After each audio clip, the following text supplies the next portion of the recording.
Thank you everyone for being here today, and welcome to the Canada Builds Modular Summit. A couple of days ago, we started calling this the first annual Canada Builds Modular Summit because there's been so much interest in this topic. And of course, the government's announcements around building modular and modernizing how we deliver housing in this country has been a critical part of the momentum building around shifting how we build. I'm thrilled to have here with us today Minister Robertson and the Deputy Minister Paul Halucha. I'm also thrilled to have Mayor Chow, who you'll be hearing from momentarily. I'm also so happy to hear of the enthusiasm from those in the industry, in government, from not-for-profit housing, those who have public land, large agencies across the country, like Canada Lands, like Create.to and TCHC in the City of Toronto, have been incredibly engaged in pulling together this summit, and with good reason, because they have a phenomenal opportunity to accelerate the delivery of affordable housing on public land as a result of that asset that they have at their fingertips. Many of you in this room have worked tirelessly to bring new ideas, new energy, and really new ambition to how we think about housing. And it's been a slog for many of us for many years. And my hope is that today is going to be a tipping point. We're going to begin with our land acknowledgement, and I would like to invite up to the podium my colleague, who many of you have met in the process of pulling this event together, Danby Lee.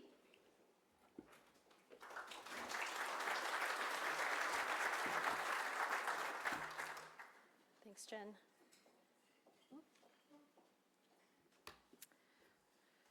We acknowledge that we are gathered on the traditional territory of many nations, including the Mississauga of the Credit, the Anishinaabe, the Chippewa, the Haudenosaunee, and the Wendat peoples, and now home to many First Nations, Inuit, and Métis peoples. We recognize their enduring connection to the land and are grateful to live and work in the area known as Toronto. Thank you, Danby. One of the drivers behind this event today is a recognition that if we got just one thing right, we still wouldn't get there. If we, for example, blanketed this entire country with amazing factories, we would still have a financing problem. We would still have an access to land problem. And so part of what we're trying to do at this summit today is to bring together all of the pieces that are critical to create a new kind of housing ecosystem around bringing modular from being something that's sort of seen as being on the periphery. We've often looked at modular housing or factory-built housing as being something that we use when we're in a crisis. We've seen it as temporary housing. There's a public perception that this is cheap housing, that it's low quality housing. And part of the opportunity for us as a country is to move modular and factory-built housing into the mainstream, to move it to a place where it redefines how we build housing everywhere, all the time. A little bit like what Sweden has done. 70% of homes in Sweden are built using modular or factory-built housing. In Singapore, there's a 56-story luxury condo that opened up a couple of weeks ago that was built using 3D volumetric modules. There are opportunities to broaden and scale modular such that our timing can come down and also costs can come down as well. One of the reasons why we're so passionate about this at Collective Marquee is because we have 9 modular housing missing middle developments that are in our development pipeline right now. One of them begins construction in January. And quite frankly, we've been a little bit shocked at the slog it's been to actually advance modular and cross-laminated timber housing. From an approvals perspective, there have been challenges on the financing perspective. But we feel like we're also at a tipping point. We feel like we've learned lessons. The municipality has learned lessons. CMHC has learned lessons. And now we have a big political push coming at the municipal level and also coming at the federal level. As a result, we're kicking off today with hearing from Mayor Olivia Chow, who we might think of calling Mayor Chow our housing mayor. We might think that way. And I think if she continues on the trajectory she's on, it will be very clear that this is her legacy. One of the challenges with housing, of course, is that you don't see the outcomes immediately. It takes years and years. But I will tell you, the difference that we have seen in the City of Toronto under her leadership is astounding. And I'll give you a very specific example. We have a project that we are groundbreaking tomorrow, and it is a project where we approached the City of Toronto through Create TO for a partnership. We had an idea, and the mayor came back to us and said, I want this to be a land lease. The mayor came back to us and said, I want 30% deeply affordable housing, and as a city, we will partner with you to figure out how we can deliver that. Now, these were pretty big, complex changes that were being proposed, and I will tell you, from the time that we put together the land lease to the time of the shovel in the ground was 14 months, which for a project that's delivering 450 new homes right in the heart of the city, that is a profound achievement, and that is entirely due to her leadership. So without further ado, please join me in welcoming Mayor Olivia Chow.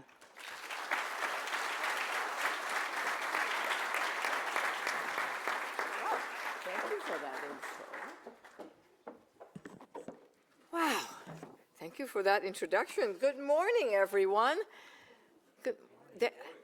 Those of you that are sitting in the back, standing in the back, there's a lot of room here. Feel free to come over, bring your coffee, have a bite. It's okay. You're not afraid of me, are you? Come on over. What a pleasure it is to welcome all of you to Toronto, especially the Minister, and to the Canada Builds Modular Summit. Whether you're traveling across the country or just across town, thank you for being here. And let me start by recognizing the Keesmaat Group and, of course, Jennifer for her many years of public service and now creating housing, and CMHC for bringing us together. They are the diamond sponsor, right? And a warm welcome to the many leaders in the room. There are, I see, municipal, I think we've emptied out half of our staff. They're here. Provincial, federal partners, private sectors, innovators, and champions of community housing movement. Yes, I am talking about you, trying to take a photo. Come and sit up here. Okay. Yeah, you're back there, okay. You folks represent a remarkable breadth of expertise, and that's exactly what we need now. The challenge before us is urgent and complex. We need to build more homes faster and make sure that some of those homes are homes that people can afford. So collaboration is the way to go. Last spring, a report co-authored by our now Prime Minister, Mark Carney, made clear that 4 out of 10 homes built today must be non-market housing if they are to remain affordable to ordinary Canadians. That's a tall challenge. It's high time the public sector gets back to building housing, because I'm older than most of you. I remember what we did in the 70s and 80s in Toronto. Back then, we have City Homes, Metro Toronto Corporation, Housing Corporation. We built 32,000 units of mixed income homes by the city. Like, we didn't actually build it, but we were developing it. And then we stopped in the mid-90s, and then, of course, we have a housing crisis. Your city government, and I think your federal government, your city government is definitely back in the housing business. And we are so glad to see Build Canada Homes being launched as well. And one of my favorite person is actually heading it. So during a housing crisis, land, especially public land, is one of the most powerful tools we have to meet this moment. Land is expensive and increasingly scarce. And in too many places, it's tied up in speculation. It's just sitting there. And I walk down, when I'm down at Kingsway and Bloor, I said, all these buildings, and nothing is happening to it. It's just being left unused. But when government made land available, when we treat it not as just something to sell, but as something to build on, we unlock real opportunity. We can set the terms. We can demand affordability. We can plan for complete communities with childcare, green space, and transit. Speaking about green space, isn't there a Joni Mitchell song about turning parking lots into parks? Sorry, I mean the other way. We're doing it the other way. We're turning parking lots into housing, right? Because it's right by a transit station. Why wouldn't we do that, right? We can make sure homes that we build meets the needs of our people, like i.e. bigger units, many more, so a family can grow in there. So it's not just about the market, right? In Toronto, we've been leveraging city-owned land to build both market and non-market and affordable units. We established a housing development office. Is Hugh Clark somewhere here? No. To help get shovels in the ground, to speed things through. Because we have TCHC, we have Create TO, we have the Housing Secretariat. When I got in there, I say, well, who's actually, I'm used to one person in charge, right? Who's actually managing that all three? Well, they all looked at each other and said, well, why don't we close the door, bring everybody together, lock it, and say, okay, who among you are really coordinating it? That's how we got the Housing Development Office to help coordinate the Toronto Community Housing, which is the biggest landlord in North America, and sit on many, many pieces of land. And Create TO is amazing because they have taken bold steps to unlock our public land for housing. Let us coordinate all of that together and support each other through the development office, and it's working really well. Give you an example. Last week, I stood at 777 Victoria Park, formerly an underused parking lot for the subway station. Soon, and we were doing groundbreaking, there will be over 700 new rental homes, a third of them affordable. Exciting, exciting. And tomorrow, yes, I will be visiting another site that used to be a Toronto Water office. And it will soon have nearly 500 homes, yeah? Again, 30% of them affordable. These are just two of almost 100 city-owned sites that are either housing ready or may be unlocked for new housing. They're examples what the city can do. Being innovative, collaborative, determined to deliver with speed and urgency. We cannot wait.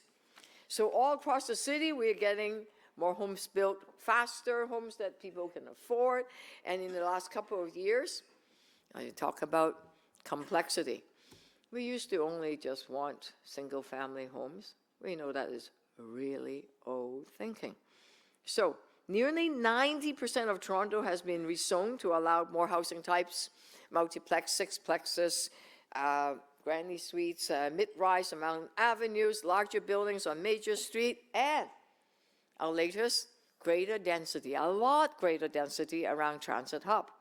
Just that alone is going to build 1.5 million homes, and it is coming to City Council in March, April. I'm going to take a deep breath, which, we'll get it through. It would not be easy because it's quite different.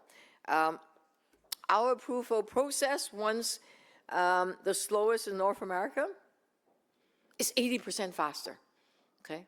Especially if you're building non-market cooperative, because you don't have the kind of reserve to wait, you don't have the funding. We are making it faster. I think one of the co-ops just got their approval within a few months. What is done? Yes, it's done. We've cut red tape, streamlined permits, reducing, here's the dollar, over $400 million of development charges and taxes to help make things a bit more affordable. Because yes, we have a financial problems, right? The market is tight. That is to build thousands of rental homes, and 2 out of 10 of them being affordable. We have provided grants, thanks to the federal government, but also city dollars, and loans and grants to support rapid building of cooperatives, land trust homes, and all of that, 25,000 new homes are being delivered this year and next, okay? That's building, and we're delivering it. But we can't do it alone. I'm just getting it ramped up for our next speaker. As proud as I am of these efforts, we know it's not enough. We cannot do this alone. Partnership with the federal government is critical, is essential. Through CMHC and federal programs, we can align land contributions with financial tools, such as low-interest loans, reduction of development charges. We can assist nonprofit groups to get some funding to build or manage homes that people can afford. They could buy some of that. We can match municipal leadership with national ambition. We can build together. Toronto stands ready to work with Minister Robertson to show what is possible when cities and the federal government pull in the same direction. Toronto has always been a city of builders, of dreamers, of doers. Look at all the buildings here, of innovators. Remember the Kings? We have 99 buildings in 10 years. We can do this. We need more affordable and need some complete neighborhood area. But in the face of today's crisis, we are ready to lead again, not just for our city, but to show that for cities across Canada. So throughout the summit, you'll hear from people who are pushing boundaries, who refuse to accept the status quo. And my hope is that this is not just a day of discussion, but a moment of collective resolve. And we are saying, we are going to do this together. Because if we align our efforts, municipalities, federal government, private sector, the community housing sector, we can deliver housing at a scale that Canadians desperately need. And now, it is my pleasure to welcome someone who has been a long champion on housing, innovative housing. First as the Mayor of Vancouver, and now as Canada's Minister of Housing and Infrastructure, Minister Gregor Robertson. Let's welcome him.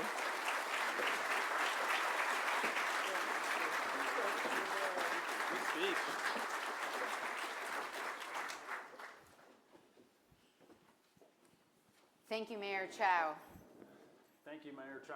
You get a 12 out of 10 for enthusiasm, for sure, which is exactly what we need in this topic, because many have been working long and hard. There's quite a few people standing in the back. I'd like to just give you a moment to come up to the front. There's some reserved seats in the front here. You're welcome to take some of those seats that are for speakers coming later today. And there's also some seats on the side of the room over here. So don't be shy. Come on up and grab a seat as we get started. And I should also say on the housekeeping front that we have an expo, as some of you have seen already, in the lobby. And we're going to have a lunch break that's about an hour long around noon, where you'll have lots of time to speak with people and sponsors at the expo. We also have a reception at 4 o'clock this afternoon. We know that as much as the talking heads are a part of what we're doing here today, all of you talking to one another is a critical part of what's happening today. So we've tried to build in lots of time for that. And in keeping with that, at 10:15, when we complete our chat here, both Mayor Chow and Minister Robertson are going to be hanging around. so that you can have a chat, as many of you as possible, can have an opportunity to have a chat with them, to follow up on some of the themes we're talking about today, or just to bend their ear on anything you need to bend their ear on. So it's my great pleasure, Minister Robertson, to have you here today. Thank you for coming. You're welcome. Thank you for You'll inviting see this is a very enthusiastic crowd, right? Right? I want you to know, because this isn't always the case, you are among friends. You are among friends here. You are in a room with people who want to see you succeed, who want to see the country succeed, and if there's ever a group of people who are passionate about ensuring that every Canadian has access to a home that they can afford through every stage of their life, this is the room. These are the people. So I'm hoping that today in our conversation, you feel that you can speak freely and that we can also kind of like dig into some of the things that we need to solve in order to make the aspirations of everyone in this room and the aspirations of your government a reality. So we've titled this session, Unlocking Public Land for Public Good. And maybe that's a really good spot to start, although I didn't do any kind of warm-up. How are you doing today? I'm good. Thank you. It's nice to be in Toronto and with all of you. I mean, I love my colleagues in the House of Commons too, most of them. But it's really nice to be out and about around the country and on the ground and connected to builders. That's the main thing. That's my remit. That's what I'm focused on. And so being in Ottawa is obviously very important, and I've got work to do there. But it feels a lot more tangible when I'm here with you and pushing things along, making things happen. Go forward on housing. That's the main thing. Fantastic. And is it what you expected? Roughly, yeah. Yeah, I had a pretty good sense of what I was getting myself into. Although I definitely bring a mayor's perspective more, and it's a long way. Sitting in the House of Commons in lengthy digressions of debate is a long way from making stuff happen on the streets of a city in Canada. So it's an adjustment, but it's good. It's good. There's so much potential. Really love my team. I'm very lucky to work with a great team and lots of great colleagues on the government caucus side. The biggest women's government caucus in history in Canada, which has a lot of firepower, which is great too. Woohoo. Yeah. So that did demand a round of applause, by the way. It did. did. And thank you for electing a fantastic array of Toronto MPs, by the way. If you're a Toronto, I'm thinking people from all over, but especially the Toronto folks, thank you for folks that represent this city do so very well in the House of Commons. Thank you. Fantastic. That's great to hear. We'll talk a little bit in a minute about Build Canada Homes and how Build Canada Homes fits into the picture in relation to the topic of this event, which is building modular and factory-built housing. But I thought maybe it would be a good spot to start a little bit more broadly and the vision around public land and the role that public land can play in taking an industry. The irony is, and there's many people in this room who've been actually at this for decades, modular housing, factory-built components have been around for decades in this country. And we have some amazing factories that have just really begun to scale. And one of the challenges that we know is site readiness and being ready on the approval side, the CMHC side. Could you talk a little bit about the vision for public lands to drive the whole supply chain and how we can maybe get beyond, the tinkering at the margins to a real tipping point of scale as a result of the public land strategy specifically? Sure. I think both you and Mayor Chow spoke to this, to the scale of the opportunity with public lands. And I think to everyone else around the world, when they see the size of Canada and the number of people who we are, who live in our country, they can't imagine why there's a challenge with land, availability of land. And obviously the federal government, all levels of government, almost all the land in Canada is effectively public land. And a good chunk of that is controlled within federal government. So it's a huge opportunity for us. That was seen at the genesis of Build Canada Homes as a critical piece of the puzzle to bring Canada Lands Company, who basically control the federal land that's available for repurposing or disposal, which is a terrible word for anything to do with land. But there's a history there of Canada Lands and all of the departments of the federal government being very slow, deliberate, methodical in terms of changing the use with public land. And we're at a point where we have a housing crisis that's gone on for decades, really since, as Mayor Chow said, since the 90s, when the federal government basically got out of the business of affordable housing and pushing the pace with that. And we saw a real mixed bag of provinces and cities, for the most part, getting out of that or downing tools. So we're behind the 8 ball on housing, on affordable housing. We know that. We're millions of homes behind right now. We have to, so the pure metrics coming out of the fantastic research that CMHC does is we're a couple million homes behind that we need to build. We need to scale up construction. Effectively, we need to double construction over the next 10 years, and the sooner the better. And that ties into the opportunity for off-site construction, modular, factory built, but the land base that's available for that, it's not a straight up opportunity in terms of timeline. And so we've got a challenge with the pace that the federal government has historically made land available for housing, repurposing and housing. We have to speed that up.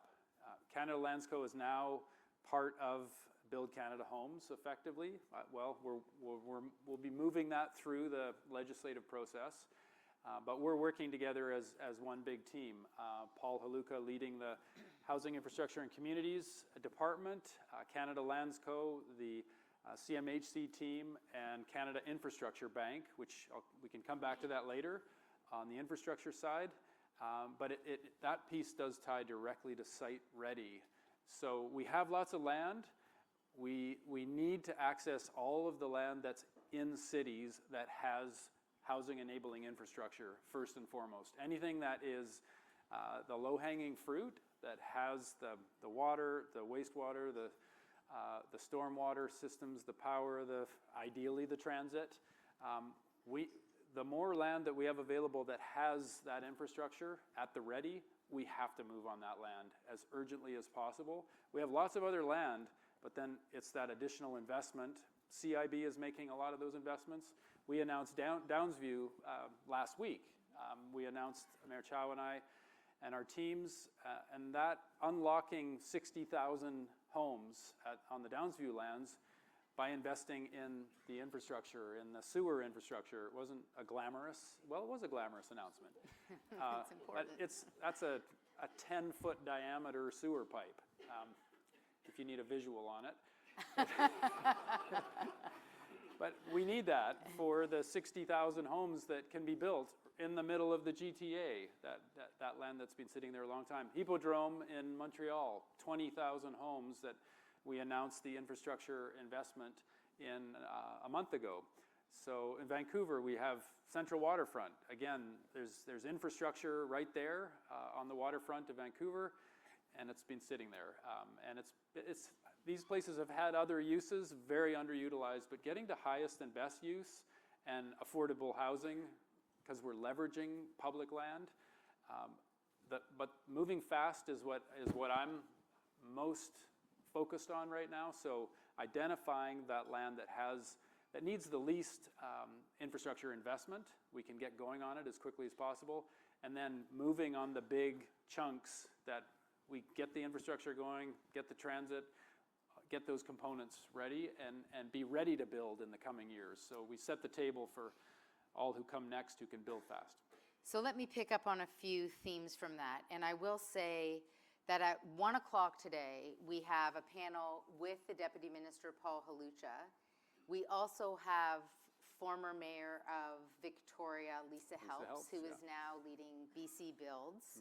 So she's leading the portfolio of building in BC.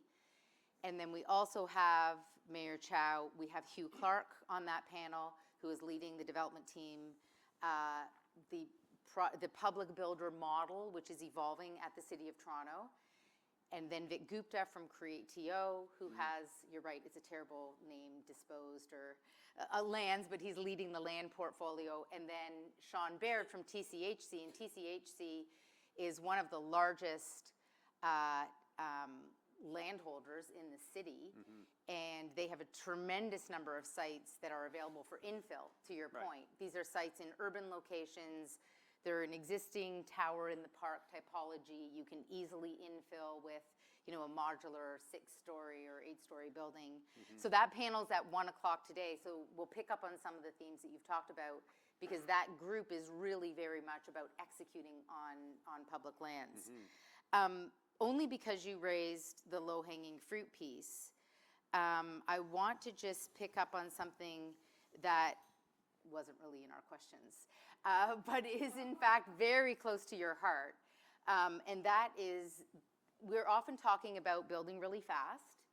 And I think we're starting to talk more about quality and design and complete communities. It's not just about plopping down housing anywhere and creating all kinds of other problems. You are aware that there was a task force that was led by the Clean Energy Fund last year that came out with a report. Full disclosure, I sat on the task force with some other folks in the room here. I think I saw Richard Joy in the room. Richard was also on the task force.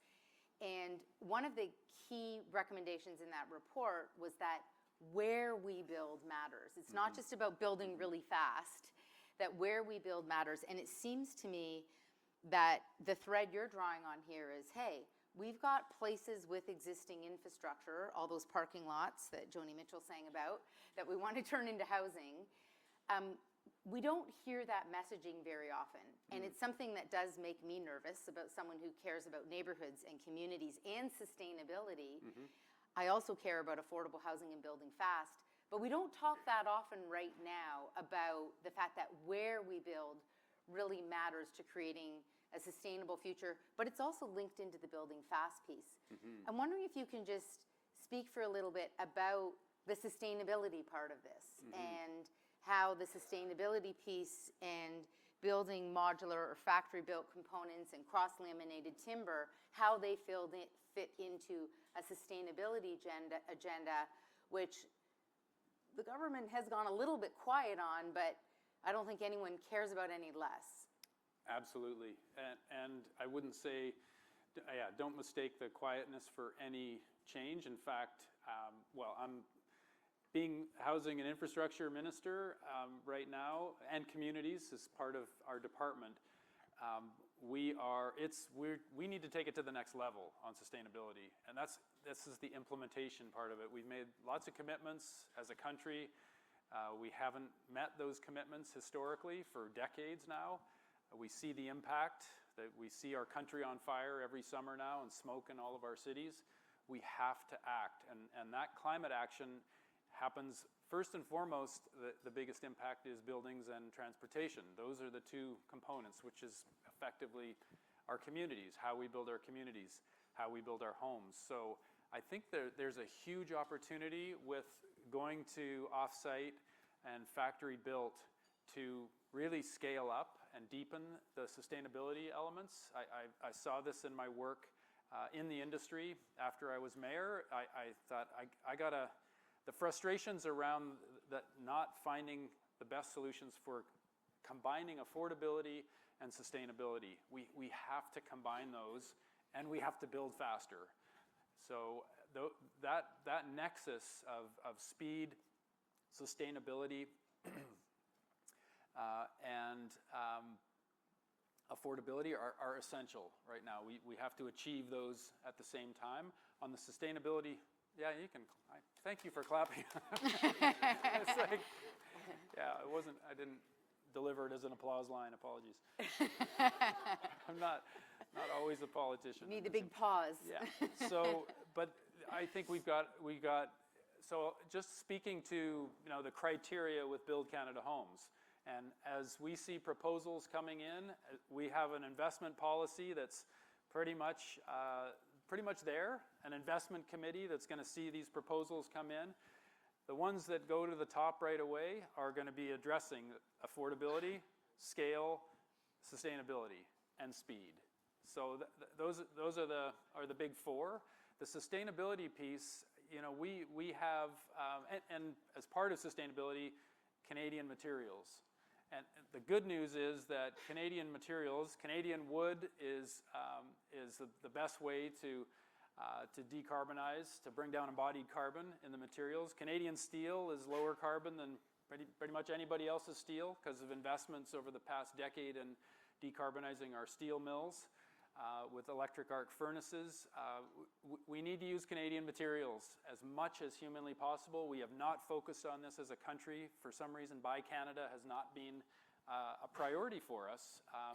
And in this time when we now have our neighbors to the south hitting us with tariffs, and particularly hammering the softwood industry, softwood lumber, steel and aluminum, which are huge components of our economy, we got to work from within. We got to invest in ourselves, just like many other countries do. We got to Buy Canada. So Build Canada Homes has got Buy Canada at the center of it, but that's sustainability by definition, because we can create more sustainable materials, and using them locally, obviously, is a win-win.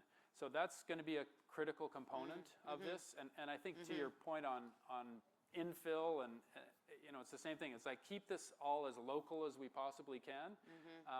Local Canadian. In the case of our materials, we want to be focused on delivering that. Honestly, I think we could do a whole day on the question of the pipeline of materials and how you do that and how you develop. It takes a long time to develop a pipeline of materials, but I know from our experience in our company that the minute, the tariff announcements were made, we were on the cusp of signing a tender document for $10 million worth of windows that were coming from the US, and we had to pause with our construction team and say, hold on a minute, do we have a risk here? Are there other manufacturers of windows? But I will tell you, we struggled to find anyone in the Canadian context. We found lots of folks in Western Europe who could provide those windows on the timeline that we needed, but not in the Canadian context. So sometimes not having had a robust industry in some areas makes it really difficult. Let's buy Canadian, but are there competitive companies, that are there Canadian companies that can scale? Exactly. And that lag time is tricky. Like right now with mass timber, we need more products, windows, mass timber components with Canadian wood. Yes. We need to scale up all the supply chain industries and companies at the same time. So there's that's like this whole other area of due diligence next week that I think is required. That's a whole other conference, but it's an absolutely critical one.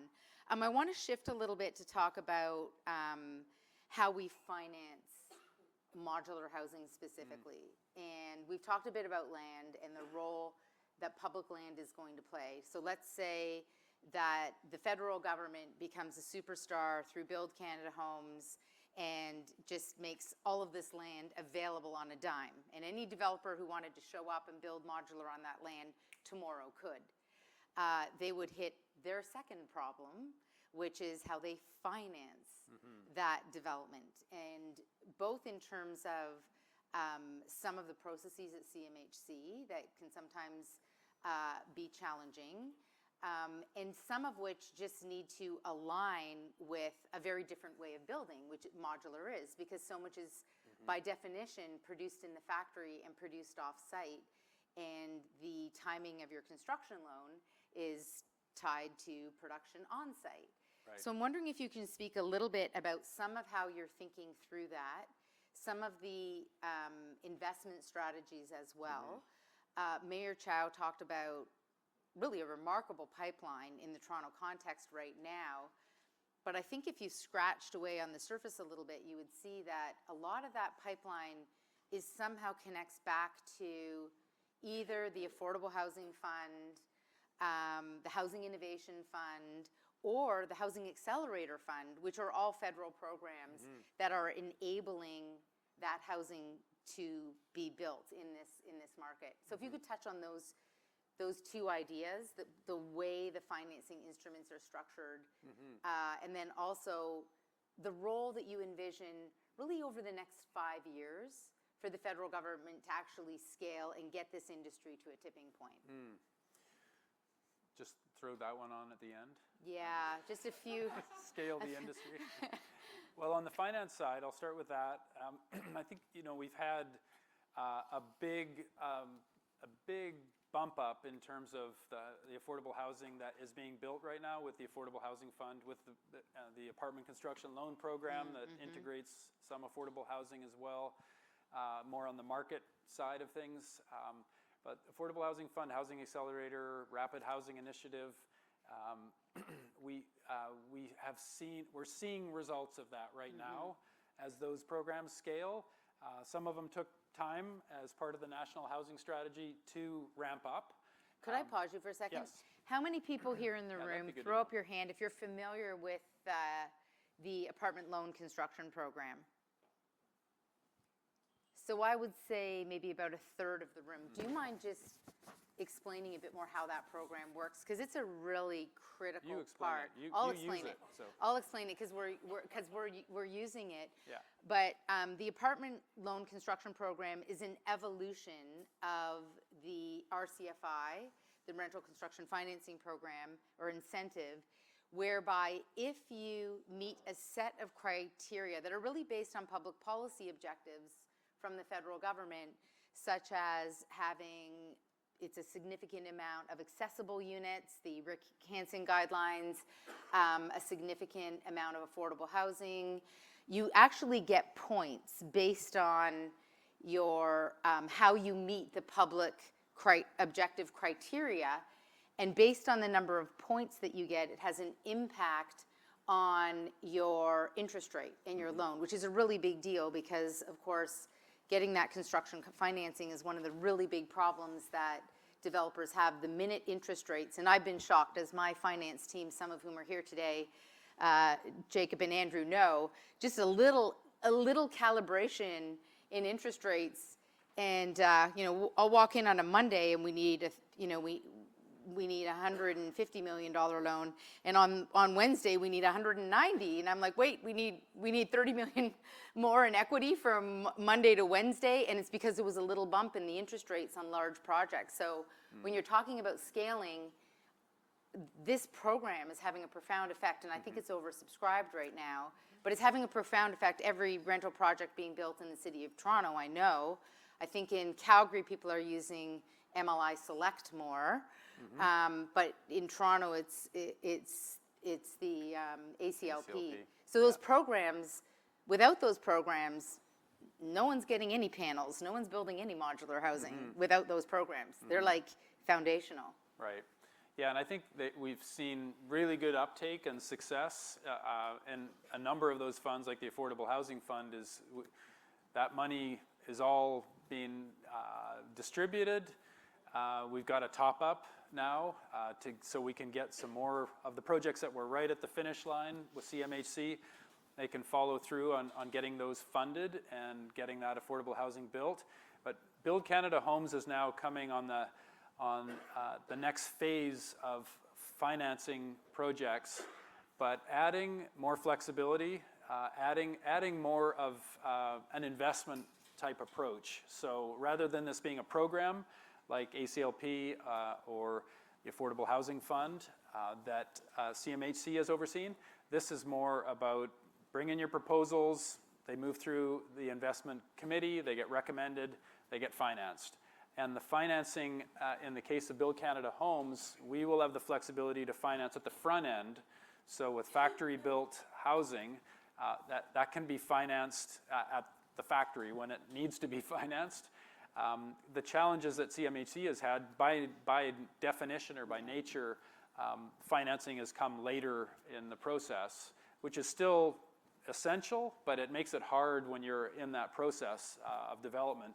A lot of projects can't wait, basically, so they don't have the financing to go through, and certainly not with modular or off-site components. Those can't be financed at the front end. So that's held back the modular industry from being able to contribute, and developers from accessing all the great building products that are made off-site. So I think we'll have more flexibility, we'll have more speed through this process. Build Canada Homes will be able to take more risk than CMHC. CMHC is quite constrained by definition with risk. So, and we need CMHC to continue doing their fantastic work with the Apartment Construction Loan Program, with MLI Select. That's more on the market side. The focus for Build Canada Homes is on the non-market side and as affordable as possible. We have not built enough affordable housing in Canada. We're at maybe 4% on a good day. European countries are at 12, 15, some closer to 20% is non-market housing. So that's the decades of not delivering it. It's too big of a gap. So Build Canada Homes will really focus on that, on the non-market side, but it'll help leverage into the market and the projects that combine market and non-market, so we can get the best of both worlds. And that's to the overall goal of doubling construction. We just, as you said, 40% of that needs to be non-market now to make up the ground that we've lost over the decades. So one of the models I've always loved, I've talked about it a lot, is in many Western European countries, in a city like Amsterdam, they have a model that is a third, a third, a third. So a third of the housing is market housing. A third of the housing is affordable, which means it's just below market. It's at like 80% of AMR. And then a third of the housing is deeply affordable, what we would call social housing or rent geared to income. So we, in our company, kind of hold that always as an aspiration to get to that 30% of the RGI, or the deeply affordable, mixed within a development. But you can't do that without these programs that we've been talking about that are so foundational. So if I'm hearing you right, there maybe should have been a little gasp in the room at this moment. So I'm just going to reiterate it, and you can all gasp for the second time, which is, I think what I heard you say is that, and I think the number was something like $13 billion. Is that, I heard the $13 billion. There was a 13. Yeah, when you hear numbers like that, that's the first. That's the first tranche. So you tend to remember that. So one of the critical roles that Build Canada Homes is going to play in relation to accelerating the modular and factory built industry is assisting with that upfront structure in the financing to bridge that delta and the gap. That is something that, you know, we acknowledge is tricky by definition, as you've said, tricky for CMHC, but Build Canada Homes can implement an approach very quickly that is a way of actually getting the money out the door for those modular projects. That's right. Recognizing that so much is built off-site. Yeah, Now you applaud. Yeah, now you applaud. Yeah, and I would say on this, thank you to many of you who were part of the market sounding that we did. We did a market sounding survey in August. Lots of you contributed. I know that we had over 600 contributions in a couple weeks, which was fantastic. And the nature of Build Canada Homes is we're going to keep flexible, we're going to keep iterating. We have $13 billion of initial capitalization if we get the budget through in the next few weeks. So call your MP. Call your, well, in particular, call your Conservative or Bloc or NDP MP, because the Liberal team will be supporting the budget that comes on November 4th, but we need more support. We're a minority government, which is a little, is a reality check. 13 billion initial capitalization. The ideas that came from all of you on the market sounding, were fantastic, and we're integrating and iterating to make sure we design this right from the get-go. That piece around what we heard, not only through market sounding, but also dozens and dozens of roundtables. You said don't go out and do roundtables, but we couldn't resist. We did lots of roundtables, but we did them very quickly. Just kind of a sprint consultation to just make sure we were getting the best ideas we could. And what we heard a lot from the industry side, the offsite and modular industry, was we need demand. We need order book. That, first and foremost, we need steady, reliable orders, so we can bring on a second shift, so we can firm up our supply chain and the work that we do. And so that's, we're looking at that. Most of that capital is going to go into financing projects that are going to procure from all these companies across the country that can make all the housing components. So that's and we're looking at designing an instrument for helping finance the actual manufacturing industry to scale up. Maybe a bit on the research side to commercialize the best research. So we have that developing, but also on the helping the industry scale up and access capital. But I think from my background too in the industry, there's capital out there. There's lots of private capital, and we want to see with the 13 billion, we want to be leveraging our banks, our pension funds, our investor base here in Canada to invest in this industry, invest in the companies that are manufacturing, invest in the affordable housing projects that we need to build. We need to leverage all of the capital. If it's just taxpayer dollars here, we're not going to get there. So that's a critical piece of this as well, is accessing capital across the board. Fantastic. Well, I'll also say, because all of us in this room, presumably most of us, other than the Americans, I know we have some Americans with us today, and you're very welcome. The rest of us are the taxpayers, and what we need to see in this moment is that it gets us to the tipping point, that it scales, and this becomes a viable industry. I think that's another critical part of this, is that it has to be investing in the right things. So we've heard you loud and clear on the budget, and that the budget at this moment, it's an aspiration, but hopefully very soon it will be passed and we'll be moving forward. Aside from the budget, what other risks do you see with this approach? What risks do you see with going all in? I think there was some shock across the country when the Prime Minister as a candidate stood up and started talking about modular and factory built as a fundamental part of how we modernize housing. I think people were like, wait, what? Wasn't this something on the edges that we just did for transitional housing? You mean we're going to build all our housing this way? What do you see as maybe some of the blowback that you might be getting, that you hear in your role, or risks that you hear from the types of people in this room about the approach that you're proposing right now?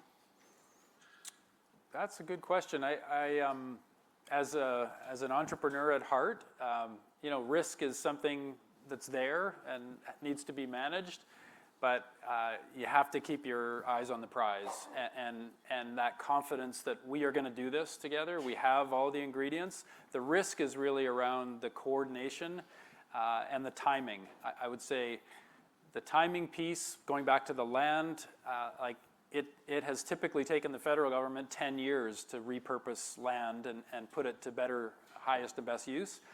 And we need to, we have a post office site in Burnaby, BC, that the mayor says on that single-story post office, we could have 1,000 homes on one piece of federal land. And so we're working on that. We're very conscious of the opportunities with different departments, Canada Post being one, D&D, Department of Defense, Ag Canada. There's land, federal land, but it's still upstream in the departments. It's not in Canada land. So there's risk around how long this takes to mobilize. I'd say there's some risk around provincial, territorial, city partners.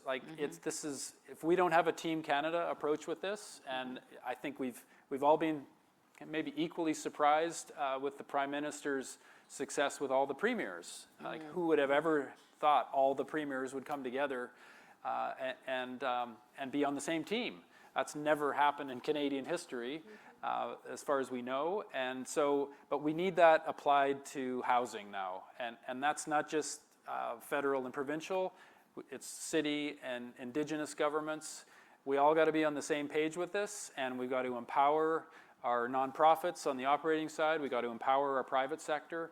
So the risk around not having enough of the partners lined up on some of these key elements, and maybe one just to flag, because you flagged it with transitional supportive housing. We've earmarked $1 billion for transitional supportive housing. And this is something, we've got Dunn House here in Toronto that's is now that's on people's radar. Yeah. Where and we did 600 of these. We called them temporary modular homes in Vancouver. Mukhtar worked on this at the City of Vancouver. We did 600 in 1 year. We went out to tender, and this is a piece of what we're going to do next in terms of going out to industry. With an RFQ or a request for qualifications, like vetting, figuring out who our qualified suppliers are. We need to do that basically in the weeks ahead. This winter, we got to get out, figure out who's ready to build. With that $1 billion, we can do thousands and thousands of transitional supportive homes. We got to find the land. There's risk with, where is the land that we can help people who are homeless or in shelters at risk of homelessness, get them into supportive housing. That's modular, that we can build before next winter, like 12 months. We need to deploy $1 billion in 12 months to get these modular homes built, placed. And the biggest risk on that one, I would say, is getting the provinces to support the health and wraparound services. We had that support in BC. It took until my last year in office before they went, yes, we'll fund that, we'll invest, and we did 600 in 1 year. We need to do thousands in 1 year right now across Canada, but we need the provinces to step up and do the wraparound services, and we need the sites to do that are available. So that's in one end of our continuum, and elements of those risks are pervasive throughout. But I would say overall we've got what it takes. We've just got to pull together.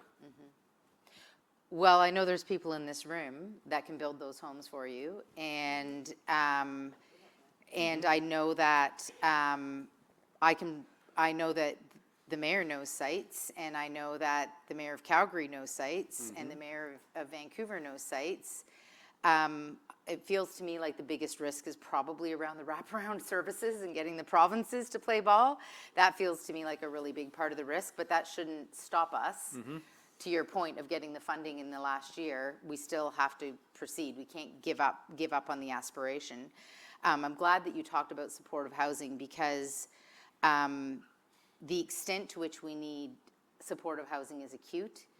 We have this phenomenal example now in Parkdale that is really an example of a pilot that should be replicated, where the wraparound services are transitioning people out of homelessness into stability in a profound way. And I will just say, on a personal note, for us as a company, we just recently built, we have a development that we just completed, and we partnered with Habitat for Humanity. And last week, my colleague Alex Mather and I were at an event welcoming the families. And it was so deeply moving to talk to these families who talked about how their entire lives had changed as a result of having access to stable housing, that they had job stability, that their health was better, that their social community and network was stronger. It was incredibly moving. I wish every person in this room could have been there. But I think we are starting to see those examples of people's lives transformed through access to stable housing. So I'm glad that there's such an emphasis on it. I have to say, where can the people in this room find the RFQ? Where will they find people in this room who want to respond to the RFQ? Yeah. Where will it be posted? Build Canada Homes website? Yeah, Build Canada Homes website. Okay. You can grill Paul on this later on his panel, I'm sure. But yeah, RFQ. is going to be critical. I think we're going to need to do more of this, like hosting an industry day in the near term. I think we've got a lot of work to coordinate here together, and we need to know who's ready to rumble. We need to know who's building what components, and I think more broadly the industry. I'm hearing the buzz around lots of developers reaching out to companies who do manufacturing, which is fantastic. And so look for that in this fall into winter, this next month or so. We've got to really step up on this front. And the good news is Anna Bailau is our CEO now at Build Canada Homes. Probably lots of you know Anna. We do. We're thrilled to have her leading, and a great team building around her. And always looking for more fantastic people to join the team. That's going to be part of the solution too, is putting together a really strong team to work with everybody. So it sounds like, again, for the people in this room, really the next 4 weeks to 6 months, there's going to be a flurry of activity around RFQs and sites being released. And people should be paying attention to that in order to get on a pre-qual list, which will then lead to a very quick and short process, I'm assuming. That's the aspiration. That's the aspiration. Because I do think, for a lot of people who've been in this industry for a lot of years, the RFQs and the RFPs, they're absolutely soul-sucking, and the processes,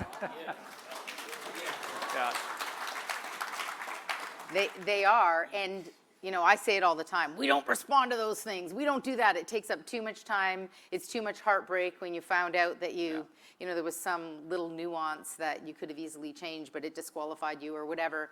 So I think there's a lot of people who've signed off and who've said, you know what, you made this too hard. Like, we're actually doing a good thing for the country and providing supportive housing, but you're making us respond to a 100-page RFP, and anyone who's building supportive housing just doesn't have the margins to have a team to do that kind of thing. So anyway, that's my little bandwagon thing about making it really easy.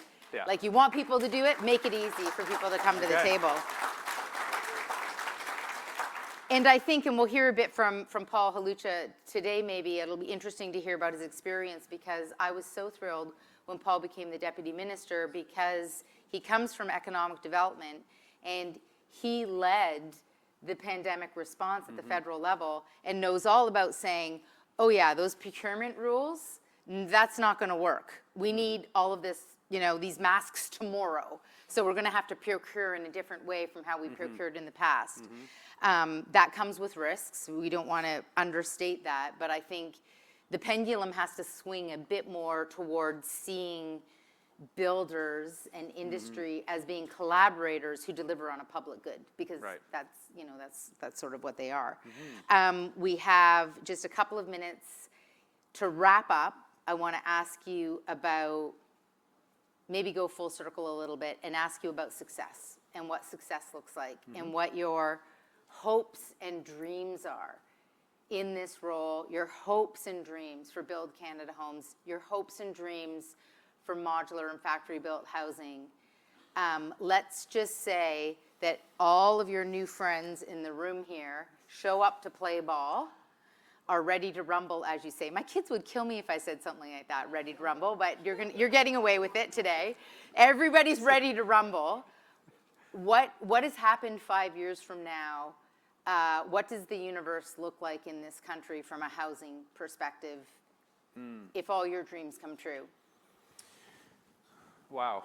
In 5 years? Well, or 2 or 1. Yeah. You can choose the timeline. Yeah, I mean, it's really about action and seeing the action on the ground. We know it takes years to get through the cycle, but 5 years, we could see a lot of results. Like, if we do great work in the next 6 months, 5 years is going to be a transformation in terms of scale, and tens of thousands of affordable homes built across Canada, and not just the homes, but community around them. I think that piece well-designed, well-built for generations to come, integrated and designed as communities, a really critical element of this. I think we can see a real transformation in terms of bringing down the number of people who are homeless, make significant improvement on that in 5 years, and people who've been on waiting lists forever and really challenged with getting housing. So I think you described that, the transformation with Habitat for Humanity and supportive housing projects, and that's at the most acute end of human suffering, basically, in our communities that we need to tackle and we need to solve. But there's lots of people really struggling right now, and a lot of them are hidden. We may know them, we might see them on the street, but we need to build housing for them. We need to make sure that there's this ripple effect through the continuum of housing, so there is housing available for seniors in every community to stay in the community that they've built effectively in their lives. They can stay in appropriate housing, and our kids can afford to live in our cities. And these are big impacts that we need to make, but in 5 years, with tens of billions of dollars invested and the brightest minds in terms of making and building homes, I think we can get a long way down that path to delivering. It's really about delivering as fast as we possibly can for the generations to come, but helping people really in our communities right now who desperately need that help. So it's not only the 5 year, but it's 5 months from now. We got to see action. Fantastic. Maybe we should all just go and do this. Thank you very much, Minister Robertson. Thank you. Thank you. Thank you, Jennifer. As I promised, you are going to get a break right now and an opportunity to say hello to Mayor Chow and to Minister Robertson.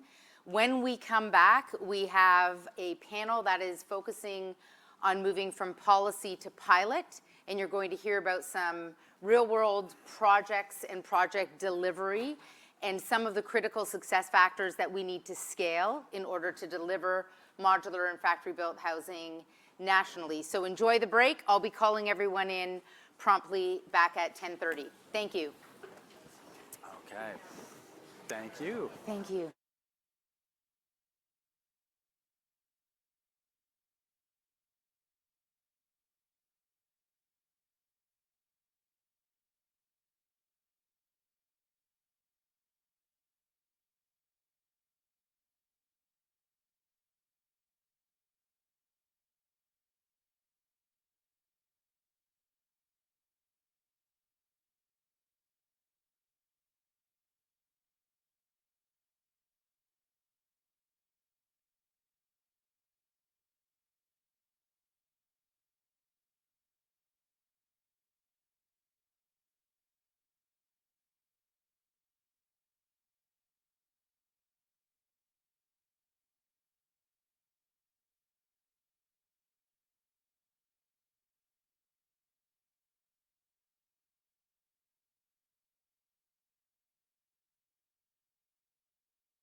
Mic check. Mic check. Really? Check, check, check.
Hi, everyone. If you can get back to your seats, we're going to get started again.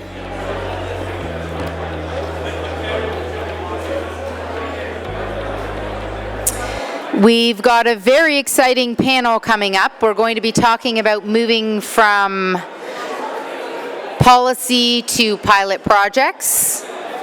And we'll follow a little bit later today with moving from pilot projects to mainstream.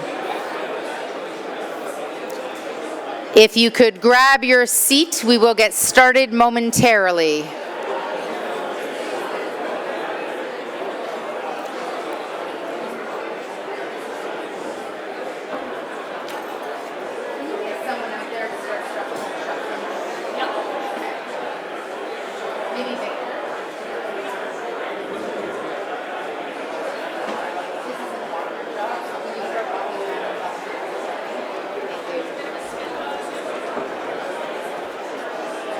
Grab your seat and we will get started.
Okay, welcome back. There's lots of networking happening here today. That was the goal, people meeting people. Was everyone talking about their teams they're going to put together for the minister's RFQs? I think we got a pretty good answer from the minister. One thing we know for sure is that everyone should be allocating some time over the course of the next 4 to 6 weeks to 4 months to be getting your qualifications in. And I'm very happy to say that the minister said he appreciated the comment about it not being an overwrought process. Because we all know it's the overwrought process that does us in. And the goal is to get housing built. So if there's people who want to build it, just get out of the way and let them build the housing. We have a wonderful panel for you today. We're running a couple of minutes behind. I would like to welcome all of the chit-chatters in the back, the people who are rumbling, to come and sit down or to talk very quietly. Those are your two options. Talk very quietly or come sit down. Part of what we wanted to do in this panel today, we were kind of at 10,000 feet with the minister. What we wanted today in this panel, and we will go back up again. We'll do that at 1 o'clock. We'll go back up. We're going to be talking at a variety of different scales today. But what we wanted to do in this panel is speak to people and hear from people who are in the trenches, figuring out how to get it done. And there's a few different perspectives you're going to hear from. I'm not going to introduce the entire panel. I believe our moderator will and our panelists will. But I would like to introduce you to our moderator, Carolina, who's just waving at you over there in the red jacket. And yes, a round of applause for Carolina with Collective Marquee. And Carolina leads our development team, and I think if I was to give you a number of housing units under her carriage today, you would be shocked that she has time to be here on this stage. But she does, and we're very thrilled to have her leading this session. And Carolina, take it away, the floor is yours. Thanks so much, Jennifer. Off to a good start? Excellent. Thanks so much, Jennifer. Hi, everyone. I'm Carolina Gabriel. As Jen just mentioned, we work together at Collective Marquee. I am on the development team. It is my first time moderating today, so thanks for your patience. I will, I think I saw Aaron Cameron somewhere here earlier, so I will channel the prepared moderator and take us away. Our format today is pretty unique. We're going to introduce everyone. There's going to be a couple presentations by the panelists. And because we have such unique perspectives here, we want to end the panel today with a Q&A session. So please keep that in mind as our speakers are going through, because I think there's a chance to have a really interesting discussion right towards the end. So without further ado, to my left, I'd like to introduce Dina Grinnell, EVP of Canada Lands Corporation, Alexandra Lombropoulos, Urban Planner from Infrastructure Institute, and at the end is Alex Mather. He's my boss, VP of Development at Collective Marquee. Great. Do you want to kick us off? Sure. Thanks. Great. Thank you. As mentioned, I'm Dina Grinnell, the Executive Vice President of Real Estate with Canada Lands Company, and I'm going to start. We've been asked to brief you for about 5 minutes. I'm going to start by telling you a little bit about Canada Lands Company and our work with Build Canada Homes. We are a federal commercial crown corporation. We are tasked with repurposing former federal lands. We play a critical role in helping to address the housing crisis. Just last year, we enabled more than 4,000 homes, 35% of which were affordable. Our portfolio is growing. As the minister said, everything does move slowly. I think we see a ton of alignment and agility around moving things forward faster. We're there for that. We've got a portfolio right now that accommodates about 50,000 homes, and we expect that to grow. Here in Toronto, one of our largest developments is the Downsview Lands. It's a transformation of a former military base into a transit-oriented, employment-rich, complete community.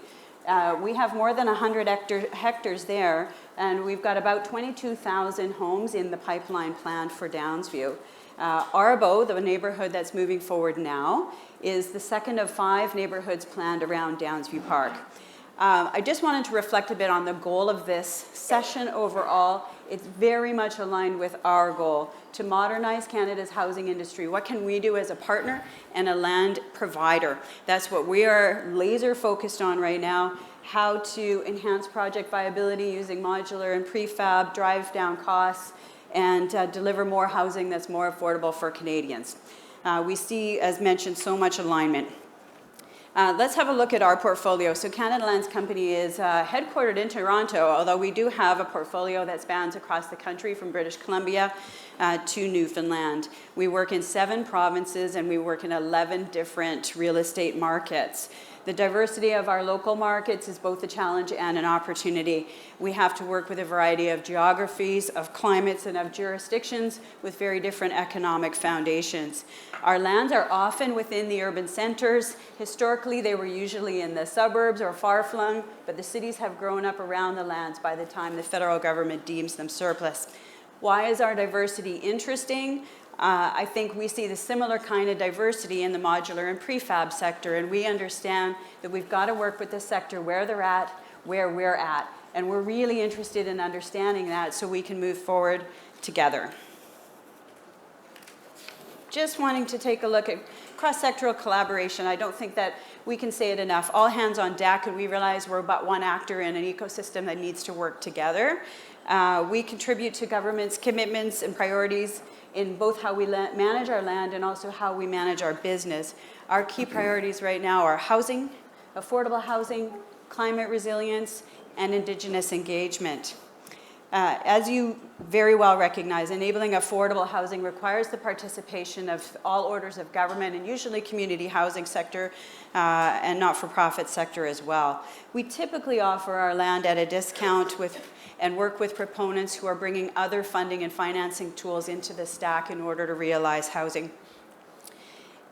We are looking at Build Canada Homes in a tremendously new light. This is a very different opportunity for us to do a direct build program and deliver on that affordability ourselves, 60% market, 40% affordable, laser focused on both acceleration and innovation. And I was asked today to talk about CLC's partnerships with First Nations communities. We do have the great honor to work with Indigenous partners. We've got 7 active agreements right now with 13 First Nations across the country.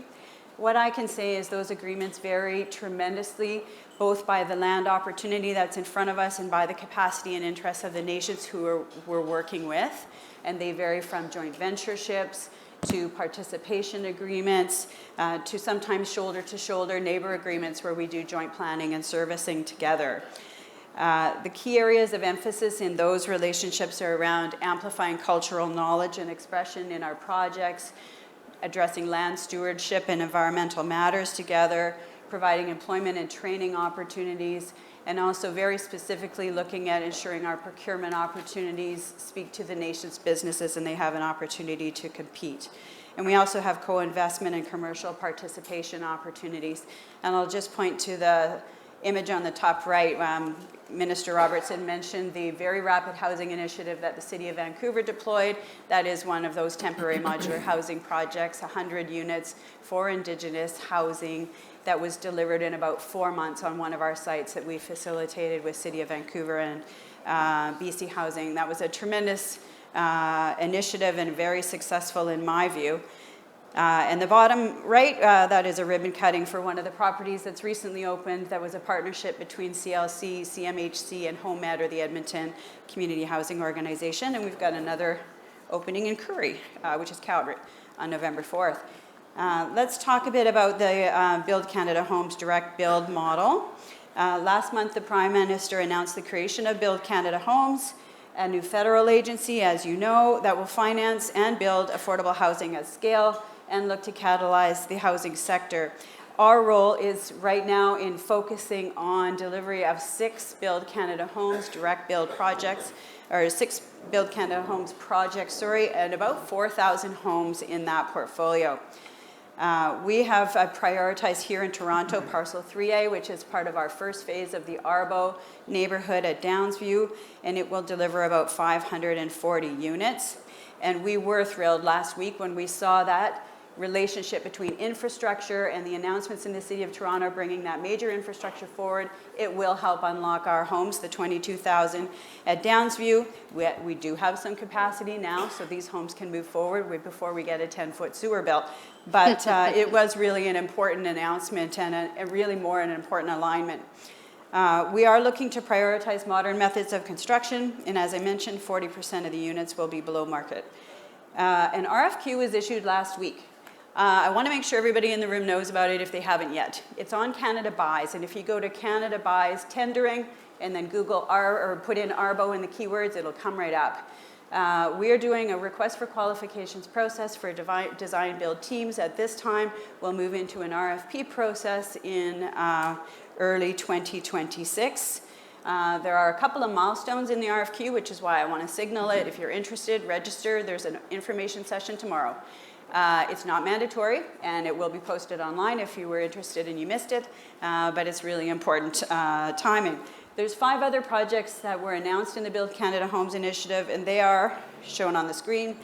Shannon Park in Dartmouth, Nova Scotia, Pointe de Longueuil, gorgeous waterfront site in Longueuil, Quebec, 1495 Heron in Ottawa, that has a heritage component. Nawiadina, that's a partnership with Treaty 1 First Nation in Winnipeg, and the Village of Griesba in Edmonton. We will be looking at affordability, scalability, speed, sustainability, and Canadian materials as we evaluate those, both the qualifications and ultimately the proposals. So we asked to reflect a bit on scaling up, and I'm sure that we'll talk more about this. We're looking at accelerating and scaling the delivery of much needed housing on our projects in the near term. These first 4,000 units we hope are the beginning. We've got several more in the pipeline ready to go. We think that modern methods of construction are integral to evolving the Canadian building sector. And our design build process is there to invite that innovation at the front end. We did not want to do a design bid build where we were prescribing an outcome and then having to refit it in order to seek modular methods. So that we want you guys at the table at the front end. I think in order to accelerate, we know that we need capacity and availability. I hear you that you need to know your pipeline. We also need to know that we're going to be able to deliver those homes and that they're going to fit from low density to high density at the levels of affordability that we need to achieve in our projects. I think that everybody needs to get a little more comfortable with standardization in this sector. I think we've all tried to really make our mark in fantastic architecture. What I've seen is the combination of the technological innovation that's happening in modular and prefab right now is delivering architectural sophistication. And we need to make sure that the communities know that and that they're ready for standardized inside, excellent outside, and keep the projects moving forward. So we're excited to work with you. We really hope that you are paying attention to our RFQ processes. I know that we have what it takes to move this industry forward, and we're really excited to be a part of it. Thank you. Thanks very much, Tina. Thank you. Alexandra?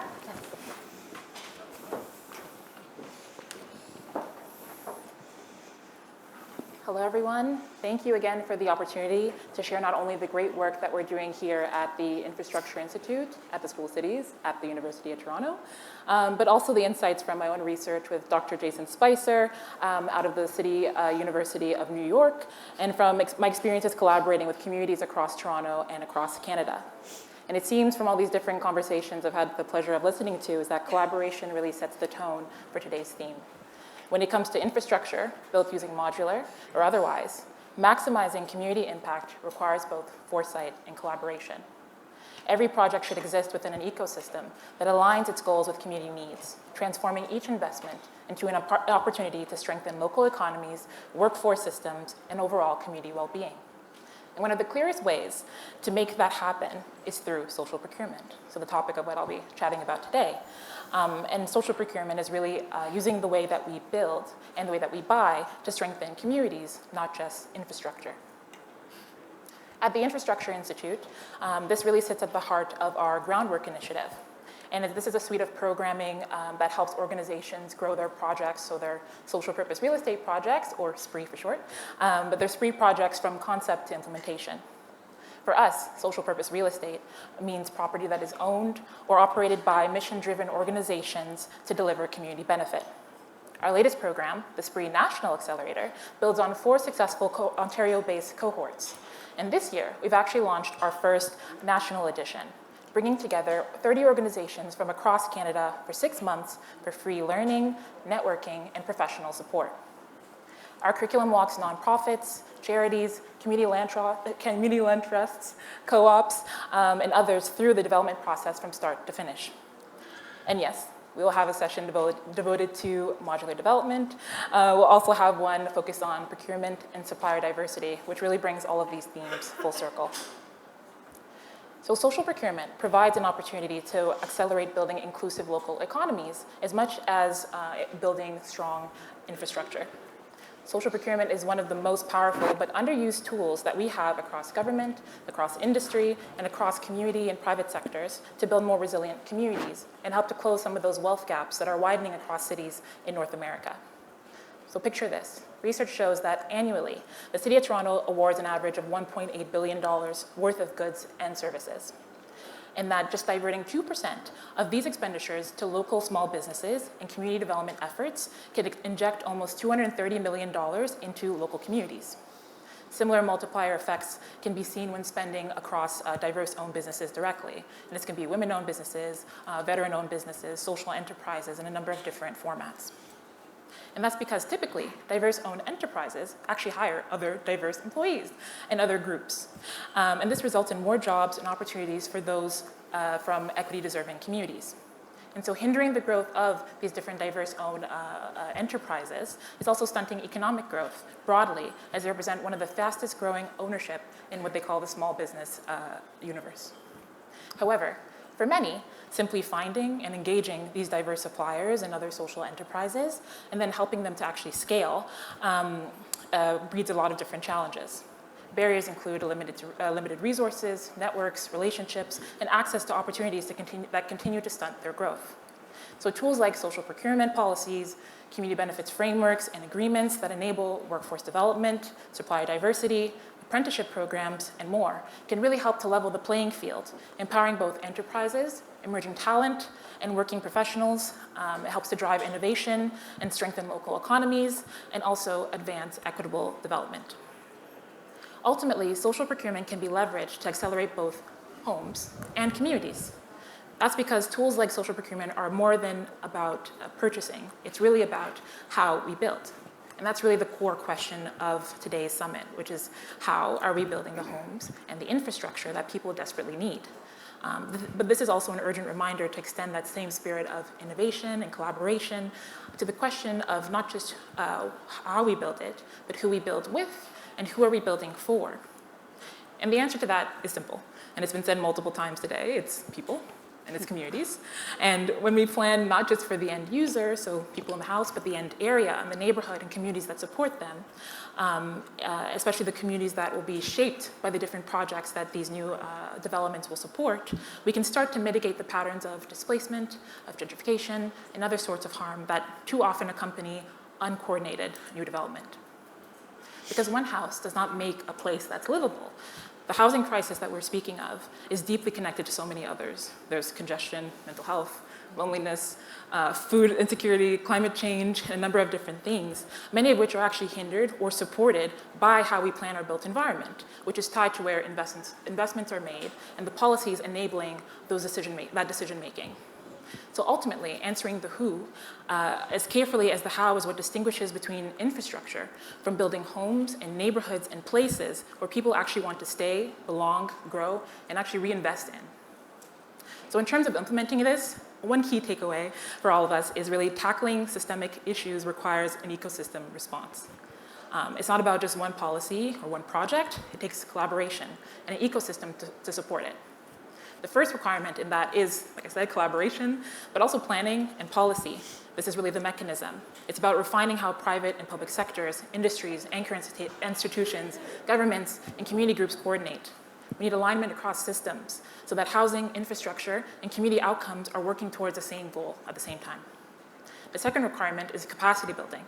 This is the foundation, whereby we need to be equipping people and organizations to participate fully in these processes. It's not just about new technology, it's about investing in education, networks, relationships, training, and entrepreneurship to grow strong and diverse workforce and industry leaders. The third is around, again, communities. This is a principle. It's about centering those most affected by these different changes as partners and as experts. Communities are not just stakeholders. They're co-creators and often leaders in a lot of these different topics. So bringing them in early actually builds trust and ensures projects truly reflect local needs. And last but not least, we need integrated systems thinking. This is the mindset that we need to approach all of this with. It's about recognizing how infrastructure, land use, and policy decisions connect. When we see the whole system, we can make smarter investments that can create lasting public benefit. So together, these four elements, collaboration, capacity, communities, and systems thinking, are what turn isolated projects into real progress, and that's how we move from pilots to policy, and from policy to impact. So now is the time to really think about these issues not in isolation, but together. The way that we are in this room today, across different disciplines, divisions, governments, regions even, because our cities and regions are ultimately for the people and communities who host and sustain them. Through the Infrastructure Institute, we've had the honor of working with more than 40 organizations, and now more across Canada, who are all pioneers in leading social change, but also leading change around affordable housing in particular. And they're eager to collaborate, and they remind us that learning in partnership is a two-way street that requires us meeting these communities halfway. If we want to build lasting impact, we must build infrastructure with social purpose from start to finish. So very quickly, in the spirit of collaboration, I really want to thank a lot of the people and organizations and municipalities that have formed a lot of the things that I said today. And I hope that next time many of them can be here and share some of their own stories about advancing community benefits and social procurement and all this great stuff. And my last tidbit to folks is that if you're looking to actionize on any of these or deepen some of your learnings, then connecting with organizations like these, grassroots groups, entrepreneurship groups, community associations, community benefits networks in your area, or their counterparts, is a really good place to start. So, thank you.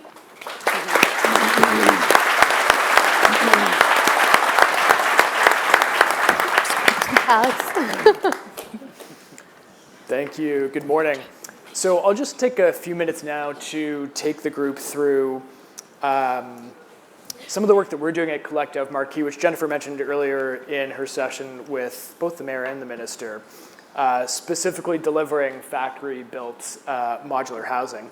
So across the company, we are delivering 9 prefabricated mass timber projects right now, in the thick of it, learning the hard lessons. So I'll take you through a few of those. I'll talk a little bit about those hard lessons that we've learned, and give some suggestions for paths forward. The first 5 of those 9 projects we are delivering in partnership with CMHC, thanks to the man sitting in front of me who oversees the Innovation Fund. These projects wouldn't be happening without the Innovation Fund. It's been a lot of work to get them off the ground, and it takes a village. There's many project partners here who are touching these, and I think it's emblematic of exactly how much work it takes to get these together. So of these projects that we're working with CMHC on, the 5 of them are each prefab, mass timber modular on main streets in the city of Toronto. Each of them is purpose-built rental and has 10% affordable housing, built slab on grade, so no parking, so very quick to construct and in line with the sustainability and affordability benefits that the minister and the mayor were speaking about with Jennifer. So this is the first one that will go to ground. Most likely it's on Danforth. I can actually see it directly out the window behind this room. I'll lead a tour later. And I think one of the things that is worth saying on this slide is that we're working with local Toronto architects on these projects, Batei Shorba, who are wonderful leaders in Missing Middle. We're working with KPMB architects on some other ones, which I'll show you in a minute. But a commitment to design excellence is one of the things that we feel is very important in this portfolio to make sure that we're helping to break down some of the stigmas that, unfortunately, to Jennifer's point this morning, still continue to exist around prefab or modular housing. People think of modular sometimes and they think of impermanence. They think of temporary solutions, or they think of slapdash. And to Dina's point, we're, thanks to firms like KPMB and Batei Shorba, we're trying to break down those barriers and show that these buildings should be beautiful regardless of their construction methodology. Our ambition for these is that someone walks past these buildings and says, oh, those are beautiful buildings, I'd love to live there. Aren't the people who live in those buildings lucky to live there? Not, oh, those are beautiful buildings for modular buildings. So that's part of our focus on this project. This is a shot of the interior courtyard on the Danforth project. So this will be just reserved for the building residents. It's an interesting design approach in Toronto. This is the kind of thing that you see more in Western Europe. The courtyard block that you hear a lot about in the news these days is something we're trying to do on a project by project basis. The second project here of the 5, and I'll just show 2 of these from the portfolio, is at Christie and DuPont. Sort of similar design approach. Again, we're able to adapt the built form here where we're delivering an internal courtyard that also winds up netting out a really interesting internal condition in the building where you've got through units rather than these deep, long bowling alley units that many of the buildings behind us, especially in the mid-rise portfolio in Toronto, are characterized by. So here, if you're living in one of these buildings, you've got dual aspect units, which means you can cross-ventilate your unit. You've got light coming on both sides, and they're laid out really, really nicely. I know our collaborators, KPMB Architects, who incidentally have their office or their studio 3 floors below this, 2 floors below this building. I see Bruno there, this room, I see Bruno there.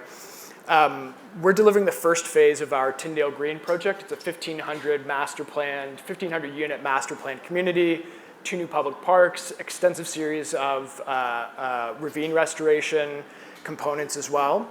And the first phase, you can see, is outlined in the sort of middle left there. Those 4 buildings we're also delivering as prefabricated mass timber, modular construction. These each have 30% affordable housing in partnership with the City of Toronto. And that is a rendering of the northerly of the 2 public parks. So this is between phase 1 and phase 2. So the building you see on the left there is the prefab building. So again, KPMB Architects are leaders in this space. They're doing a lot of work at Downsview, funnily enough, delivering really nice buildings there as well. So with that, I'll hand over to Carolina in just a minute, but I said I'd talk about lessons learned, and I see Dennis Braun of the City of Toronto here. Dennis is leading an interesting group at the city. He's a little shy sometimes, but he's best in the business. So the city has a group called the Priority Development Review Stream, PDRS.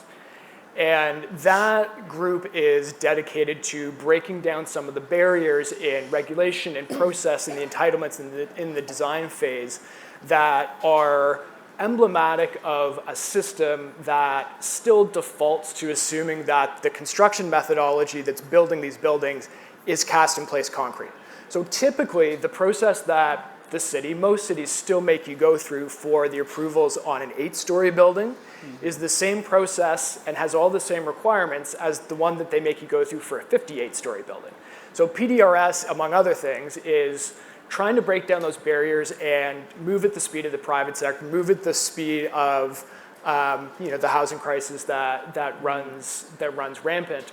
And I think on Danforth, Dennis may have set his new record. We were 96 days from submission to approval. He's struggling because he's modest, but I think that's, the mayor was up here this morning talking about how much they've improved the speed of the entitlements process, and that team is a perfect example of actually delivering on that. The last thing I'll touch on before handing over to Carolina is also in partnership with CMHC, we ran a solutions lab earlier this year, which brings together private sector, public sector, not-for-profit partners to break down some of the barriers in housing delivery. In this case, it was breaking down the barriers to the delivery of modular housing on publicly owned land. So we had Creatio, TCHC, the School of Cities, and of course CMHC as partners in that lab.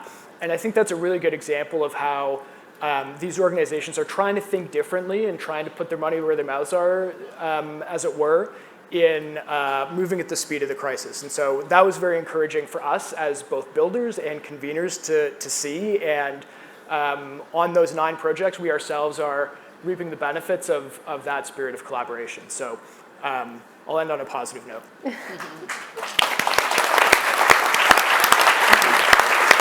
Thank you, Alex. The reason I'm smiling a little bit is one of the benefits of working on the same team is that your minds are melding, so you answer the question before it gets asked.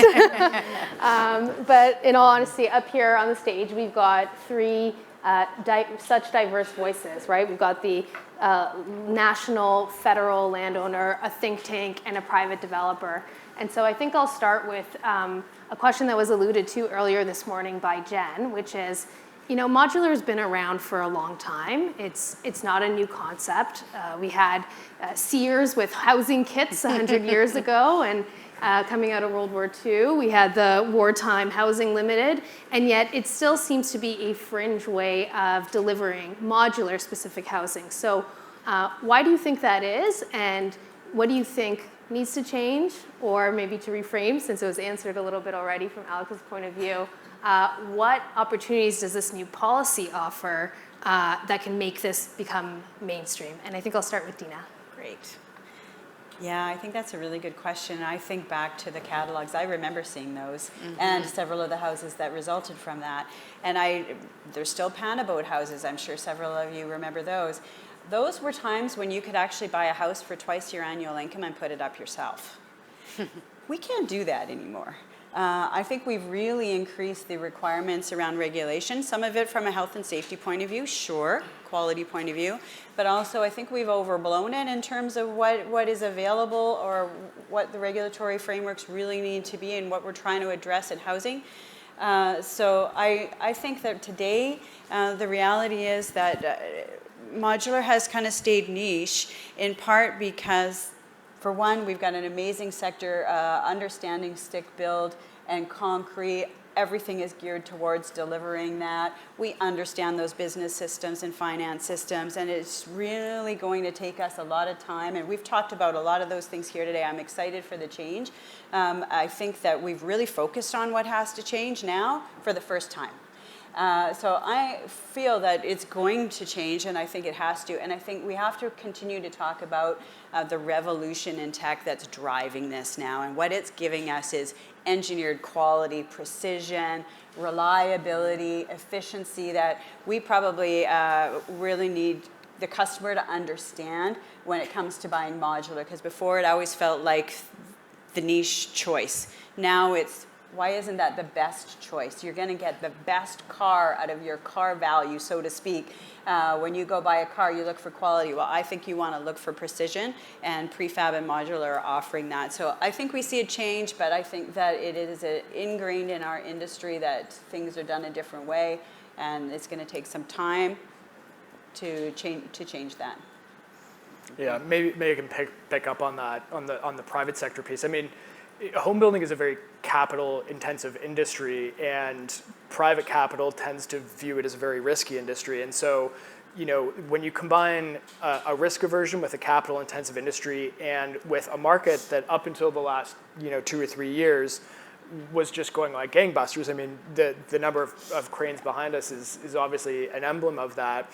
When you put those factors together, the private sector just wasn't really incentivized to ask the question, can we do this better? Can we do this faster? Can we do this on a more standardized basis? Because there was no real incentive to do it. But now, when you look at the housing market and the state of it today, we underwrite properties today that don't pencil with free land, and that's a sea change of the industry in the last 15 years. And so I think now with the slowdown, the home building sector has had to be a little introspective and say, how can we do this smarter? How can we do this faster? And what needs to happen from an industrial standpoint in order to be able to deliver that? So I think it's starting to get there, but it's going to take some pilot projects and some proof positives for the private sector to see a community at Downsview or one of our projects hopefully delivered on time, on budget, and leased up well to really take off. But I think it's great that we have multiple levels of government now and not-for-profit organizations and public sector organizations coming together and saying, we'll be the first. I agree. Alexandra? Yeah, I mean, from my perspective, there's a bit of a running joke amongst some planners where when you think about Toronto or other sort of like, let's say like fields in this particular sector, is that we're always happy to be, we don't want to be the first, we're happy to be the 101st. We want to see if other people do it first and how it works there and learn from their lessons. And it ties into that like a risk aversion that you were speaking to and other people have mentioned before. They're like, we don't want to be the ones to really like stick our foot into it we want to see how other people are doing it first. So ultimately, I think that's probably part of the hang-up that we've had in this particular, in trying to get this technology to move forward. But it also like plays into how we're, from a procurement perspective, it plays into that being a lot more reactive when it comes to addressing these different problems than being proactive. I think the exciting part of this new program is that it seems to be trying to be proactive. Like when I'm going through the list of some of the promises that are being made or goals that are being made, one of them is tied to procurement as well. And that's a good signal to folks knowing that like projects are coming. There's going to be a coordinated effort around it. How do I fit into this ecosystem? Who can I start working with? How do I start positioning myself in order to like capitalize on these different projects and get ready to meet the demand that's coming? one of the favorite things that I've done or seen in my scan of different municipalities and their social procurement frameworks is that municipalities like the city of Chicago, Milwaukee, I think Pittsburgh, they have what are called buying plans. And this is sort of a similar kind of framework where they're like, this is what we're going to be doing for the year or the next few years, get ready. So that other businesses can know, let's start making partnerships, let's start hiring, let's start training people and get ready so that when, in 2027, 2026, 2030, I guess, they're ready to meet that demand and continue to accelerate these projects forward other than, working backwards and trying to play catch up. I think sometimes in a lot of these situations, when it comes to RFPs or projects, you're asking for the moon, you're asking for trees, but you didn't plant the seed in order to make sure that everything was ready leading up to it. So those are my thoughts. Yeah, thank you. Yeah. I like where you're going there with your answer, Alexandra, and I'm going to come back to you in a moment. But just before we do, just one last question, maybe for Alex. You mentioned earlier the shout out to Dennis and the City of Toronto and our project on the Danforth.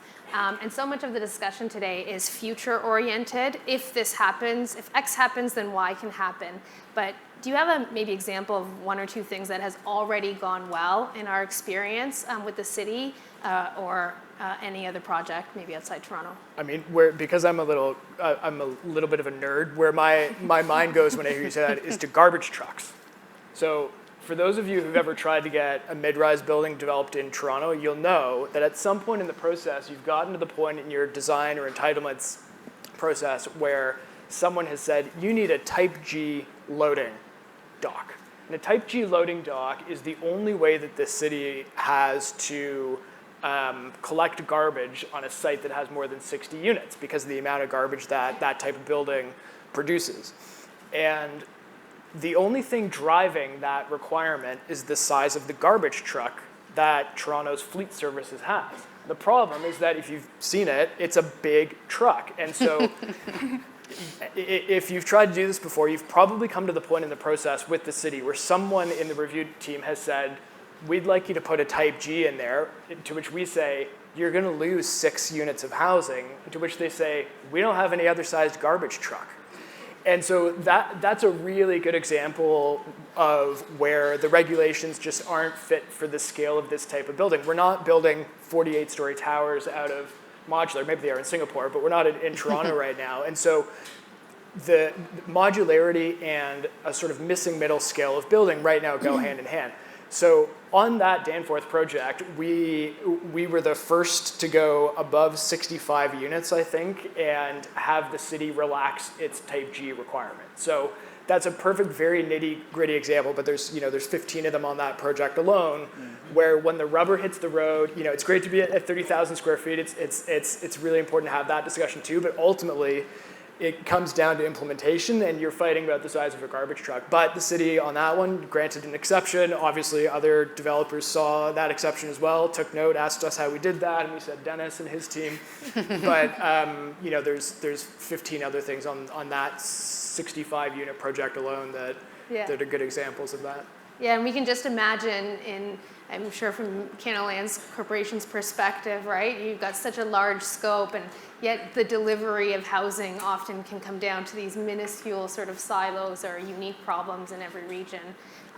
But going back to our forward-looking, because I would like to come back to Alexandra, how can housing programs support the diversity of industry players from small to large across jurisdictions? I mean, not to be redundant, for sure, social procurement. That's a good way of going about that. Those community benefits agreements and frameworks. And so actually backtracking a bit, the funny part about, we're talking about Downsview as one of the major sites for this new funding and coordination. But Downsview is actually, if you look at the map, the City of Toronto is really great when it comes to data and showcasing the different demographics of our city. And Downsview is a neighborhood improvement area. And for context, neighborhood improvement areas or areas, communities of across our city that have been designated for new investment and supports, recognizing that these are areas that have been underinvested for many years. These are areas that are mainly composed of low-income folks, and are actually some of the most diverse areas in our city. So you have this interesting, interplay of folks in this particular region. So there's Downsview there, which is a huge site. I've been there up and down in that section. But right above it is another neighborhood improvement area. You have Jane and Finch. You have Black Creek. You have to the left a little bit, I'm sorry, I'm picturing it in my brain, so if you're not from Toronto, apologies. But you have Rexdale. You have Mount Dennis that are other neighborhood improvement areas as well that have been advocating and working and asking for and organizing for these different benefits, have been part of the catalyst for making these sites, prepared to have them be prepared to welcome such investment and other opportunities. And the benefit, the good thing about that is that there's already plans sort of in place. I think there's always a concern when it comes to like, how are we going to find the diverse suppliers? What does the community want? And there's always a bit of like hesitancy around it. And I get it because it is scary to kind of go into these new places, and people have been feeling harmed or ignored or neglected, and rightfully so. But the benefit is that with working with the city, working with community organizations, you'll find that there are community development plans, there are social development plans, there are community action plans where people are actually saying, we want jobs like this. We've also recognized that there's a deficiency here. We want to work with you for this. So there's already opportunities to tap into that and use these new developments and new investments as a way to redirect, not just redirect, but to align both these community goals around how they can support our mission of affordable housing and other initiatives, but also how we can partner together to scale it and grow it and build that capacity so that we don't necessarily need to have more neighborhood improvement areas. Ideally, we're all in a prosperous place. Right. Thank you. Dina, I see you're nodding your head as Alexandra is speaking. So once again, I'd like to move it from, this would be great in the future to have. Perhaps you can tell us a little bit about what's currently happening. Great. Yeah, I'd love to. I mean, we've talked about Downsview, and we certainly understand that we're at the nexus of a lot of different demographics in that site, and it is a massive opportunity. So the community engagement process was incredibly diverse, and we celebrated that, and we've been working.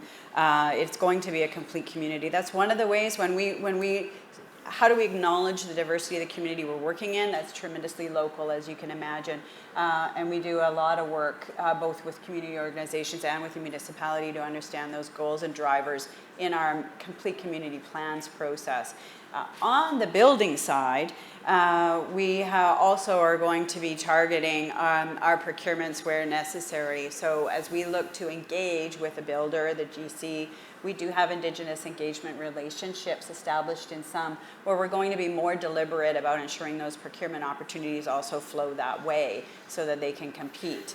Then we have a diverse procurement objective as well. Those are things that have to be a natural part of doing good business in communities these days. So I don't see them as exceptional, and they also usually enrich our outcomes. So that, I think that it's work that's underway. We've been doing it for years, and I think that many of you probably have as well. So, Thank you. Anything to add?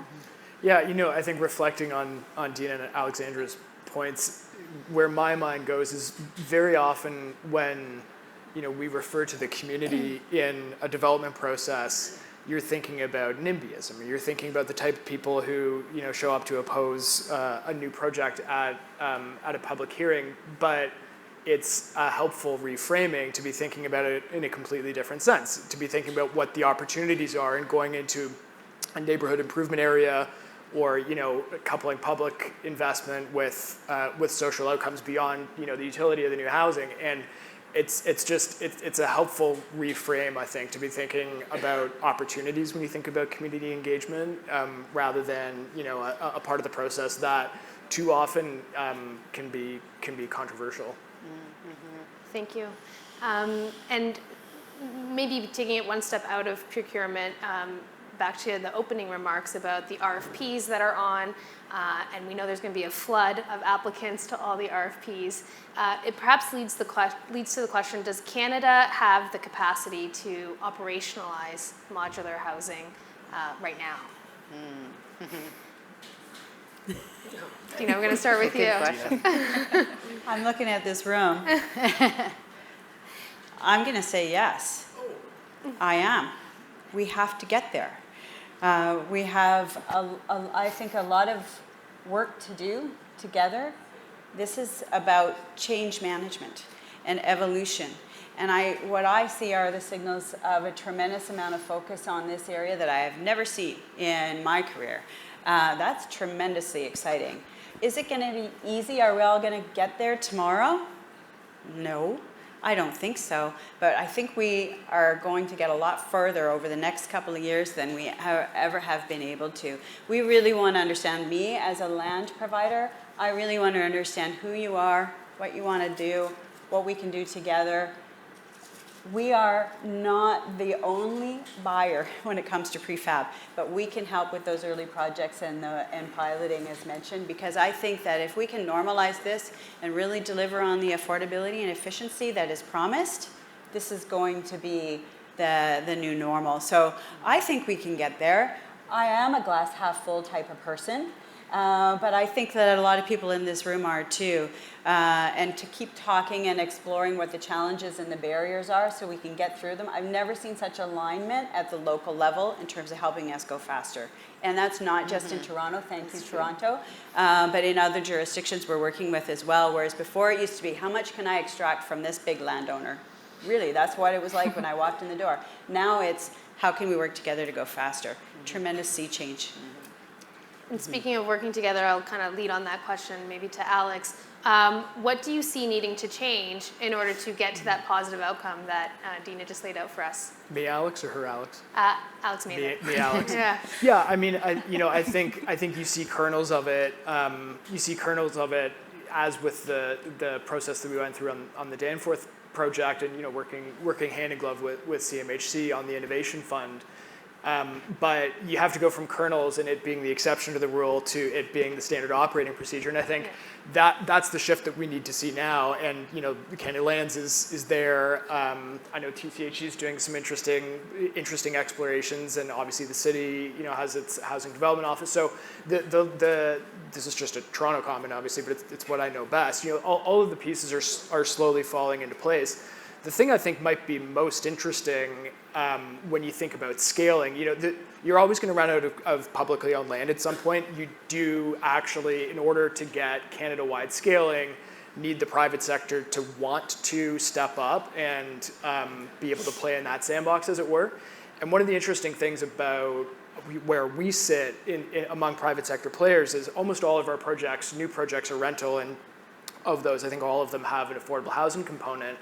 And there was a big swath of the private sector, there still remains a big swath of the private sector that has no interest in doing either of those things. But given the slowdown, you're seeing more and more developers exhibit an interest in doing that kind of project, in engaging with the public sector, not-for-profits in new development models. People call up me and Jennifer and other members of the team all the time and say, how did you guys do this? Talk to me about this partnership with Creatio on the Merton project that's breaking ground tomorrow morning that Carolina was the project manager of. And that curiosity has been born of necessity, but it sort of doesn't matter how we got here. What we need is the scale, and the private sector is being, the reluctant part of the private sector, I think, is being forced into this situation, which is fine, because all we should care about is the outcome. So I'm optimistic, because the pieces are there from at least 2 of 3 levels of government in this province, and the private sector is taking notice, and I think we'll get there. Great. I'm going to give Alexandra the last word, and then I think I'll queue us up for Q&As.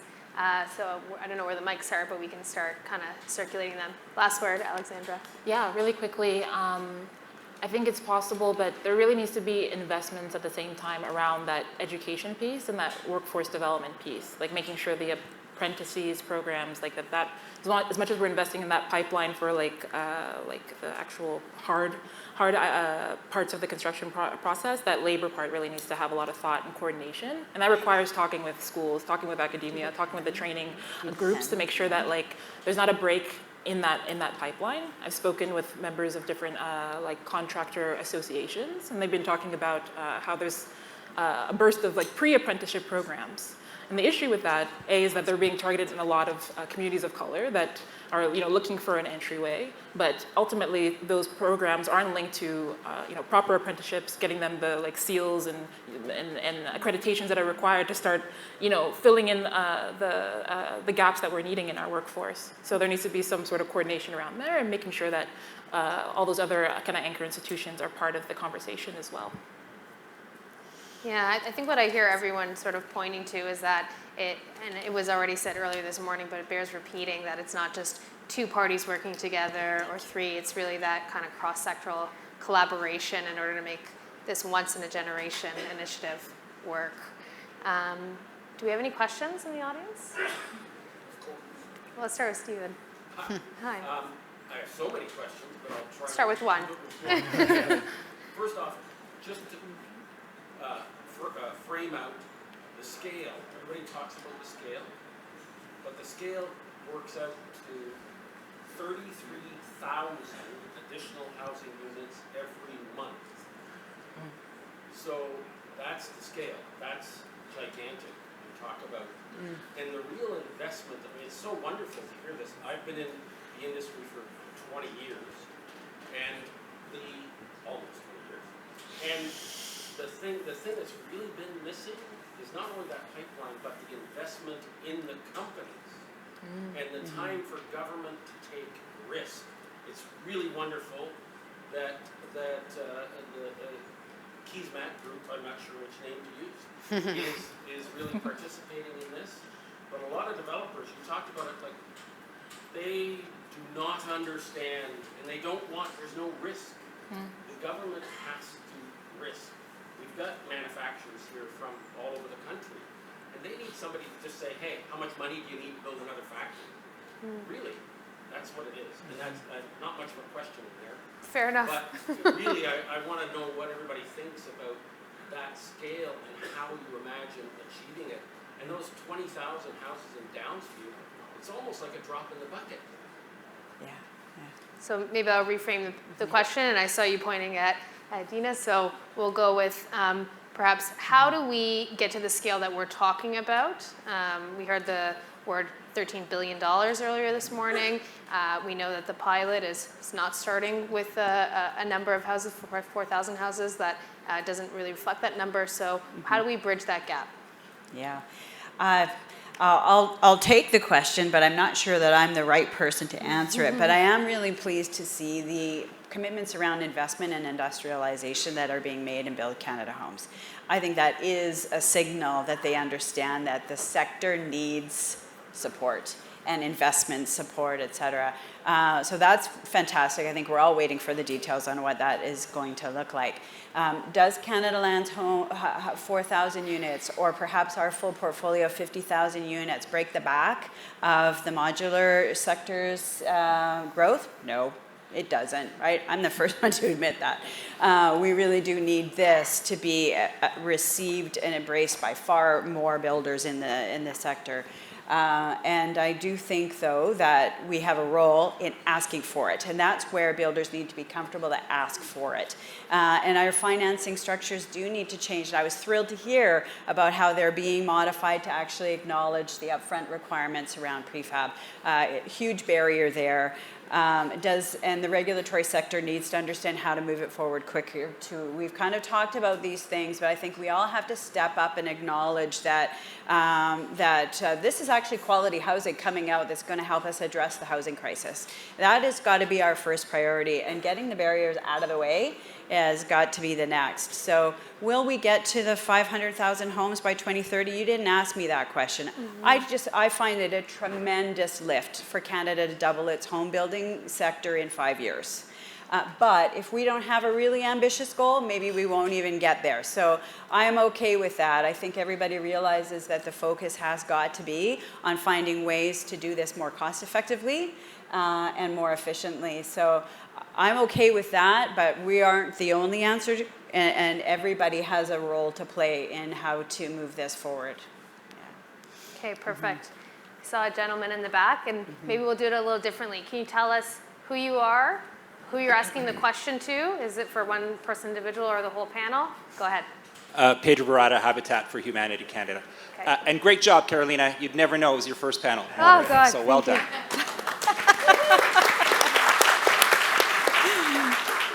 My question is for Deanna, so we'll start there. So once the homes are built, the RFQ says that once the homes are built, there's a tremendous procurement opportunity, which is to transfer those homes. You retain the ownership of those, to transfer those homes to a not-for-profit operator or operators. And I know there's still a lot of work ahead in figuring that out. But you're probably thinking right now in terms of what do you want to get out of those initial homes in terms of the continuum, right? From transitional to rental to supportive to affordable home ownership. So what's the thinking that's going on that, around that mix that's going to then help the proponents put together probably a consortium to come forward and bid on it? So anything you can tell us on that side would be really interesting. And I know that these are early stages, so appreciate that. They are early stages. Thanks for the question.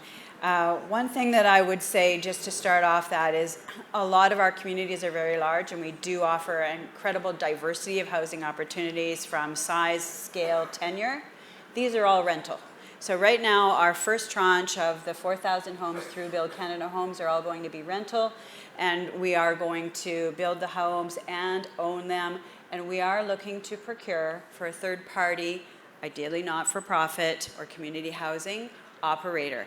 And we see that as a real win because they're qualified operators that can build their portfolio on these project opportunities from hundreds of units to, in some cases, we have thousands. They are not going to all spring up overnight, but they will spring up rather quickly. So we expect to work with them to grow their capacity and bring us the kind of acumen needed to deliver housing both on the affordable non-market side and perhaps with a partner, or we're welcoming consortiums as to how they may ultimately apply for that opportunity. So that is to come, more details to come, but we think that that is a great way to partner with the not-for-profit and community housing sector. Thank you. I think we have time for one more. Who you are, who you're asking. Thank you. My name is Changming Guo. I used to be working with City of Toronto, the corporate real estate management. I have been a big fan of Jennifer since she was the chief planner of the City of Toronto. I'm a big passionate about housing, especially the affordability part of it. My question is really to Alex, the nerd. You mentioned about the timber part of the construction methodologies and stuff. I wonder whether you have done your researches about the other prefab, like a concrete slab or a wall panel in terms of construction methodologies and stuff, because if you want to stack up 20, 30, or even higher, that could be a concern for mass timbers, right? I wonder whether you've done your researches and whether you can share with us a bit in terms of the cost for multi-story or high-rise between mass timber and prefab concrete or steels and stuff. Thank you. Yeah, for sure. The short answer is yes, exhaustive research. We focused on modularity as the driver of the portfolio rather than timber, for starters. CMHC was very interested in the timber because of the sustainability benefits. We are too, but the first question we asked was, is there a modular solution here that can deliver faster and more efficiently and cheaper?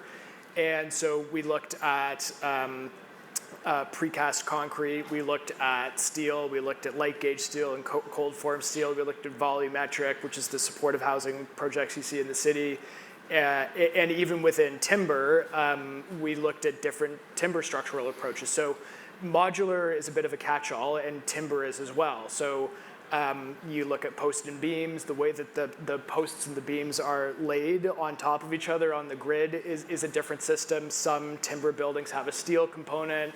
There's a timber building that Element 5 is building on Royal York Road that has concrete block cores and combination of wall and floor cassettes and posts and beams. So there's a million different iterations, and our team led a very exhaustive review process of all of those. we worked really closely with some of the panel manufacturers themselves. They have different preferences based on what their ideal type of product to put through their factories are. And at the end of the day, we knew broadly the built form that we were going to deliver, which was between sort of 6 and 12 stories.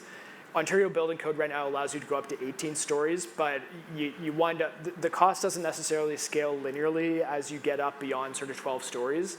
So that kept us into a built form and drove us to a specific structural grid and structural system. So we looked at, dozens of permutations in terms of the material itself, and then within the timber world, different permutations of where we wound up.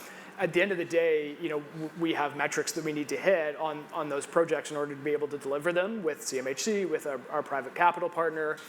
And we had to get to a place through that process where it was sort of broadly competitive with cast in place concrete, and we were able, through a lot of hard work and sweat equity, and with the support of CMHC, to get to a point where we're sort of generally in that range. And so that's a really important signal to Dina's point and to Alex's point, about scaling. You have to be in the realm of cast in place concrete at worst for it to be a useful for the private sector model that can actually be delivered over and over again.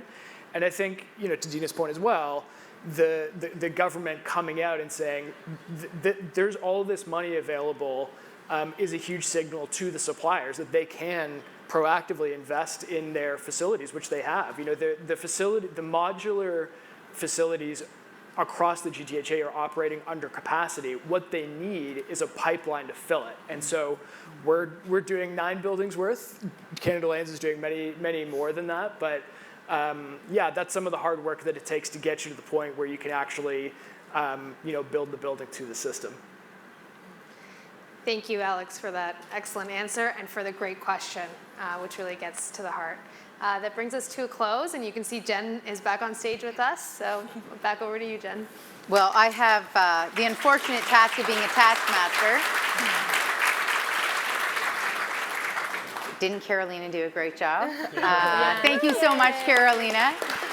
Appreciate you, and thank you to all of our panelists. You now know, if anyone remains curious about social procurement, please find Alexandra for 2 reasons. One is because she is an expert, and number 2, because moving forward, this is across the country a really critical part of the government finding partners. The social procurement part is deeply relevant if you're bidding on projects, understanding how to create a community benefits plan, how to work with local communities in order to bring in local labor. All of that is an area where there needs to be upskilling in this industry, particularly if you're hoping to be a part of any of the sites that Dina has in her portfolio. So thank you very much to this panel. That was fantastic. We do have a little gift for our panelists, which is we thought something for a working person would be a good token of appreciation. This is our signature Canada Builds Modular Summit 2025 baseball cap, and you will receive one this evening yourself, possibly, if you are here for the reception. But to our panelists, thank you very much for your time, a token of our appreciation. You have one. Thank you. Thank you. That was awesome. Thank you. Thank you. Okay, we're going to head into our lunch break. Our lunch break is approximately an hour long, and then we're going to come back for our 1 o'clock panel. And our 1 o'clock panel, we're going to be focusing, we're taking the lens up a little bit to a national scale. We're going to be talking about this question at the countrywide level. How is it that we can build really a new housing economy where modular is at the center of that housing economy? And the question was asked by Carolina. I thought it was an excellent question, like, can we actually do this? And in some ways, the 1 o'clock panel is going to focus on the question of how do we do this? How do we actually build the new housing economy?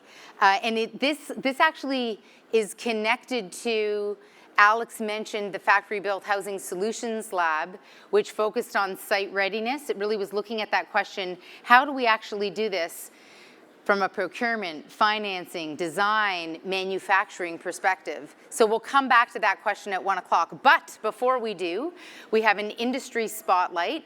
I'm very excited to invite Danny Greenberg up to the stage, and we're going to hear an example of it already done. So a point of inspiration. Danny, come on up. We're very excited to hear about the work that you've already done to show us how it gets done. Thank you for being here.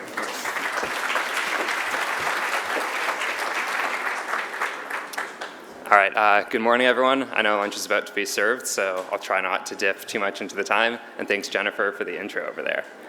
So I'm here with Kolesnikov, and we're really excited to share how we've been incorporating mass timber into modular solutions and how we can help build that at scale. So really quickly, for those of you that aren't familiar with our company, we're a fourth-generation family-owned firm located in southeastern British Columbia, and we started up in the 1930s as a horse-drawn logging company. And then over the years and over the generations, the family's invested into a variety of different timber processing, first as a sawmill, then into mass timber, and now most recently into prefab and modular. So we are a vertically integrated company, and what that means is that we oversee the entire process from reforestation to delivering and installing finished products. And there's some big benefits with that. I think one of the major benefits is that we can really de-risk a project. So we're not subject to the same kind of fluctuations for raw materials in the market as other builders may be. And it also gives us a lot of transparency on our supply chain itself. So we like to say that we've got our 100-mile diet, and what that pretty much means is that all of the fiber that we use comes from roughly 100 miles, or I guess 160 kilometers from around our facility. So we've been fortunate to be involved in a wide range of projects, some right here in Toronto.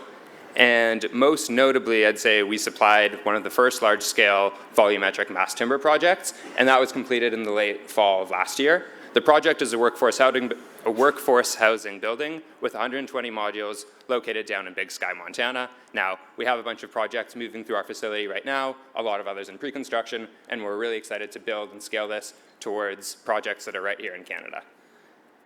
So I'd say most people have probably seen a similar kind of chart on the screen. Everyone here has probably felt the rise in construction costs. We're all here at the Modular Building Summit, so I don't think we really need to talk about the benefits of modular and how it can help alleviate the costs. But one of the challenges with modular construction right now, and Jennifer, you touched on it, Alex touched on it, is that when people hear the word modular, they kind of think of these temporary spaces. And don't get me wrong, these spaces absolutely have a use case in the industry and to provide very needed housing, but they're not as good of a space necessarily for long-term solutions. So with modular CLT, we can build these spaces with the same benefits of mass timber, so you get all of the same aesthetic, sustainable, and durability benefits, but then you also get those savings on overall schedule and overall cost that you get with modular construction.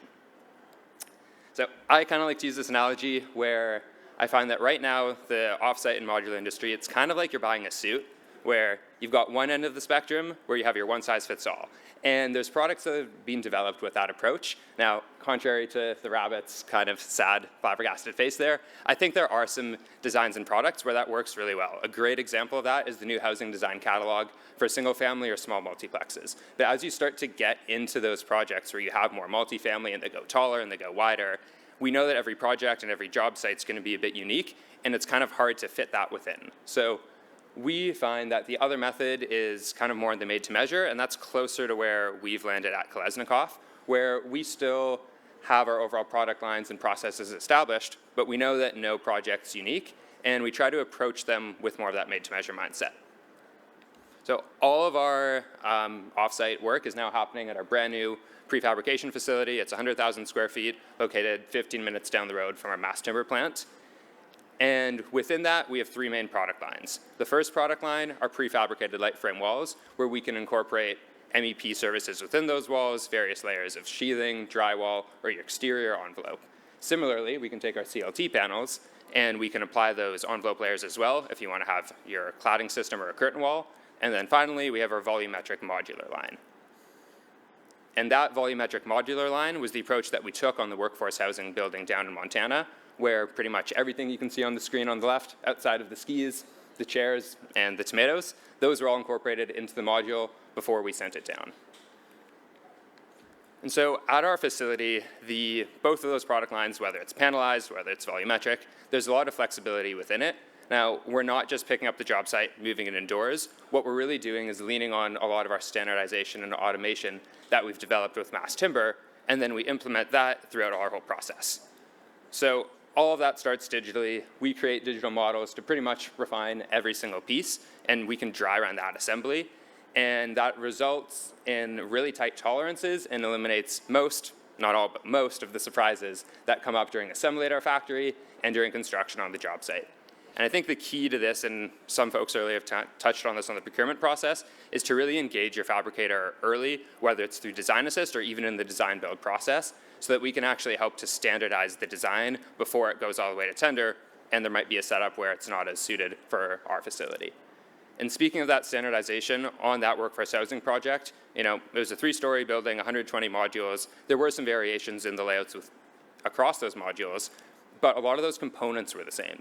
So we were pre-building the exterior walls and the plumbing walls separately, and then when it came down to actually assembling those modules, we could do it a lot faster because we had those panels all ready to go and standardized across the process.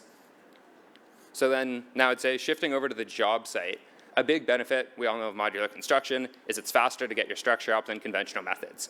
But now once you add in mass timber, all of those complexing and finishing details that occur between the modules when they come together, those become a lot simpler. And there's a lot less labor and cost associated with completing those. So ultimately, like modular and mass timber, you're getting a faster project cycle than you might be getting with a conventional method. So I just want to jump back to that suit analogy really quickly, where we all know that construction is not really a one-size-fits-all approach, but while you do need some standardization on multi-unit modular projects, there can be flexibility across the process, and that's really where I think we can come in and where mass timber can play such a vital role in this, where, yeah, we're leaning on standardized design for manufacturing and assembly practices, but at the same time, we can combine our various capabilities and various product lines to best suit the project. So yeah, I'd say just in closing, we feel super confident that we're well equipped to deliver prefab solutions for projects that are itching to break ground now, as well as future jobs through BCH or other programs like DASH or other provincial frameworks. So thanks so much. I don't know if there's any time for questions, but I'll be milling around, and enjoy the rest of the day.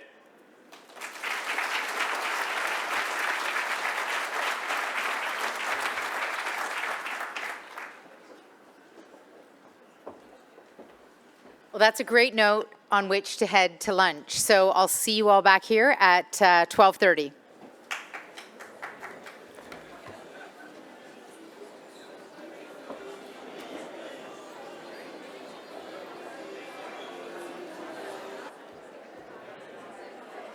I feel like we're doing a really good job of packing in a lot of content and making sure there's lots of time to talk to one another. Is that true? We're going to have another break this afternoon. It'll be a bit shorter after this panel, and then we'll go into our afternoon panel and our closing reflections. But the expo outside will continue for the reception at 4 o'clock. So if there's people that you still want to meet, there's still going to be time to meet them later on this afternoon.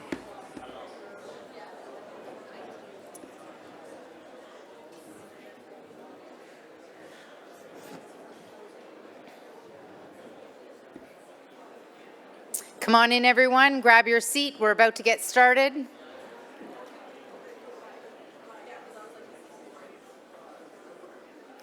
So one of the great things about starting this event is when you have an idea, you think it might be a good idea, you start talking to people to see who might want to participate and who sees the relevance of the conversation. And I wasn't really sure because we've been working in the modular space as a company for about 5 years, and we've actually seen some people come and go in those 5 years. We've seen some people get stronger, learn big lessons, recalibrate, strengthen their industry, grow their industry. And we've also seen folks that we were talking to several years ago who are no longer around. But one of the things that I discovered in getting out and talking to people about the opportunity of having a conversation specifically about modular and factory-built housing is that there are a few key people who are really dedicated to this space, who are doing the grinding, who are building companies, who are building knowledge, who are building tools. And one of those people is Fred Cassano from PwC. When I called Fred, the excitement about this event, about this industry, was it was captivating. It actually, I owe a real debt of gratitude to Fred because I was so encouraged by our very first phone call, and our whole team was doing a lot of grinding at that point, and I realized, okay, this is really something. And I think we're seeing that today, that this is really something. And when you're starting something, you never really know whether it's going to light on fire. And this definitely got lit on fire, and you were a really big part of that. So PwC is doing some fascinating work integrating AI into understanding site readiness. As we know, and we talked about this morning, that's like a critical success factor for scaling, is ensuring that the site readiness and how we procure and how we advance modular projects, that's something that we can scale and expedite. And Fred is going to come up right now and spend a few minutes talking about the incredible work that he's been doing, leading in this area around AI in the modular and factory-built housing space. So please join me in offering a warm welcome to Fred Cassano.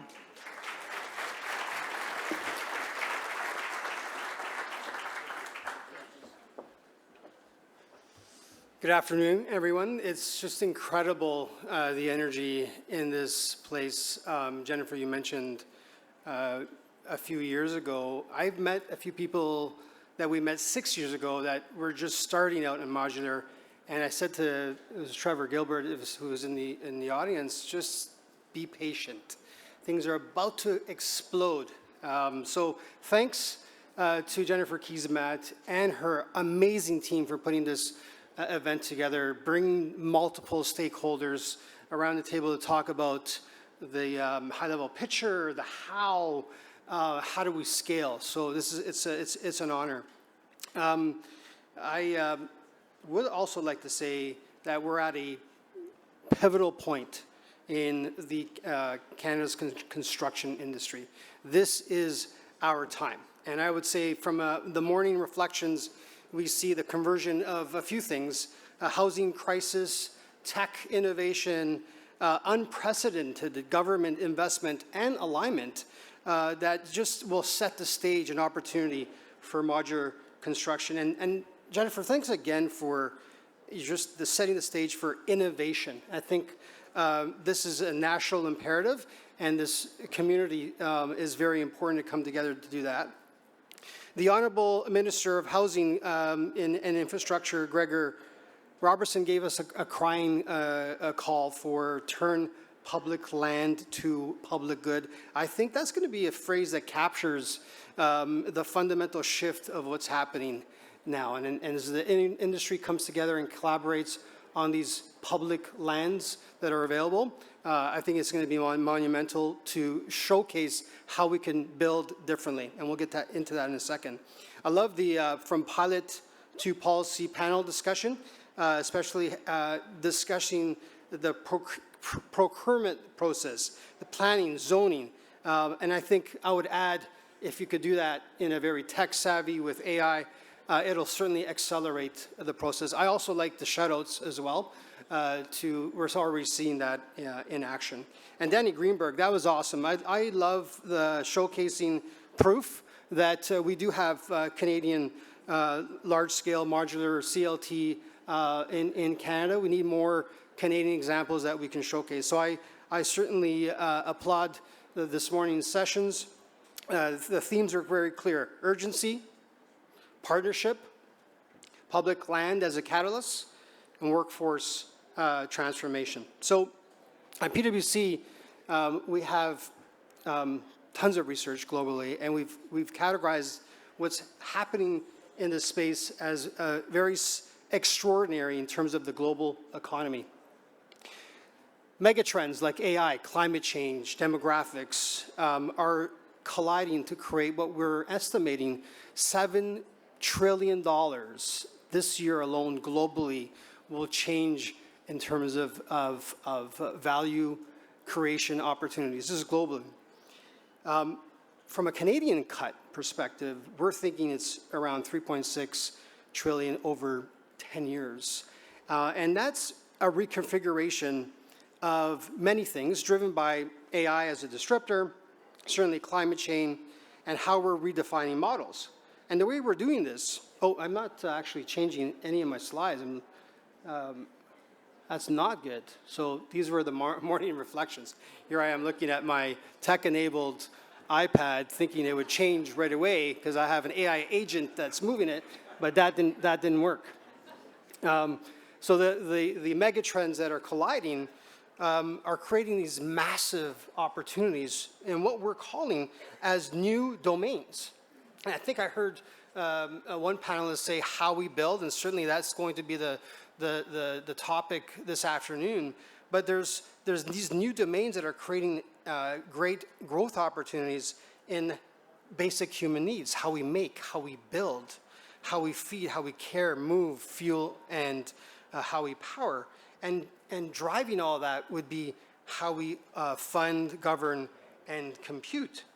So I want to focus on the build element because that's why we're here today. That encompasses construction and operating buildings, including infrastructure. Traditional real estate construction will move rapidly towards smart, sustainable buildings, building tech, data solutions, and smart city infrastructure. In order to capture this, Canada needs to embrace the AI component in all of our processes. And I saw Promise Robotics here today. He's definitely Ratman is definitely an example of adopting AI in robotic processing.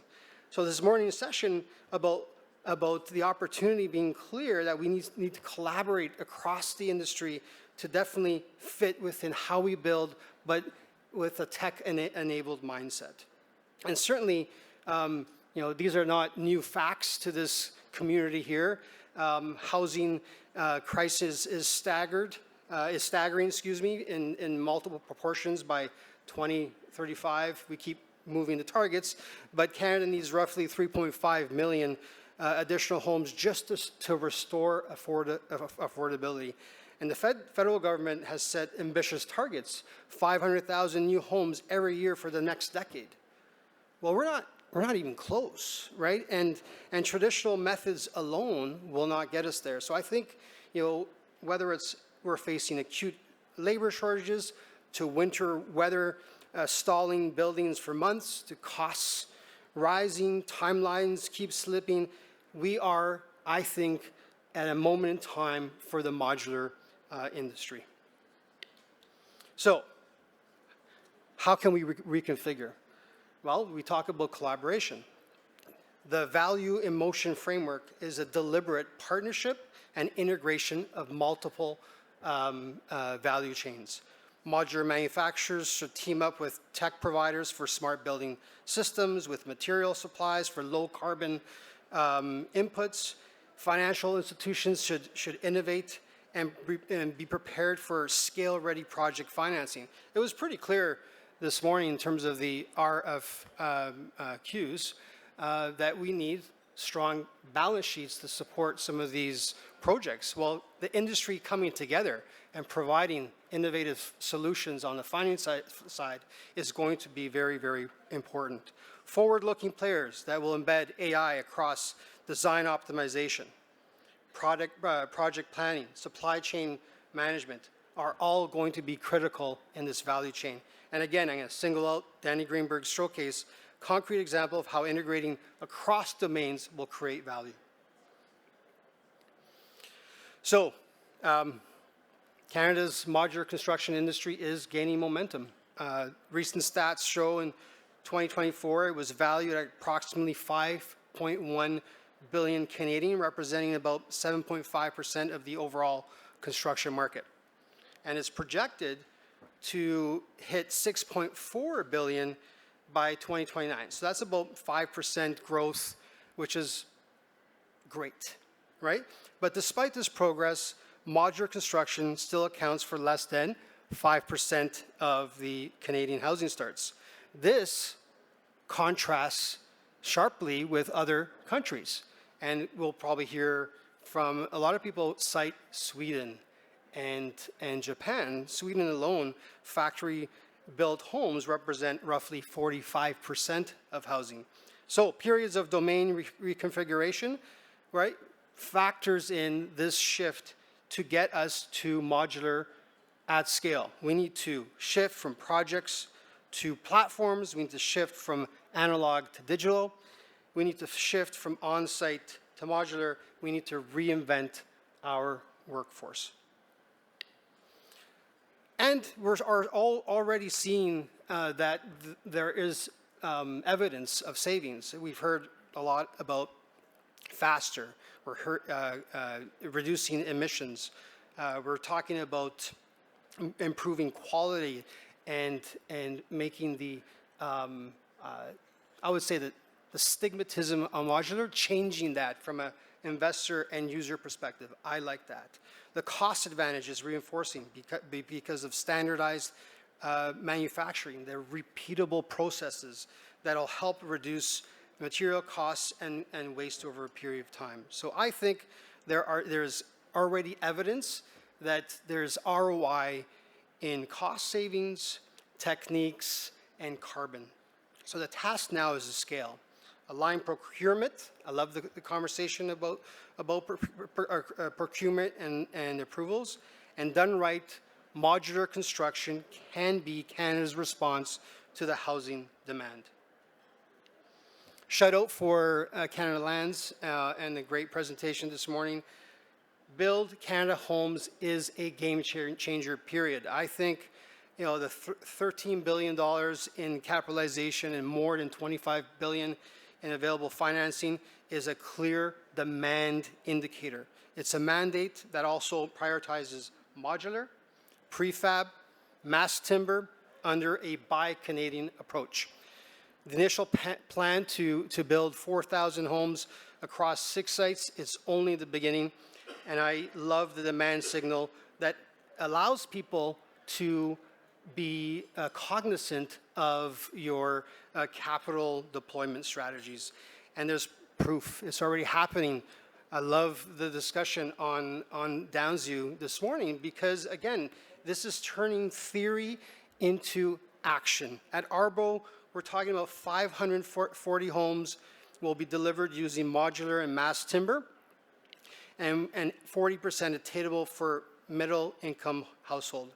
The market signal is clear, real, underway, and investable. So it's time for the industry to get confidence to write some checks, Jen. So why is the time now for Canada? Oh, I'm not changing my slides, I apologize. Again, so the time is now for, or the game changer for Canada Builds, and certainly a showcase on Downsview. So why is now the time for modular in Canada? Well, a few reasons.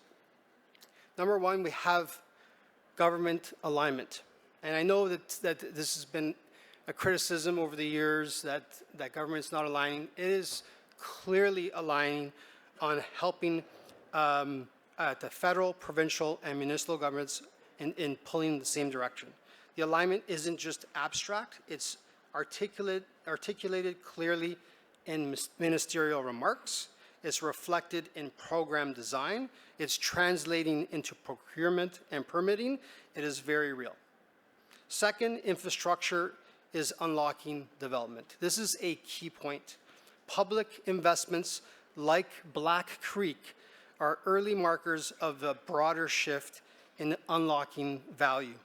Governments recognize that housing cannot be delivered without enabling infrastructure like water, sewer, transit, and roads. The Downsview announcement is proof of that.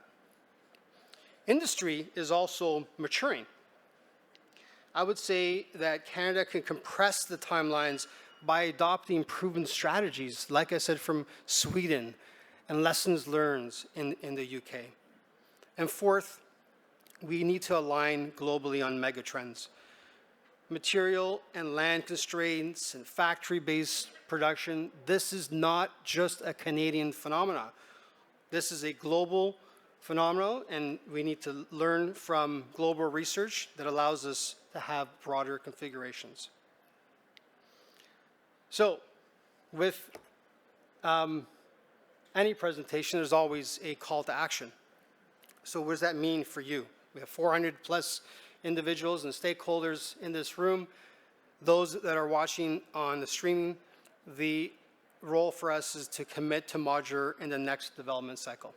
From cross-domain partnerships, manufacturers, tech, materials, finance, all coming together, anchored around public land opportunities that enable infrastructure so we can scale quickly and credibly. So what did we learn this morning? Well, innovation as a national imperative. We're aligning policy, we're committing capital, and we're doing it faster and with lower costs and carbon. I am looking forward to this afternoon's panel on how we're going to make it happen, right? From who does what to deliver at scale, clearing some of the holdbacks, the bottlenecks, scaling nationally, and where do we go from here? So what can PwC do? Well, we can help with strategy and translate some of these mega trends into roadmaps. People will need advice and creativity on putting together some proposals that the government will look at in a different way. I'm encouraged that the past does not equal the future. We can certainly assist. Capital and financing models that align incentives, and certainly tech-enabled solutions. We can help with BIM modeling, digital twins, and of course, AI. So here's my message. How we build is going to be different. Let's all commit to collaborate in new ways. Thank you again for being here, for engaging. Looking forward to this afternoon.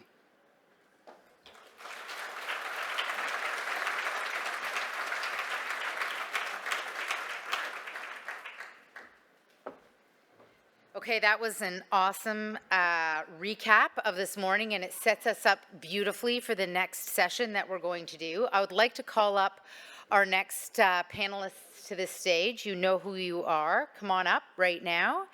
And as you're getting yourselves settled on the stage, I just thought it might be useful to do something we didn't do this morning, which is get a little bit of a feel for who's in the room. So if you are on the manufacturing side, put your hand up in the air so we can see who's on the manufacturing side. Okay, in the middle here, over on the other side. Who here is representing an agency that has land, a public agency or any other agency that has land? A few of them are on the stage. Okay, some on the edges. Who are the designers in the room? The architects? Okay, we've got lots of designers. Okay, these units are going to look really good. What about the policy makers, those advancing policy? Put your hand in the air, a few policy makers. And what about those on the finance side? Those who are doing the deals, constructing funds. Who did I miss? Anyone that I missed? Just yell it out. Builders, builders. Wave two arms if you're a builder. Yay. And who else did I miss? Educators, very important. Communicators, this is very important. This is a big part about what today is as well, is changing the message. Government funders, we love you, government funders. Go away and bring back your government funder friends. Anyone else that was missed? Okay, that's a really good cross-section. One more in the back. Say it again. Of course. Of course, a special welcome to our non-market and those who are involved in supportive housing as well. And only because your hand is so high. One more in the back.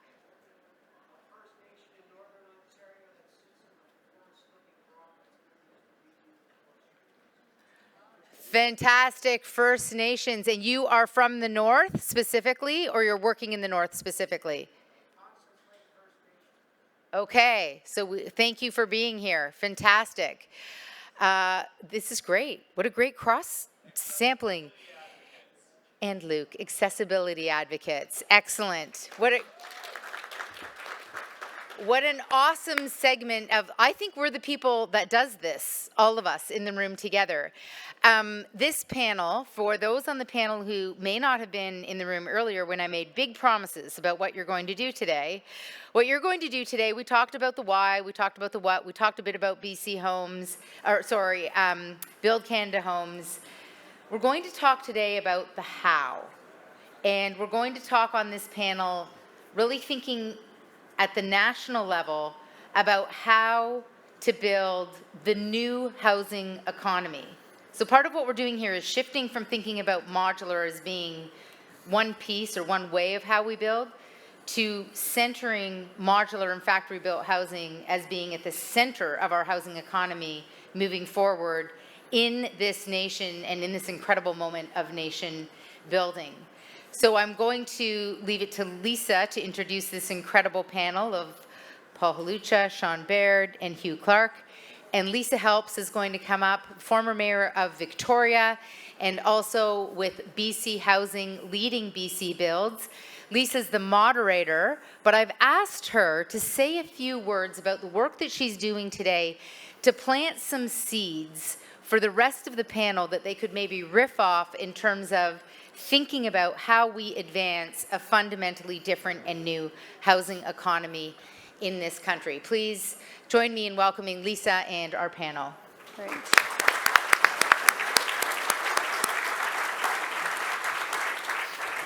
Thank you, Jennifer. Good afternoon, everyone.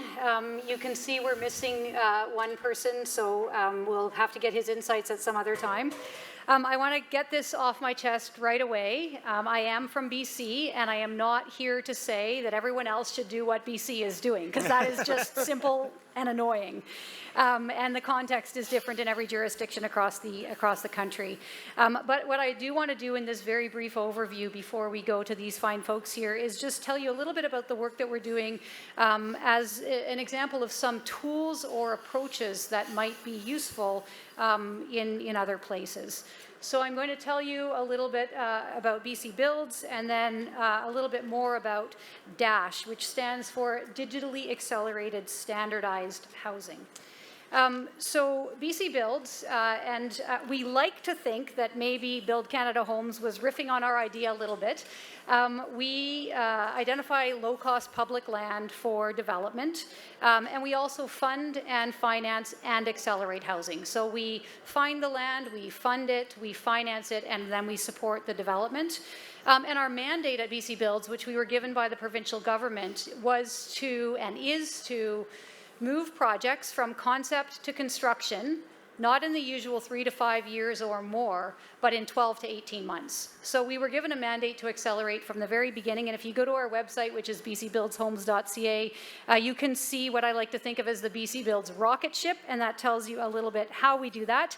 But what we do in this acceleration process is we think about treating construction start as minimum viable product. So in the tech sector, you want to get to getting your product out so you can make as much money as soon as possible.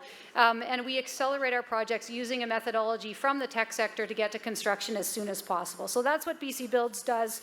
We launched in February 2024. We've got 7,000 homes in our pipeline and close to 2,000 already under construction.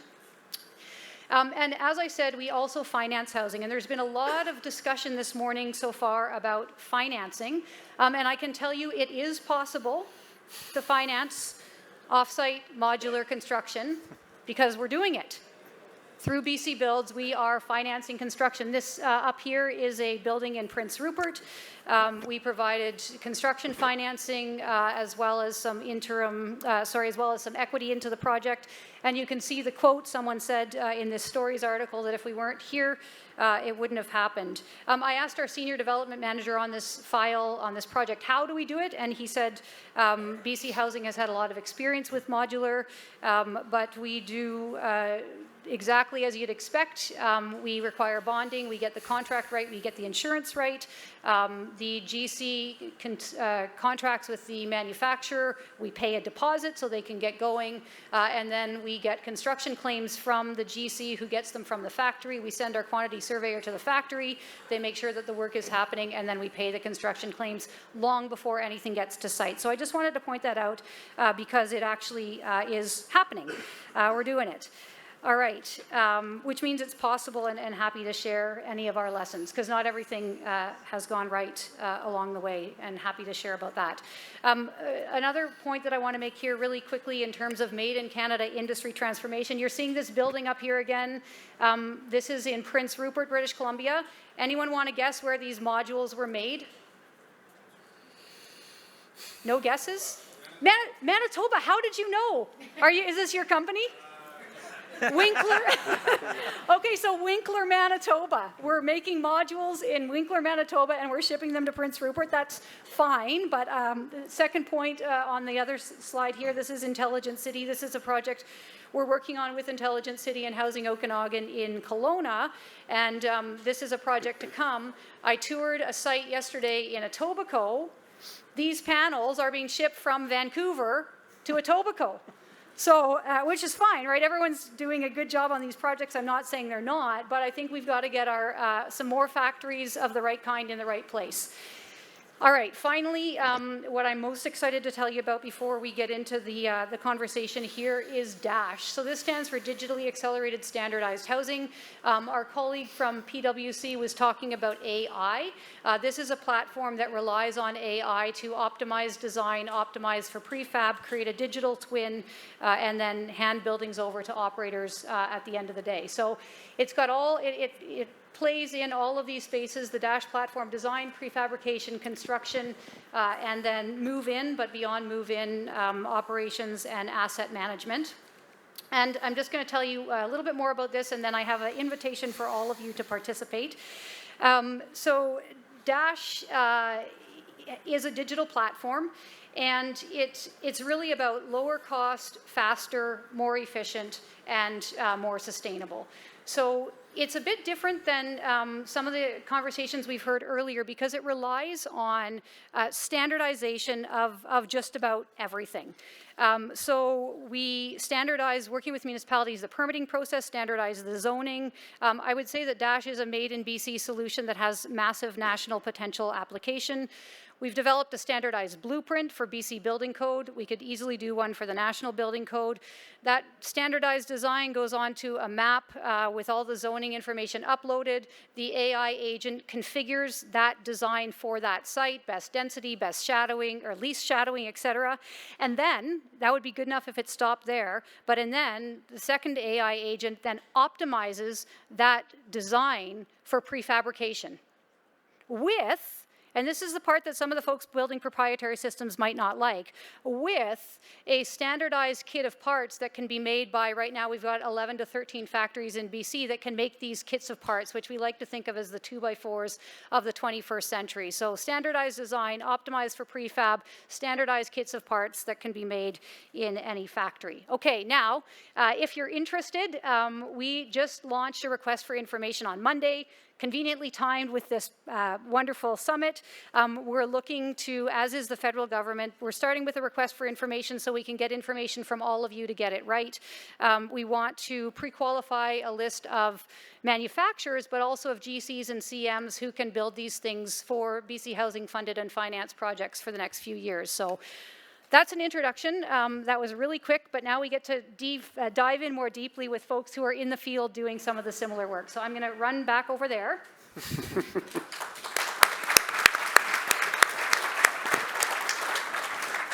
All right, so I would like each of you to briefly introduce yourself, tell us who you are, and then while you're doing that, or as part of you doing that, I'd love for you to tell us, what do you see as your role, so your personal role, because it really is about, in some ways, personal motivation, and the role of your organization in moving prefabrication, modularity from the margins to the center of the Canadian construction economy.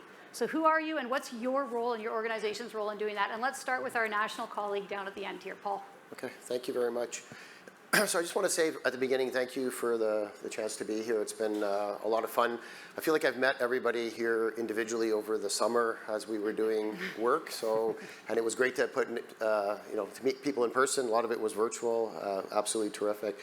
So I'm Paul Haluka. I'm a Deputy Minister at Housing, Infrastructure, Communities Canada, and I'm a lifelong civil servant. I come out of economic policy domain. So I worked, I worked at the Privy Council office for a long time on economic policy. I worked at Industry Canada when it was called Industry Canada. It's now got a different name for about 17, 18 years. A lot of different sectors: autos, aerospace, space, forestry, steel and aluminum, very different things. And I think what I bring to this file is actually the understanding that the industry and the industry transformation needs to be at the center of this. If you look at the product, look at the productivity numbers, you look at what the growth level's been at the country, you compare us to other jurisdictions, it's very clear that the pathway to that very daunting doubling of housing construction that the minister talked about this morning, that the government has adopted, the policy is very much on your shoulders, on our shoulders, but it has to come through the success of this sector. We're not going to achieve that target unless we advance and we work with you and we keep you at the center of the efforts. So my role is, in terms of leadership of the department, it's been to do the design work obviously with the government, support the launch of the Build Canada Homes. It's to incubate that organization, help it become independent next year. And it's also to kind of take the leadership and make it broader than just the department and the ecosystem players. So we've moved Canada Lands Corporation, who you heard from earlier, is now in Minister Robertson's portfolio. We obviously have CMHC, which has a key role to play. We have the Infrastructure Bank. We do infrastructure programming.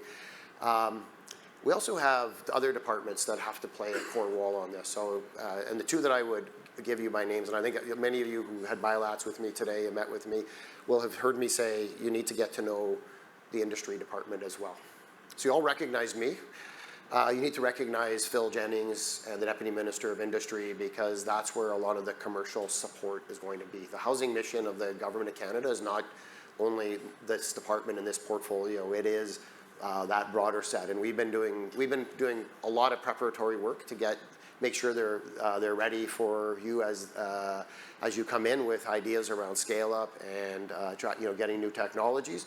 And so that's going to be a really key part of my job, is making sure that those other departments, the Defense Department, which is going to build a lot of housing, understands that they have the same mission as we do, which is to support the sector. So I'll stop now. I should have said at the beginning, I went to the Senate about 2 weeks ago, and the chair of the senator was super frustrated because I spoke for 10 minutes to respond to 30-second questions. So just warning on that one. All right, thanks. That's a good note. I'll stop there. That's a good note for the moderator. Thanks, Paul. That's a great point. I should have told you that at the beginning. Yeah, no, that's good. That's good. That's a great point that other departments across government are going to be looped in to make this work. It can't just be focused on housing.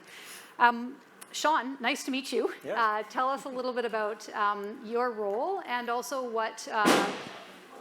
Whoa. Oh, no. Did that? Yeah, that was a window. It broke.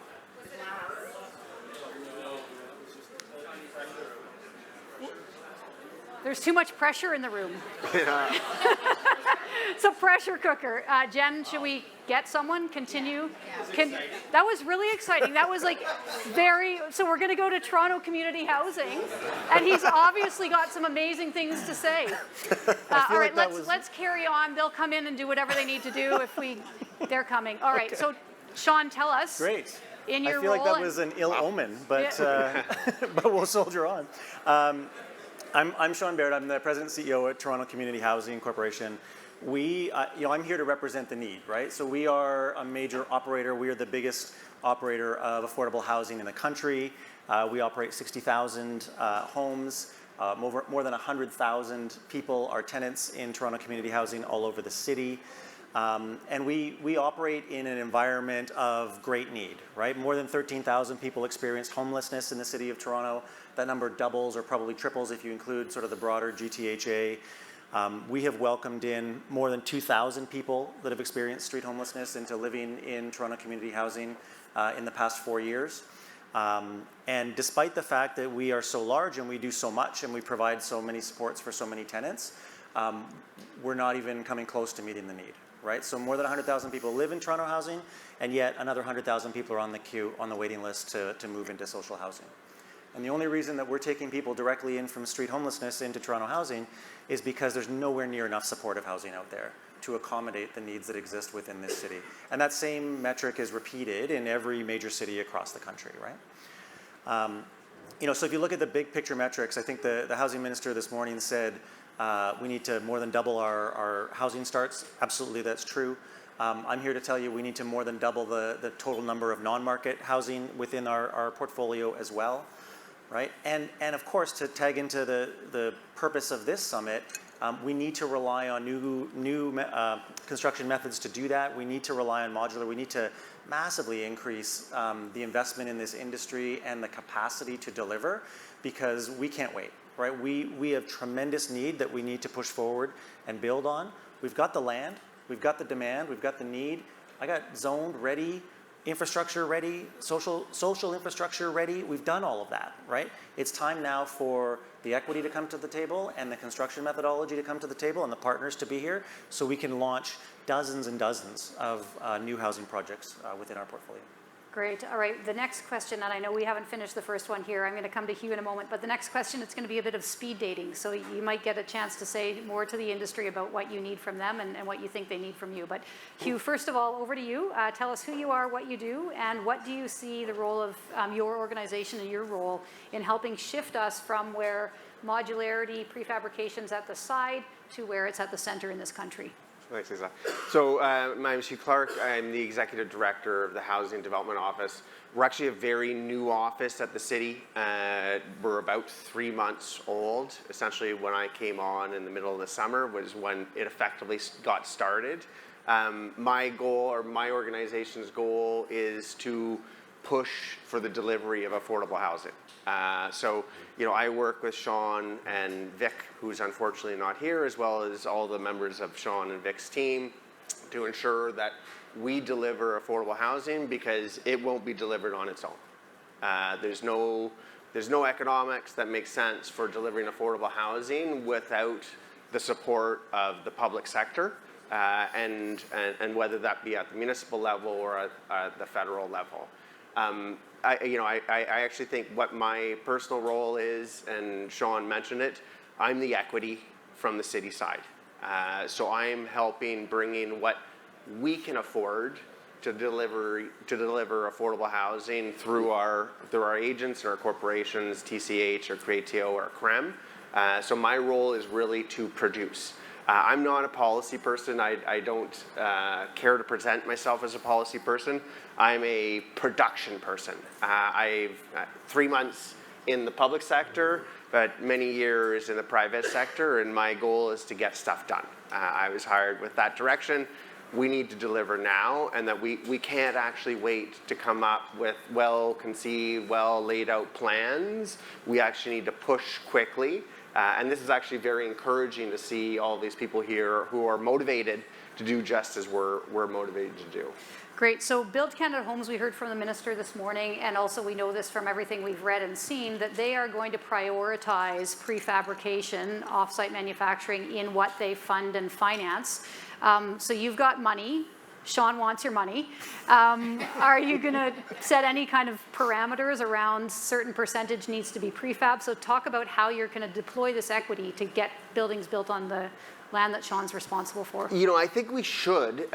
We haven't set that target yet, but I think that we need to, one, be working with Build Canada Homes, because while we have equity, our equity is this size, and Build Canada Homes' equity is that size. And truth be told, we need that, both equity and financing. I'm actually intrigued by the structure of your organization that can do both the equity and financing side, because we always make great efforts to push projects, say, you know, we'll fund this amount, but CMHC, we need you to do, you know, whether through the Affordable Housing Fund or ACLP financing, we need you to provide this much financing and even some forgivable loans.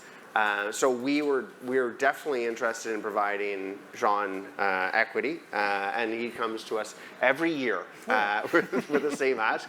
But to be clear, there's also other equity that's required, or there's other funding that's required, because once he gets it up and operational, the funding actually doesn't stop there, right? The only way to make the kind of product that we're talking about actually sustainable is continuous funding, and that's usually at the kind of provincial level, which is a whole other conversation altogether. But I'm more than happy to give Sean whatever it takes to get the industry moving and to produce quickly. Right, yeah, no, that's great. And I think that that's a key takeaway maybe for all of us, even this early in the panel, is that government has a role, and BC, Build Canada Homes, sorry, we are also BCH, BC Housing and Build Canada Homes. We call you BCAH in British Columbia. But anyway, you've sent a really strong message that you're going to be putting funding and financing towards projects that use prefabrication. And so for other equity partners coming in, I think that might be something, I know you're not a policy guy, but maybe something to consider. All right, so we've already established, and Paul, I really like what you said, industry transformation needs to be at the center of all of this. So if we take that to be true, which I think we do because we're all here, sometimes the private sector and private developers in particular get a bit of a bad rap in this country, which I think is really unfortunate, because 95% or more of the rental housing is built, owned, and operated by the private sector. So to you private sector folks here, we need you. We're not going to build as much as you can ever. So this is the speed dating piece of the conversation.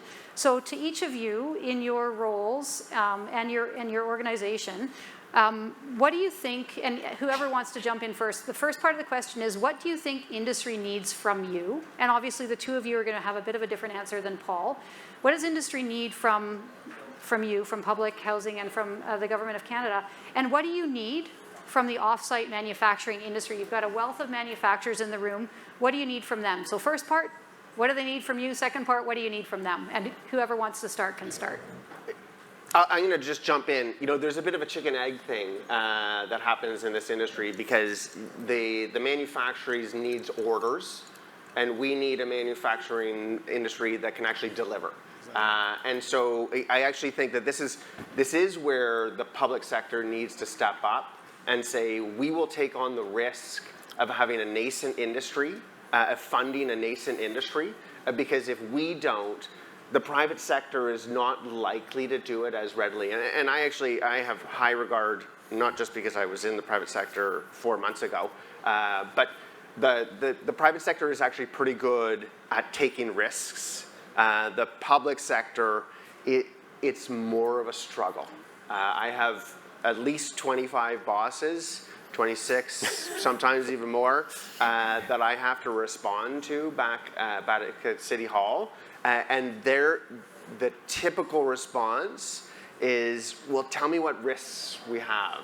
And unfortunately, because of the age of the industry, some of it isn't known, and some of it can't be quantified, right? Where they can say, okay, well, that's a quantifiable risk that I'm willing to take, and so we need to do it. Okay, so we need to reverse the risk ratio.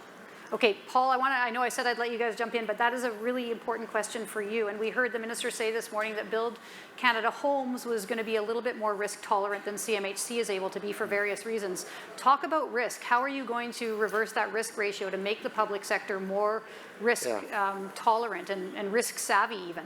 Well, in some ways we've built taking higher risk into the design, like the whole approach is based on us taking on more risk. So there'll be an investment policy that will come out in the coming weeks, not too distant future, that I think will spell that out in a bit more detail.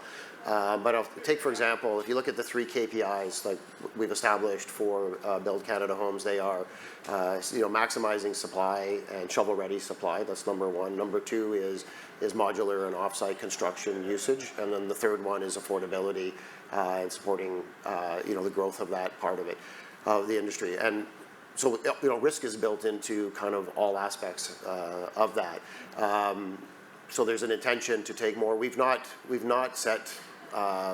There'll be a board that will be established, an investment committee that will work on coming to the actual risk ratios. But give you another piece. We have not set a requirement for a rate of return from Build Canada Homes.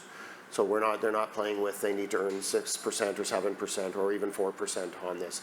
Goal is to bring private capital in, and the goal is potentially to exit and recycle their capital, but they're not required to earn a rate of return, which enables them, I think, to take a lot more risk than if they had to hit an ROI every time. The 5 properties that and I don't know, I told you, this is the speed dating part, and look what I'm doing.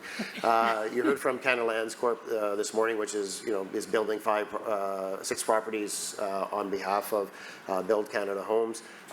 Like those are fully capitalized. Like we have the capital is there to do all 6 of those. We're going to try and get private partners in. So effectively, those are de-risked properties to begin with. All of the risk is going to be on Build Canada Homes on those properties. So that's what I would say. That's great. Yeah, thank you. And before I go to Sean, one more question for you. I know you hear a lot. It's your day job to get information from the folks in the room about what they need from you.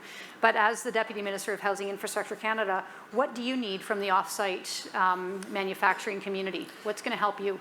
Well, I think the point that the colleagues made around getting to know the industry better is a key thing. Like what became clear to me over the summer is we don't know the sector and the industry, individual companies as well as we need to for this venture to be successful, which is the Minister mentioned this morning, one of the early steps we're going to have, hopefully in the next 3 or 4 weeks, is going to be a pre-qualification process. We're going to have an industry day. We want to pre-qualify vendors across the country in order to accelerate our ability to do deals. That's going to be hugely important, and we're putting the industry at the center of some of the early initiatives. So the $1 billion, again, that the Minister mentioned this morning, the plan is to actually have the companies be at the center of that. Like this, by next year, we will know the firms a lot better. We're going to try and do, if I can do all of $1 billion, if we can do a full $1 billion through modular, we're going to do that. That's our starting point. I think the thing I heard most often from companies over the summer in the sector was go modular by default. So we'll see if the investment policy says that. But if we're not modular by default, we're going to be like modular minus 5% or so, right? Certain parts of the country where you can't do it fully modular now. So, example, we announced an agreement with Nunavut as part of the launch day. Like, you have in Nunavut, there's actually it's impossible for them to do 100% modular. It would mean that their local indigenous working population would not be part of that construction solution. It can't be done. So we landed on a third for that one, but we will be pushing as high as we can. And I think that the ability to have modular and offsite construction as part of what the proposals that come forward will be a huge differentiator. And every time you hear the Prime Minister talk about Build Canada Homes, which is very, very often, right? Like you heard him last night, this is a core part of his messaging around building, and he always comes back to the importance of modular. And obviously the launch day spoke to that in terms of the visuals and who was present at that event as well. Great, yeah, thank you. That's a really interesting insight. I think there's putting industry at the center and paying attention to how they respond. And I think there was a really clear message sent this morning, keep that RFQ as simple as possible. And that's for us at BC Builds and BC Housing, we're doing the RFI first, so we can hear from industry, what do you need? What should we be asking for in this RFQ? So I think, yeah, putting industry at the center is really important. Sean, let's go to you on this question. What do you think the offsite housing industry needs from community housing, Toronto community housing?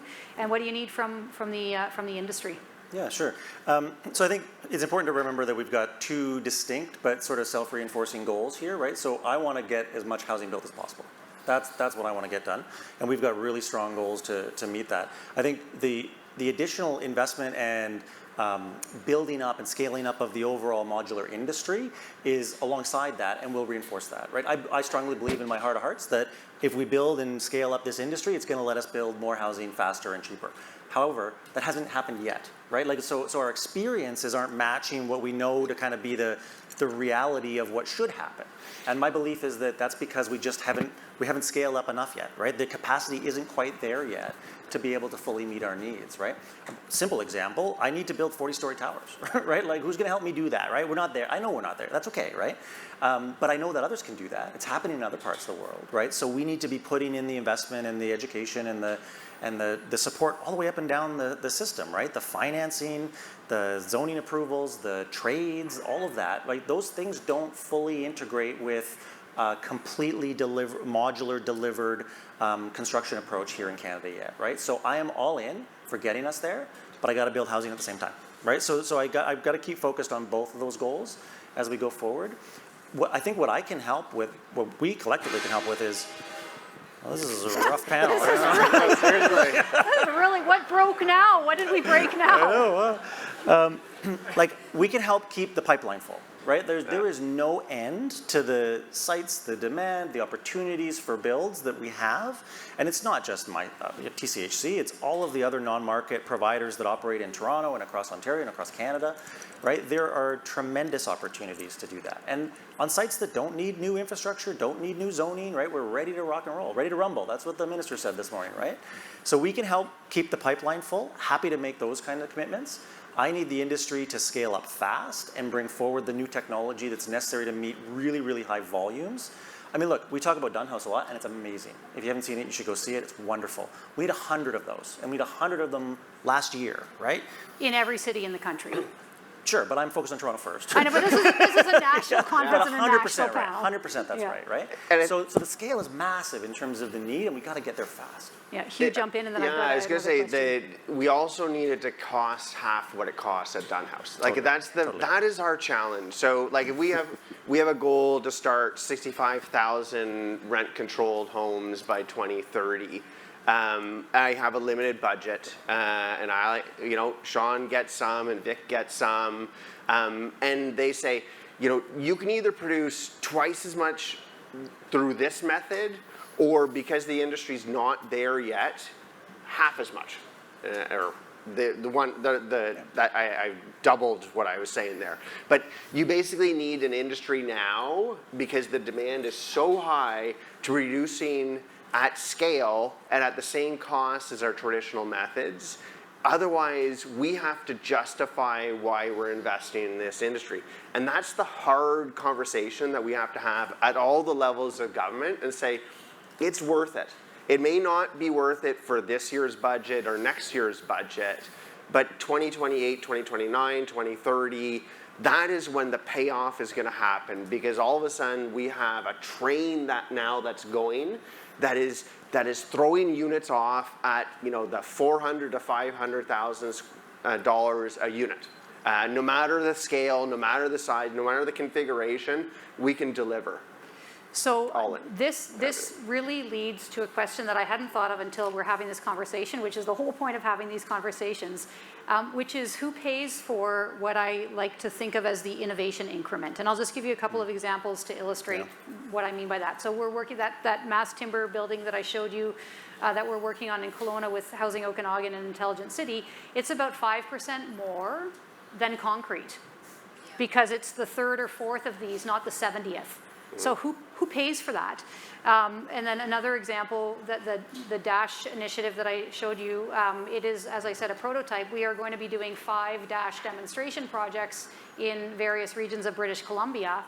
It's gonna cost more because we're going to ask the architect to sit alongside us every step of the way and give us their lessons learned.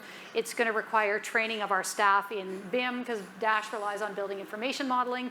So to the three of you, and maybe to all of you out there, to think about who pays for this innovation increment. Is it the private sector? Is it the public sector? Is it a split? Paul, let's go to you first on this. Yeah, I mean, I think this is not a question unique to this sector, right? Every sector that innovates has this challenge, and it's always, in my experience, a mixture of private and public money that comes into it. I mean, our universities are funded, publicly funded. They do work on innovation. You know, we have industry departments that support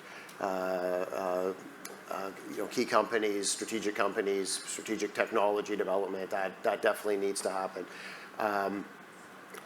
I actually think this sector, you know, this is not the aerospace sector. It's not to say there's not a lot of R&D, you know, some R&D that needs to happen here, but like certainly the companies that I have met with, they're not looking for us to help them get, you know, go from TRL 3 to 4 or get out of the lab. They're looking for help us with our order book. That was the message we heard all summer, was consistent demand and help us on that side. And that was actually a pretty big reorientation that we did in Build Canada Homes over the summer. We do have RDAs, regional development agencies. They have money. We have an advanced manufacturing sector, and as I mentioned, everyone needs to get to know the industry department here, because this is a strategic sector. I think that's what the government has said very clearly, that we need this sector to be supported on the technology side, but also on the delivery side. Great insight. Yeah, every industry has to innovate, and in this case, it sounds like the technology's there. It's just a question of, or not just a question of scale. I don't want to oversimplify, but having that order book is key. Well, the underutilized capacity in the sector is, right, it's huge. Like, we can, without a single new piece of equipment being bought, we can probably triple the market share that exists right now, if not more. So like I think that's what we have to absorb up, and then I bet you a lot of the entrepreneurs, innovators in the room will have access to capital that at a price that they don't at right now.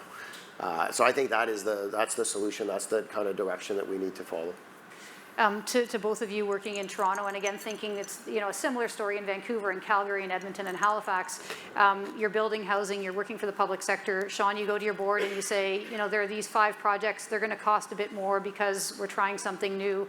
How do you approach that conversation, and what does your board say? And I guess the same question to Hugh. Yeah. I think Hugh hit it really well on the last answer, right? You got to take a long-term view of it, right? You got to take a business case that's going to look at the next 6, 7, 8, 10 years of production, because that's the cycles we build on anyway, right? In terms of the home building industry, right?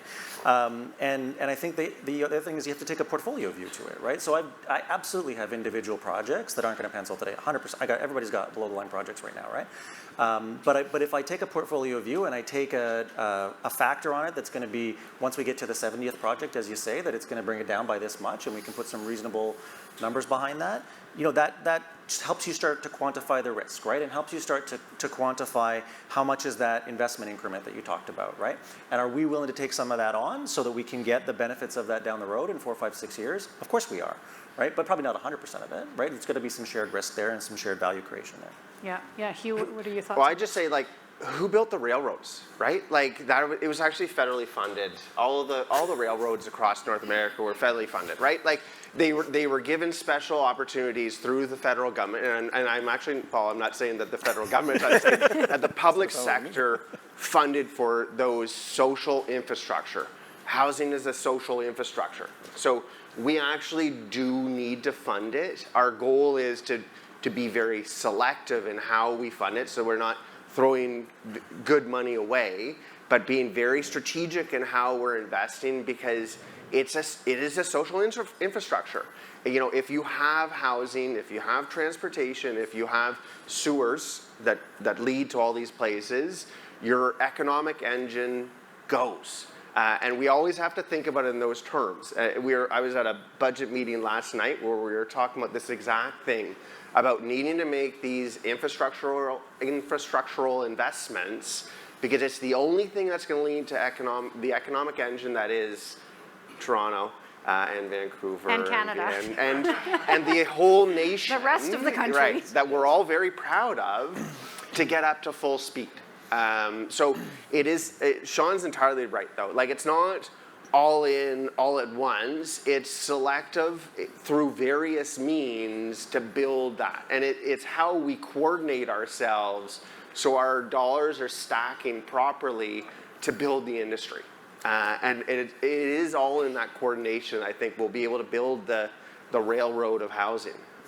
Paul, jump in, Paul. I'm just thinking, like, there's another way to answer your question, which is to think about export and international market opportunities, right? That often is the differentiator. Where does the state get involved in supporting innovation? It's where it believes that you've got an export opportunity, and I think a lot of our companies do have that kind of potential. And I won't name names, but there's a few that are obviously like world leaders or in that stage. And so if you can actually support them and you capture international markets in addition to helping them build the homes and achieve the KPIs of the three of us on this panel, and in addition to like contribute to like what the Prime Minister talked about yesterday, which is the fact that we need to grow our GDP, grow our revenue potential as a country, then I think that's an extraordinarily compelling case.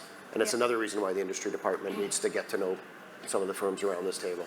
Yeah, absolutely. And I think one of the challenges in Canada generally is that we are underperforming. The Prime Minister talks about this as well. We're underperforming in terms of our capacity for productivity. So I think your point about let's use this housing crisis, let's use all of these manufacturers and their innovators in the room to solve our productivity problem and our housing problem at the same time. Yeah, I think that's very wise. But then you got to go. Someone wants to clap for that. All right. But then you got to go up the supply chain too, right? So it can't just be the last stage, right? You got to be doing everything in production toward it as well, right? Which I think the next panel is going to talk about. Yeah. So we've talked a lot about making construction faster with prefabrication, modularity. From each of your perspectives, what are some other, and I talked a little bit about this when I was talking about Dash, we can build things as fast as we want, but if we can't permit them and we can't zone them. So what do you see from your perspectives? What else needs to be standardized or kind of pre-approved in order to get to faster construction? So whoever wants to jump in first. Well, I think the city has tried to take that approach. We need to actually act smarter in the way that we're doing things. That we can't follow our tried, tested, and true method of the same kind of process for everything. We're not there yet. Right? Like I think that the buildings department is talking about how they can use AI for people submitting things, do a quick review before you even bother submitting it. And that's an easy tool to say, hey, you've missed a few things, so don't waste the 2 weeks of review. And we all know it takes a little more than 2 weeks to get a building permit. But don't submit it until you make these corrections because it'll be faster. So I think we do need to think about every single step, and then we as the public sector need to say, we're going to make land available for this to be worked out, and we're gonna pull some people, the smartest and best people in our group, who are responsible for the regulatory side of it, and we're going to tell them, you got to get this done. Like this is a project that we're behind, and there's some people here actually from that team. You're going to shepherd it through the labyrinth that is the regulation. But why don't you get rid of the labyrinth? Can you change the labyrinth? Well, but there is regulatory rules that we have to follow. Like we have to make Someone sure. Someone from Calgary just yelled out yes, and she's on the next panel. So let's ask her. Let's ask her how on the next panel. Go for ahead. sure, but there are certain things we have to make sure. We have to make sure that there's enough water to serve the site, right? Like there's certain things that are just fundamental that you have to check in our review. But there's a lot of other shit. Pardon me. There's a lot of other stuff. You're going to break another window. And this is the private sector side of me, where the city's opining on and wasting time when it really shouldn't. Like it's not our business to opine on certain things, but people feel like they're responsible for because that's their title, right? Yeah. And we need to say, actually, for this. And whether we have special projects or not special projects is a whole other conversation. But where the city says we want to do this project, we need to streamline and not add layers of approvals or any of those things to get to hold the projects up. So thank you. Sean, from your point of view, what other things need to be accelerated? And if you can be as practical or specific as possible beyond just accelerating construction. Yeah, I mean, I'd go upstream and downstream both, right? So on the upstream side, Yes, the zoning approvals, the permit, all of that, of course. And I think the City of Toronto is doing a great job of starting to say, we're not independent pieces that all look at things independently and give sometimes conflicting opinions about things. Yeah. We're going to try and create one stream, right, where the city takes responsibility for shepherding things through. And that's been a huge improvement for us. I can tell you it's like scale improvement in terms of the time it takes to get through things and the ability to cut through some of the silliness that sometimes comes when different departments think different things, right? Because the reality is, historically, those things just fell into a black hole, right? And now there's somebody who's responsible for actually making sure that that stuff gets shepherded through. So that's wonderful, and I think that's working really well. Upstream, I'd also point to financing, right? Like we've got to make sure that those Financing takes too long. Absolutely, it takes too long, yes. And that's where I would say taking a portfolio approach to things, standardizing what we can do, what we can get access to and how quickly, those things would help us tremendously. And then downstream, it's not going to help me if we manufacture all of this and then it sits in a parking lot somewhere either, right? Yeah. I need the trades, I need everyone ready, the construction management, everybody ready to hit the ground and deliver on that. And I feel, again, that our industry is not quite there yet, right? We can do some pilot projects, we can do some example projects, that's wonderful, but are we at the point where we can start rolling these out dozens and dozens at a time all over the city? I'm not sure. Yeah, no, so I think absolutely. UBC is doing some interesting research, or proposing to do some interesting research on AI optimization of the supply chain. So the modules or the panels or whatever are showing up just in time on site. Because that's one of the challenges, especially with factories being far from the site. Yeah. You can lose significant time if you're sitting around waiting for the panels to show up. Yeah. And I can't stage 1,000 panels either. What's that? I can't stage 1,000 panels, you know. Yeah, no, exactly. Paul, from your point of view, what other acceleration opportunities do you see beyond accelerating construction? I think we almost need to accelerate everything. Like, I think it's a target. Accelerate it. Can we get T-shirts? Accelerate everything. Accelerate everything. You can. Yeah, I'll take the IP payments. No, I think it's a target-rich environment. Like, there's so many problems and challenges, and when people say this is a complex housing system, and I mean, when you sit with a developer and they tell you what their story was and what they've had to go through to get, through to be building, it's kind of awe-inspiring that anybody starts it at all anymore. That's true. And so, so there's a whole set of changes we need to make on it.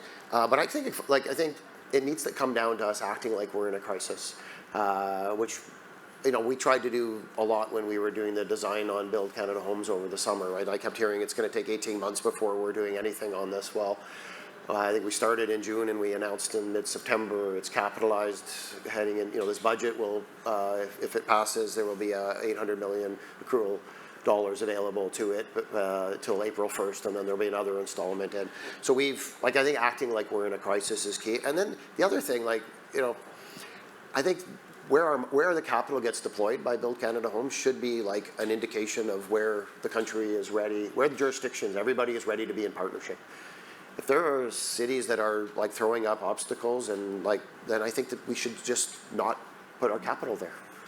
Honestly, I think, and then we should call out the problems and the challenges that we're seeing, whatever the jurisdiction is, and so that should be part of what we're trying to accomplish here, because we do need the system to change, and it's not going to change if we don't acknowledge where we have problems. And I would say that's at the federal level, provincial, and municipal. There's lots of as I said, we have to accelerate everything, so there's a lot to happen at all three levels there. The minister talked about federal lands. It takes us 9 years to get land through our surplus process. That is like 8.5 years too long, right? Or at least 8 years too long. Mm-hmm. And so we are focused on trying to speed that up because these first 6 properties hopefully will all be under construction in 2026. No pressure, Dina, if Dina's still in the room, and then we need the next. We need the next set to be under conversation later this year, and and those will come federally, but they'll also come from the other jurisdictions as well that we want to partner with.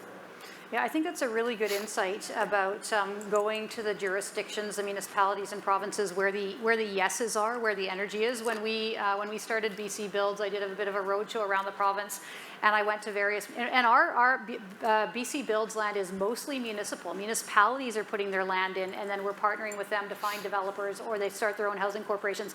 Anyways, I was presenting at one council, which I will not name, and I made my presentation, and we don't want this, we're not interested, we don't want BC Builds. Okay, no problem. Thank you for that very clear signal. And we're going to go to a municipality down the road that is interested. And we've had tremendous response from municipalities. So I think that's at a higher level, at a national level, going where the energy is going to deploy that capital really quickly. All right, we've got 2 minutes and 11 seconds left. I'm not going to get to all my questions, but what do you want to say to these fine folks here as a last thought to leave them with before we, we're going to get hats, I think, before we get off the stage. We'll just go down. Paul, Sean, Hugh. I just want to say thank you for like the tremendous support that we've gotten from the sector over the summer, and really looking forward to capitalizing on that and keeping you guys, everyone in the room, as partners as we go forward. Thank you. Thank you. Yeah, I just want to say that I want to keep moving together, like not quite in lockstep, but at least incrementally at the same time, right? So as the funding becomes available, as the sites become available, as the capacity grows, like we need to move together. We can't have a situation where we're all municipalities and all provinces are competing with each other and bidding everything up tremendously, because that's not going to be helpful to us either, right? So it's got to be somewhat organized and allocated. Great. Hugh? Come to us with ideas. We're open for ideas. We want to work with you guys. We are a city that does want it to happen, Paul. Oh, I know that. I know Just that. be clear, we want to say yes. Don't tell the mayor anything else. No, but do come to us. We want to encourage innovation, and we will put the city lands at stake in order to see it to be achieved. Great. So key takeaways: accelerate everything and close the gaps. Great. Please give these wonderful gentlemen a round of applause. Thank you.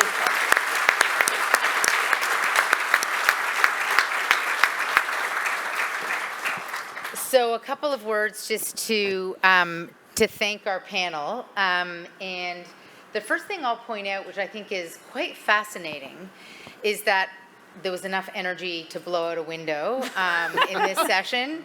From Ontario. From Ontario. But what's interesting to me is that, Paul, you've been in your role for Coming up on a year.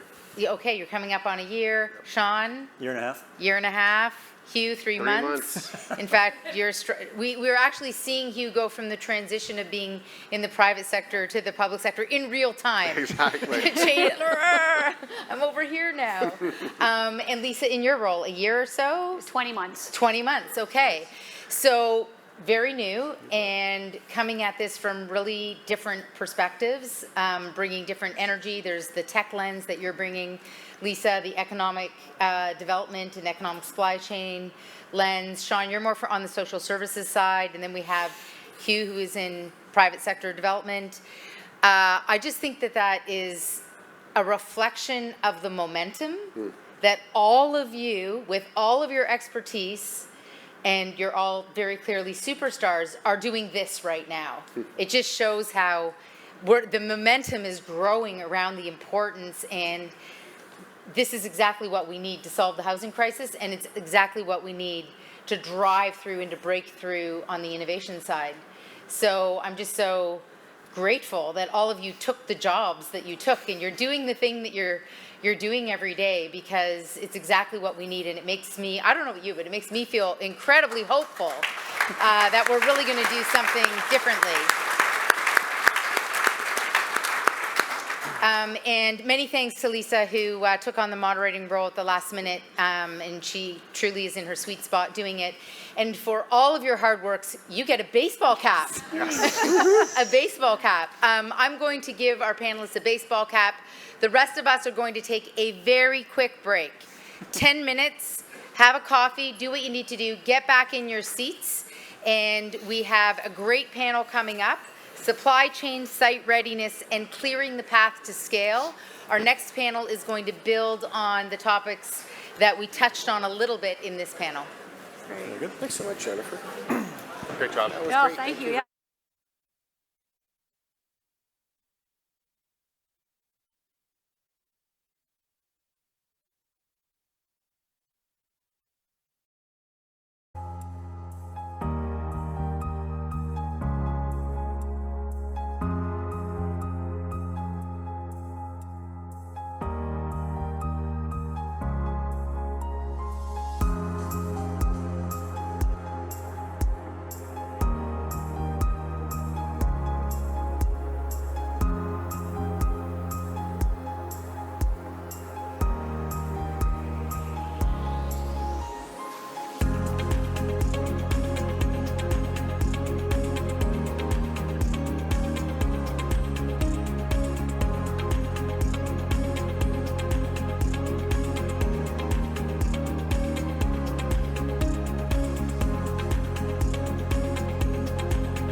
I said it would be a very quick break, and then I started chatting with people. So I take full responsibility. But we do have a very exciting panel for you.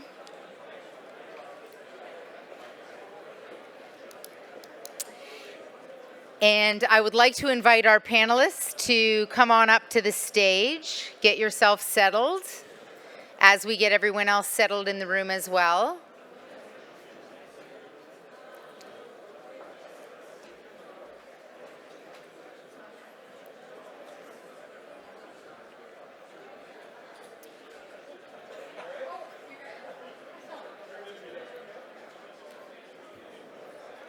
Hi, how are you? I'm really good. Good, hadn't seen you yet.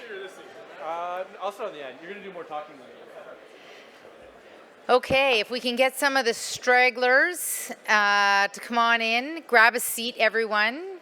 Make yourself comfortable. Am I allowed to drink my coffee up here? I guess so, right? So we just had a wonderful conversation, and there were a few really interesting things that were said in our conversation that I think lead into what we're going to talk about right now extremely well. And one of those things was going to the people who say yes, going to the people who are open to getting things done and want to collaborate with you. I have a saying for this. I call it going to where the love is. In the city of Toronto, there's some wards where we don't do work because there isn't a lot of love. There isn't a pro-development mentality. We just don't, people will bring us sites and we'll say, no, we're not interested. That would be way, way too much of a fight. Going to where the love is a critical thing to do in this moment. One of the things that you're going to hear about on this panel is you're going to hear about the supply chain, you're going to hear about site readiness, you're going to hear about financing, and all of this is going to be very ably led by Yves Cheng from TCHC. And in keeping with the theme of the last panel of the momentum that is gathering around getting housing built on public land, Yves is also very new to his role, probably 5 months in. And Yves is leading development at TCHC, so working directly with Sean. And I can tell you, he's doing this in a very different way. I think that's safe to say. He is an absolute bundle of energy with a complete go-get-'em attitude. And I thought he would be perfect to lead this discussion, which is really about clearing the path. How do we get it done? We're here now. We've talked a lot today about the vision of where we want to be. We've seen some excellent pilots and examples of the promise of what we want to deliver. Now we need to take that from being something that happens here and there to something that happens all the time and it can be scaled. So without further ado, please join me in welcoming our panel, and Yves will introduce our panelists.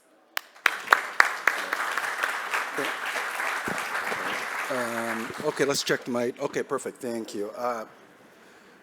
Good afternoon, everyone. My name is Yves Chung, Chief Development Officer at Toronto Community Housing. Like Jan said, I do things slightly differently. I used to work as a medical scientist at the Toronto Western Hospital. I have my PhD in immunology, so I'm not trained as a planner, architect, but my head is always about innovation and deal executions. Luckily, I have the privilege of working on one of Canada's largest affordable housing provider. In this country, we manage and deliver tens of thousands of units across Toronto. And much of the job is to kind of figure out how to turn public lands capital into real homes for people who's been waiting for years on a wait list. So the reason why we're here today is obviously talking about the delivery of housing. And I really love the panel we had an hour ago. I call it the macroeconomics of modular housing. There's a lot of discussion of policies, but luckily I have the panelists here that we'll dive into more the microeconomics of modular housing here. So I'm going to start off on my left side here. I have Teresa Goldstein, Chief Planner Director of Community Planning at the City of Calgary. Teresa and I chat a little bit, and we have some idea for the City of Toronto. I know it's a national conference here, but there are things that we can actually learn from the City of Calgary on how we could work on planning and rezoning, innovations, looking at you, Hugh Clark, you're still here, to make modular approval faster and more predictable. And then on my left-hand side here, I got Lee Scott, Sales Director, Element 5, one of Canada's leading mass timber modular manufacturers. And Lee and I chatted about some projects that he has built recently, including, I believe, your projects at the City of Hamilton, as well as you have a couple of projects currently under construction in Toronto as well. So we'd like to hear from you a little bit more details on your experience. Last but not least, I got Aaron Cameron on my far left here, Vice President of First National and one of Canada's largest commercial real estate lenders. And I would say Aaron's been helping us to kind of break down how modular fits with the traditional financing model.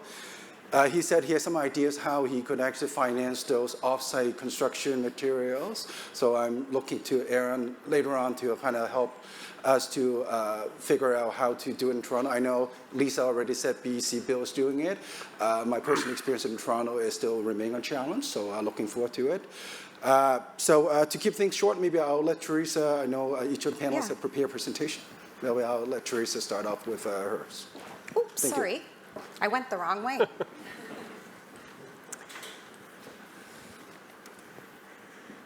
Hi, everyone. We've had a couple of incidents here already. And Lisa started out by saying she wasn't going to talk about all of the, this is how we should do it. What I will say is I'm going to talk a little about how we've been doing it in Calgary in hopes that you can take away some nuggets for your own departments, your own projects. The path that we've been going down has had great success, which is why I think Jen asked me to come. But I fundamentally want to start by saying that cities succeed when people and businesses are aligned and together. And so the work that we do in this industry, when everyone put up their hands, it only succeeds when we do this together. We are a city in Calgary that wants this. So I know we were talking about those across the country that may be in different areas of maturity around housing. We have had some tremendous success recently through federal programs, being able to deploy millions and millions of dollars so that we can get more housing built. The piece that I really want to focus on here is that Calgary isn't that little prairie town anymore that maybe those that were watching the 1988 Olympics remember. It is a very large, dynamic city. But let me tell you, over the last 24 months, it has been bonkers. As the chief planner, I can tell you that we have never seen population growth like this. We've had 220,000 people come to Calgary over the last 24 months. So the city of Barrie relocated to Calgary. Just let that. Oshawa. It is incredible the amount of growth that we've had. And with that, we know that there are a lot of pressures. The one piece, the one valve, though, that has been thriving is around housing. And that's why I think that Jen asked me to come, because even though we've had this tremendous growth and lots more to go, we have had some successes. So what I want to do and share today is just 4 of the many successes that we've had and what's been working. To say that these are tools are an understatement. Some of this is cultural. Some of this is at the philosophy of the planning department. And I can't emphasize that enough. That's why I said, yes, it is possible to change the process, because if we can't change the process, who can, right? If the planning departments or the regulators are seeing gaps or seeing pieces that were unknown to us, who can change them except for us? A really good example of this in Calgary is that we were the pioneer, I would say, in 2016, Lisa Helps and I were on a panel at FCM, and administration is never invited to FCM, the Federation of Canadian Municipalities, because it's really a political thing. But I was invited in 2016 to showcase this concierge system It's a system of shepherding permits, special permits, modular permits, affordable housing permits, green permits, or major economic permits through the system. And that doesn't stop at the planning or the development approvals. It goes right through to the building permit stage. So we have that overlap so that we're not reteaching people 15 times inside of our permits. We're doing that work once. The other piece too is that we have a priority stream, which means if I receive 2 applications at the same time and one of them is affordable housing and one of them is not, the affordable housing one goes right to the top, directly to the top. And this sort of system is because we said this is a priority and this is how we want to do our business.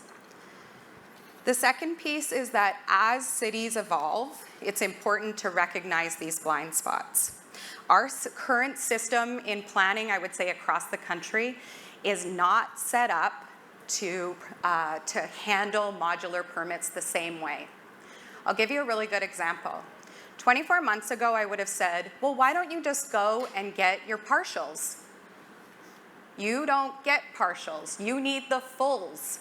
Partials don't work for modular housing. You need the full permit. The other piece that's very, very important is that oftentimes utilities are done at the very end of the considerations. You needed those yesterday. You needed to order your vaults on the first day that you had a design. That kind of system thinking, changing things on its end, is done through municipalities. The other piece too, and this is, I would say, somewhat controversial, because I know we have National Building Code, Safety Codes officers in Alberta have a special legislation that, we don't, there's no ability for us to influence their decision or anything along those lines. But when I say reverse the process, I literally mean your building permit needs to be thought of before we ever talk about your land use or your zoning. The reason that we do this is because the zoning, we know, usually takes the longest. It has the strict regulatory process that needs to go through council. But if we talk about your building permit then and set your zoning up so that it's very enabling, you can see the change. 5-month land use, 18-day review on the permit, on the modular permit. I know I was trying to find my counterpart from the City of Toronto because I know that 96 days actually is very good. 18 days really means that we have everything in line at the land use stage. And the last piece, because they only really gave me 5 minutes, although I could probably talk about this for 2 days. Oh. Next one. I'm sorry. Did I go past this one? No. Yes, you did. Okay, and then the last one is about modular myths. I cannot underscore the importance of dispelling this. In 2016, when the first real modular housing started to be built in Calgary, shipping container was the second word out of people's mouths. We're not talking about shipping containers here, guys. Finding trust in modular is probably our greatest, as a sector, our greatest imperative right now. And when I say finding trust, I mean send your staff to modular school. Understand the nuances of factory built and modular housing before you start reviewing it. Just like you don't take your fridge apart when you see the sticker to make sure that it's okay. When we see the sticker, the A277 certification from CSA, we have to trust it because trust means faster permits. Thanks.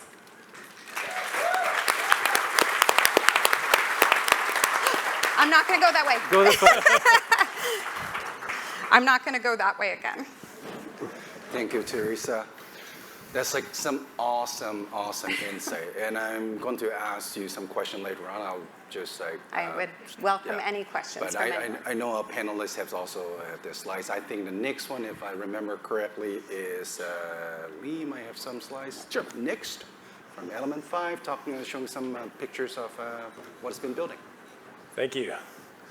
Okay, thanks everybody. Thanks Jennifer and all the organizers of the event. It's great to be here. Wanted to talk to you a little bit about mass timber, Element 5. So Element 5 is the only mass timber manufacturer in Ontario. We produce CLT and glulam. Company has been around for a bit. We started actually in 2015.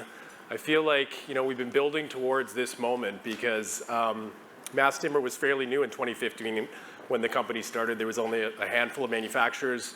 Mass timber really started in Europe back in the late 1990s and didn't make its way over to North America till quite some time. So in 2015, it was fairly new. We built up a team of engineers, modelers, project managers, everything it takes in order to get these projects to fruition. And in 2019, we actually we got $50 million in funding to build this factory in St. Thomas, so just 2 hours down the road. You can see here we've got a 50,000 cubic meter annual production of cross-laminated timber. So that equals about 3 million square feet of floor plate that we can make, 5-ply floor plate, or about 6 million square feet of 3-ply floor plate. Our glulam production was a little bit, we were heavily focused on the CLT when we opened up the factory. For glulam, which is used for the columns and beams, we have a smaller capacity, about 5,000 cubic meters. So that actually forced us to work back with the Europeans. So it's actually quite easy to bring glulam over in a shipping container. Typically, columns and beams will fit within a standard shipping container. But for cross-laminated timber, that's the walls, floors, and roof of the building structure. You typically want those panels to be as large as possible. So we produce those in St. Thomas up to 10'2" wide, actually 11'6", but our visual panel is 10'2" wide and up to 53 feet long. So that's what enabled these floor plates to go up so quickly. But it's hard to fit that in a shipping container. And obviously you want to be using local, sustainable Ontario wood for the most part. But our glulam capacity for that columns and beams was a little bit lower, so we started working with an Austrian firm called Hochschlager. They're the largest producer of glulam in the world, and they have 13 other facilities across Europe, 120-year-old family-owned business out of Austria. So in 2023, we got an investment from Hochschlager to do an expansion, and it was quite a large expansion. We were always going to expand our glulam capabilities, but it was a serendipitous moment where Hochschlager was looking for a partner within North America, and they had an extra glulam line kicking around. So this is actually a carbon copy of one of their most advanced glulam lines at their head office in Sachsenberg, Austria. So you can see our factory floor plate went from 140,000 square feet to over 400,000 square feet. And we've added a nice mass timber office in the front, so I don't have to bring people in the side door of our steel building anymore. So it's actually a really beautiful office. If anybody wants to come and see the factory, I highly encourage that.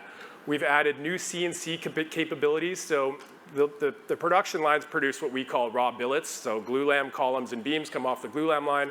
CLT billets come off the CLT line, but you need CNC machines to actually cut these up and fabricate and machine them so that they're ready and they can be assembled on site like Lego. So we actually have 5 CNC machines working around the clock, 24 hours a day, 7 days a week down at the factory. The factory is running 3 shifts, 6 days a week. So we've been building up this backlog and pipeline and capacity, and I feel like this is a really serendipitous moment within the industry. We've been through a lot of it. As a company, we started a manufacturing, engineering wood manufacturing plant during COVID when commodity lumber prices went up 500%. So we've got a few scars, but we're stronger for it. One of the most important parts of the new factory is actually this lumber grading and sorting facility in the back. So typically the Canadian supply chain for dimensional lumber, a lot of it is just going down to the US or somewhere to build houses, and it's Bob at the mill has graded this as a number 2 or better, the same you get from Home Depot. This lumber grading and sorting facility has what's called the GoldenEye X-ray technology. It's by Microtech. It's a huge X-ray machine that actually grades the boards for strength, X-rays them and gives them a strength characteristic and as well as visual quality. So we're actually able to fully utilize our Ontario supply chain to a much fuller extent. We can take what would have been visually graded lumber from the mill and upgrade that to a machine stress rated lumber. We can take our FSC sustainable supply chain and use that for our high strength glulam. So it's really a game changer on a lot of fronts, investing in that lumber grading and sorting facility. It's one of only a handful of GoldenEye machines in North America. And of course, we have the new glulam line, which now has a 50,000 cubic meter production annual throughput. So instantly making us one of the largest facilities in North America for CLT and glulam with 100,000 cubic meter output. Just as a reference, like we could easily do, 3 million square feet of floor plate, that would be about 50, 60,000 square foot buildings that we could produce right now. So we've really geared ourselves up for the challenge of the housing crisis that we find ourselves in.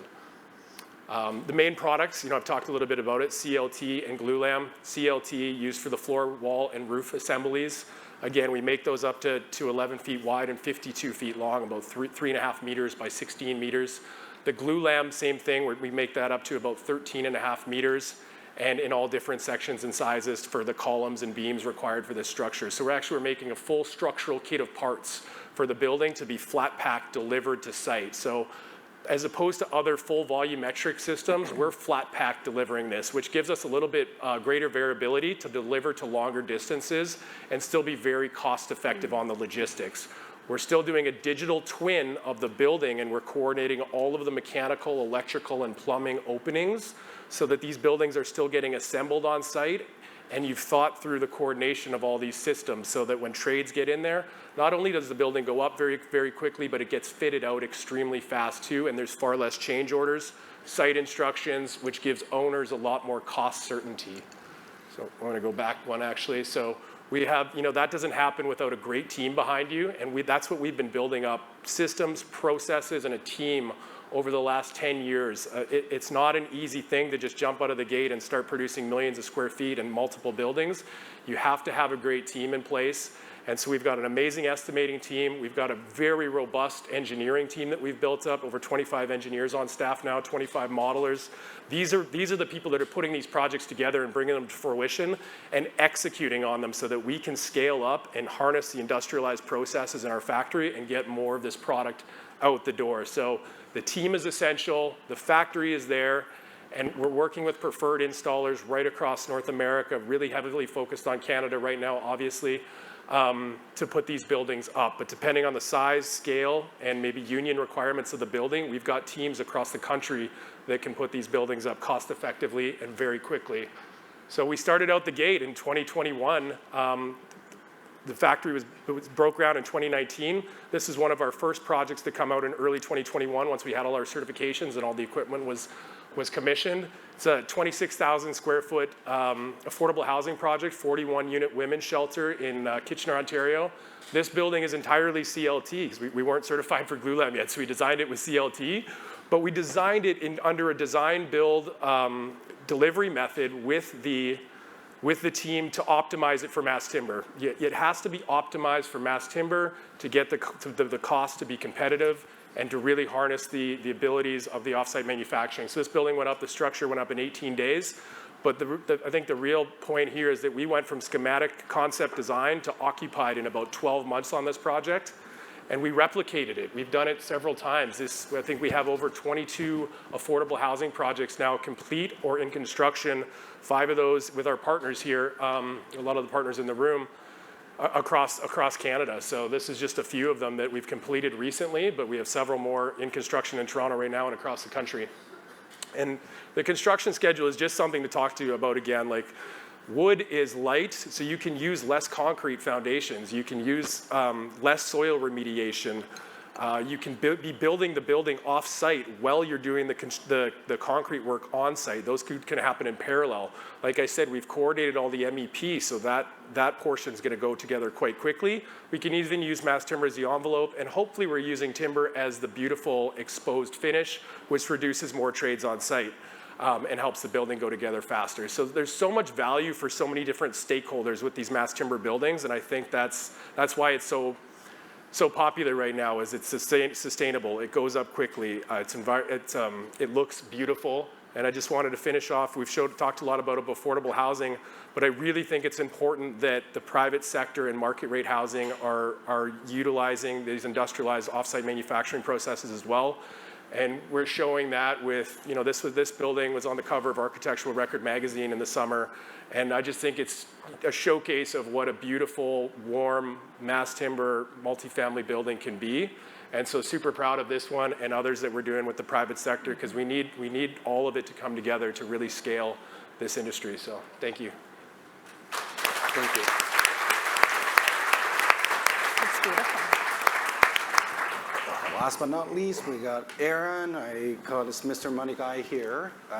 I think you have a couple slides. Yeah, right? a couple slides. Tell us I'll where do you're mine hiding sitting money. because I'm not a stand at the podium type of guy.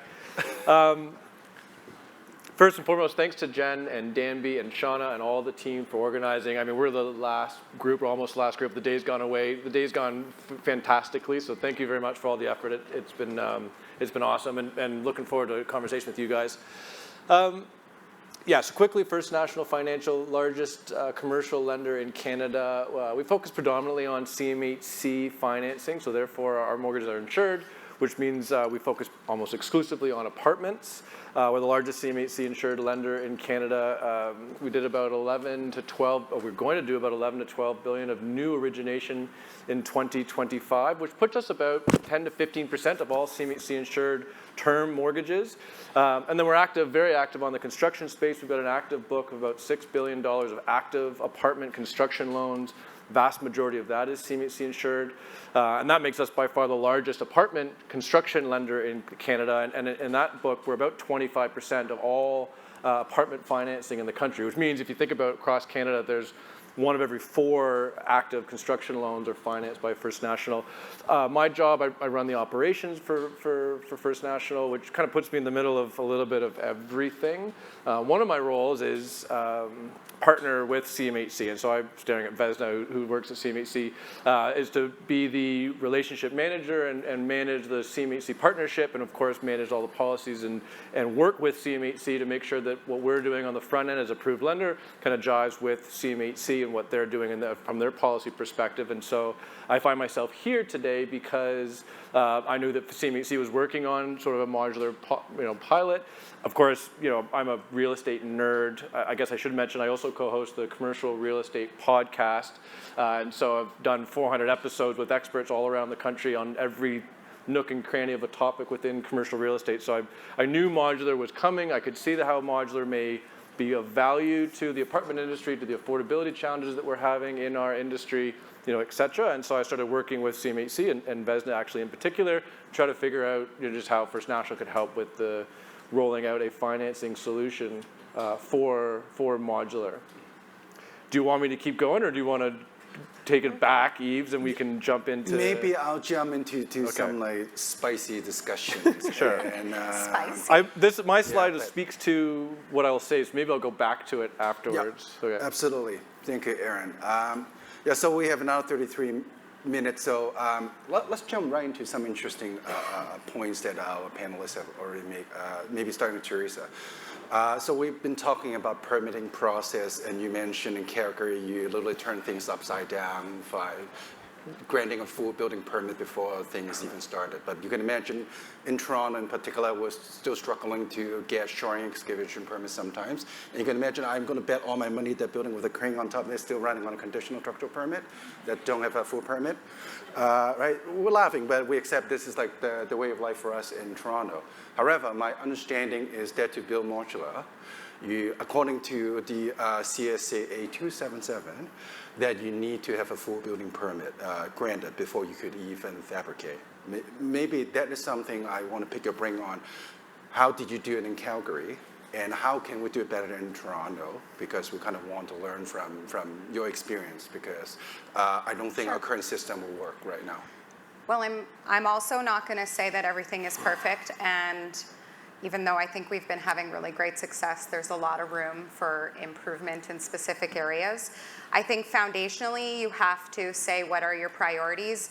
And my board, who just turned over on Monday, 14 councillors and a mayor, they said that housing was a priority. And the way that the city can facilitate and scale up housing is obviously through economic grants, offset programs, et cetera. But the biggest lever in our purse is how fast you can get your permits. And so we went from a single or silo type or departmental level review to what I had on the slide. It's called DART, which is our Development Application Review Team. It's all specialists underneath 2 generalists. So there's only 2 people making decisions, and there's only 1 person that's shepherding the urban planner and the engineer are together. And all parts of the permit, so even like the waste, the fire, everything goes through that. It's not perfect, and we will see some conflicting pieces, but it's on the team to rectify that, as opposed to like sending out the review and having you chase through people, chase permits. The other piece on the building permit, so of course you can't get your permit released until you have your zoning or have your development permit. But what we have decided is that some things just don't actually need development permits anymore. We know what they need. If you need drainage only, but you don't need all the other stuff, add that layer to your building permit. There's nothing prohibiting that. We need to confirm, obviously, all of the site servicing, et cetera, but there's nothing that requires us to process things the way we have always processed them. And that kind of mentality is how I run my department. All the engineers, everyone is under me, which I think helps, so that we're not actually going to 15 different departments. Everybody is under community planning. Thank you. I think that's a great answer. I'm not sure if our chief planner in Toronto is here today. Jason and I talk about this, and I grew up in Hamilton, and I see the change that's happening here. I think we've always done it one way as a profession, and we know that the way we've always done it doesn't work anymore. We know that, like everyone's screaming about it. So if we can't change it, who can? Perfect, thank you. So a bit on the, still a bit on the permitting, but more on inspection. So again, my understanding of modular construction require off-site inspection before those homes can be delivered on-site. Maybe I'm looking at Lee here in terms of how does municipalities and the province deal with this type of like highly unusual off-site inspections before things are being delivered on-site, and how do you manage that process? Yes, I mean, for our system, we're doing the flat pack modular. So what we're making in the factory is actually the structural components. And it could be an all-mass timber structure, or it could be some sort of hybrid that we're interfacing with steel or light wood frame or cold form steel. Sometimes an all-mass timber solution isn't the best option, and a lot of the times it is. But we're making the structural components. So for us, our construction site is our factory, and that plays into construction financing and also inspection. So what we're doing is, and you talked about building permits. There's a lot of work that has to be done before building permits by the team, and the supply chain really needs to be engaged to make sure that that structure is fully optimized and going to come in at a cost-effective number that's actually going to get built, right? So having some structural solutions that are pre-vetted by design teams might be a great idea. But we've got to do a lot of work to get to a building permit set. Typically, you're going to want at least indicative connections. Some municipalities want stamped connection design from us as a manufacturer. And if we get held up at building permit, it's just a real stutter in the whole process, right? We've got to do a lot of work before building permit, a lot of work after. So if there's a pause during getting that building permit, it really slows down the whole process and screws up your schedule and everything else, all the planning that you've done.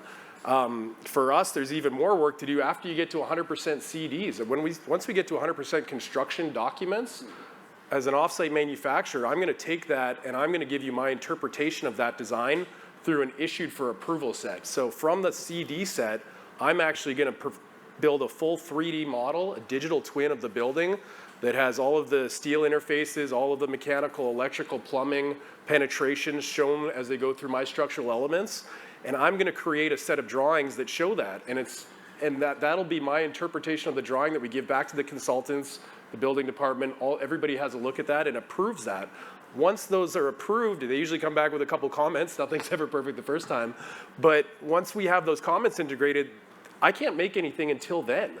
So there's an extra process in the design side, but that's what enables the speed of construction on site, is all the work you've done and planning, and you've built that building. You're building it twice. You build it digitally, and then you build it on site, and you basically are assembling it on site. And the more proper work you've done on the front end, the less challenges and surprises you're going to have on the back end. And it's a lot cheaper to do something on a computer and click your way through that change than try to do it on site with change orders and site instructions, and everybody stops what they're doing and starts finger pointing. So you're going to put the time in somewhere. It's better to put it on in the front end.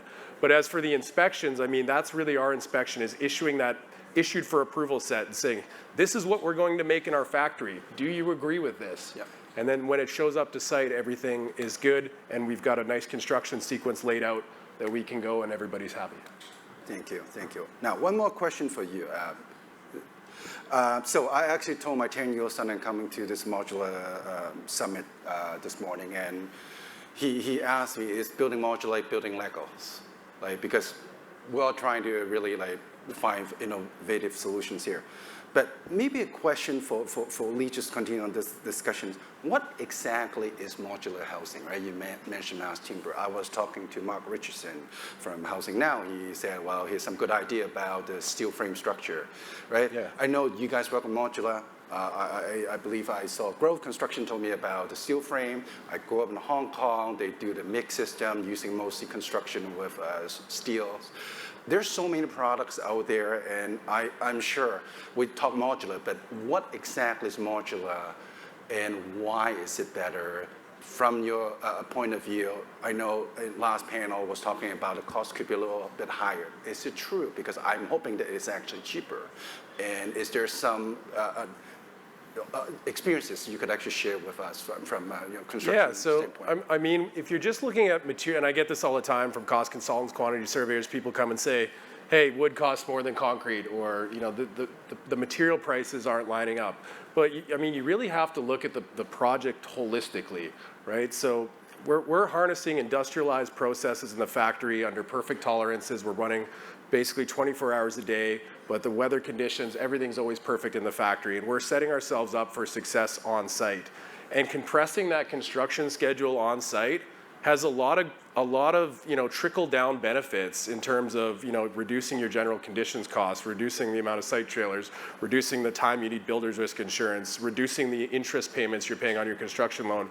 You're getting your building occupied faster, which is giving you return on investment and cash flow quicker. So when you start looking at that all holistically, that's when you become cost parity, and over a 30-year life cycle of a building, when you've got mass timber with great thermal mass and your energy costs are down, and all of these added benefits over the life cycle, actually, you start to see that it's a better product over time, and your costs are actually cheaper. So the asterisk there is that you have to have an effective design, a cost-effective design. Mass timber is not going to do everything concrete does. I mean, that's just the truth, right?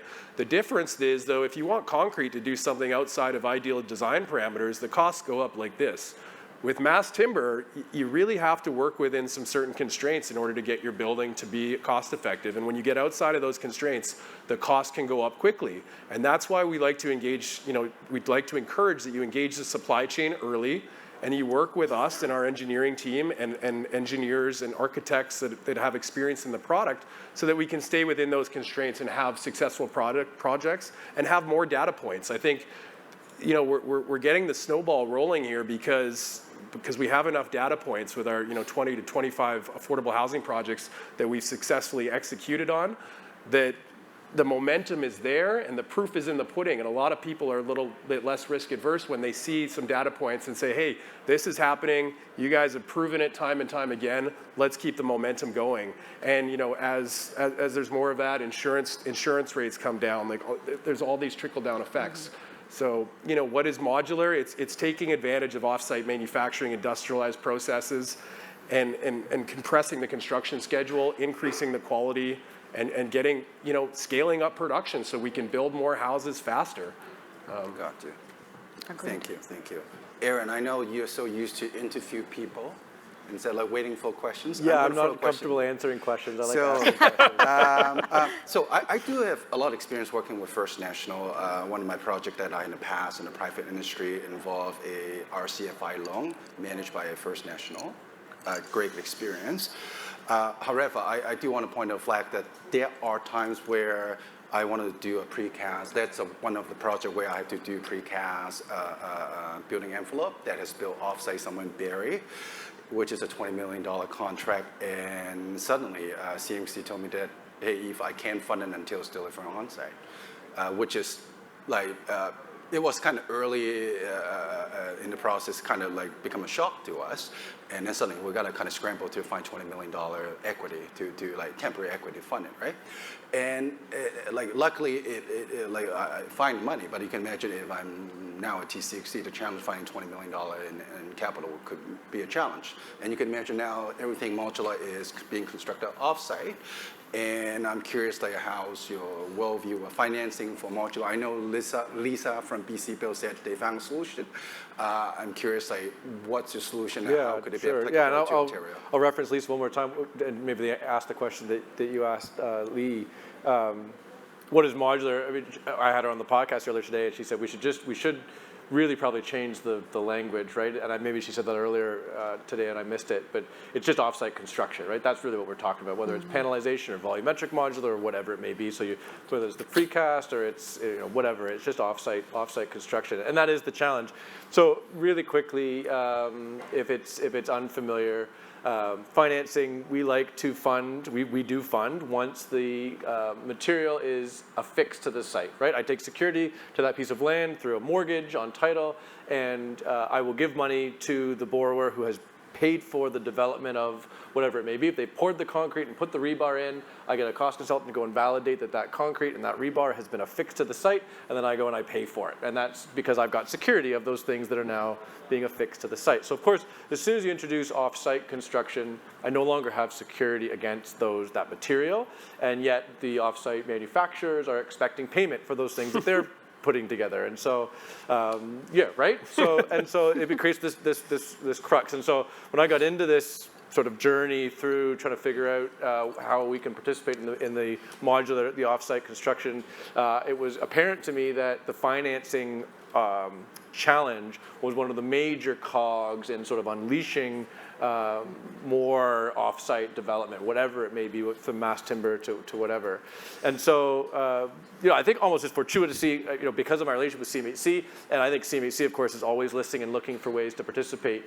They had already kind of been down this road and had been exploring how to solve that problem. And so it has been solved. Like I'm the messenger. It wasn't me. It was solved by CMHC, but you need to leverage approved lenders, so we can help you with it. And the solution, quite simply, and I think it's kind of eloquent, is bonding. You just need to get the contract between you, the developer, the owner of the land, and the manufacturer who's providing you that offsite construction. That contract where they have to provide to you whatever that material is that's being developed offsite, as long as that contract is bonded through a surety provider, meaning in the event that something goes wrong with that contract, the insurance company steps in and finishes the contract or finds a way and makes sure that this contract gets completed, then we're comfortable. And through CMHC insurance, you get a certificate of insurance for your mortgage that basically just has a couple of additional clauses that, it requires CSA standards to be met. It requires, full bonding done for the contract. It requires transportation insurance, little things like that. But for the most part, it's effectively solved. And therefore, you can then access any of the CMHC mortgage loan insurance products, the MLI insurance. That includes MLI Select, which is the one that allows you, if you have some affordability or environmental or accessibility components or social benefits to your program, to your product, your premium gets discounted. You can get higher leverage points. You get discounted in your debt service coverages. So you can get upwards of 90-95% loan to cost on your modular development or your offsite project, as long as you can get that contract bonded. That's the question, though, right? So this is and this is the crux, and maybe this leads us into just a general conversation, right? The challenge Who there. should provide bonding? Pardon me? You think, say TCXC contract element 5 to do it? Well, it's the manufacturer, right? And so this would be more a question for Lee about whether he's bondable or not. And so these surety providers, if it's useful, the surety company will. All they really do is ask for 3 years of financial statements from the manufacturer and want to do a review of the financials and look at the balance sheet to make sure that they're confident that that contract will be delivered regardless of what happens, right? Yeah, yeah, and bonding, I mean, if every contract you go and get that requires bonding, I mean, like we're fortunate enough to be part of a larger company and be well financed, so bonding is not a huge issue, but you do have a certain amount of bonding capacity within companies, right? So if you're doing 100 projects a year and every one of them has to be bonded, you're going to run out of your aggregate bonding capacity fairly quickly, right? So we're looking at alternative methods like bank guarantees and other things like that. There can to be avoid alternatives to bonding. Yeah, and I think this is just the new environment, right? And I think it's interesting sitting here watching this fantastic event. A lot of conversation about just how the public sector is going to be motivating these things, right? And how the public sector is going to be participating in these things, and so they kind of operate maybe on a different risk level. I'm obviously a private lender, and I finance almost exclusively private development. So I can tell you from a private to private perspective, that bonding is going to be a requirement for those projects. And so figuring out to get the scale necessary, but that's maybe the next step, right? And find the manufacturers that are large enough, that are sophisticated enough, that are ultimately bondable. Yeah, what we've seen, and sorry. No, I was going to add though, it talks to the maturity of the sector and the piece around maturity. And the more that we do something, the better tools we have to mitigate risk. And like you said, if there is a political or a government role in this, we did a hard look at development charges as part of this idea of scaling up. And some of the development charge, taking a letter of credit has different implications than actually taking the funds themselves. Absolutely. And what is our risk tolerance as a municipality? But I think as a sector, as this sector matures, the tools that are available to mitigate those types of risks, so you're not taking and holding all kinds of, you can't do the 100th project because you're up. Well, and to be fair, bonding used to be standard, right? Like, I don't know, it's beyond my scale, but back in the 90s, it was just every development was bonded. And we did, as part of our due diligence, just getting this program sort of rolled out, with CMHC, was talk to a whole bunch of surety providers who really have just not had to do it for a long time. Right. And so now they're kind of dusting off their policy books, going, oh yeah, right, okay, we can do this. And I think it also just takes a mind shift with some of the manufacturers to go, okay, well, I'm gonna have to get my bonding levels increased, right? Just to be able to provide, I mean, again, just take a step back. Ultimately we're here for the modular summit, but this is a housing affordability sort of discussion at large, and it's going to take the private sector and the public sector and off-site construction and lots of other things to be able to solve this problem. And this is just one aspect of it. Right? Yeah, and a piece to that is really around rewarding performance, though.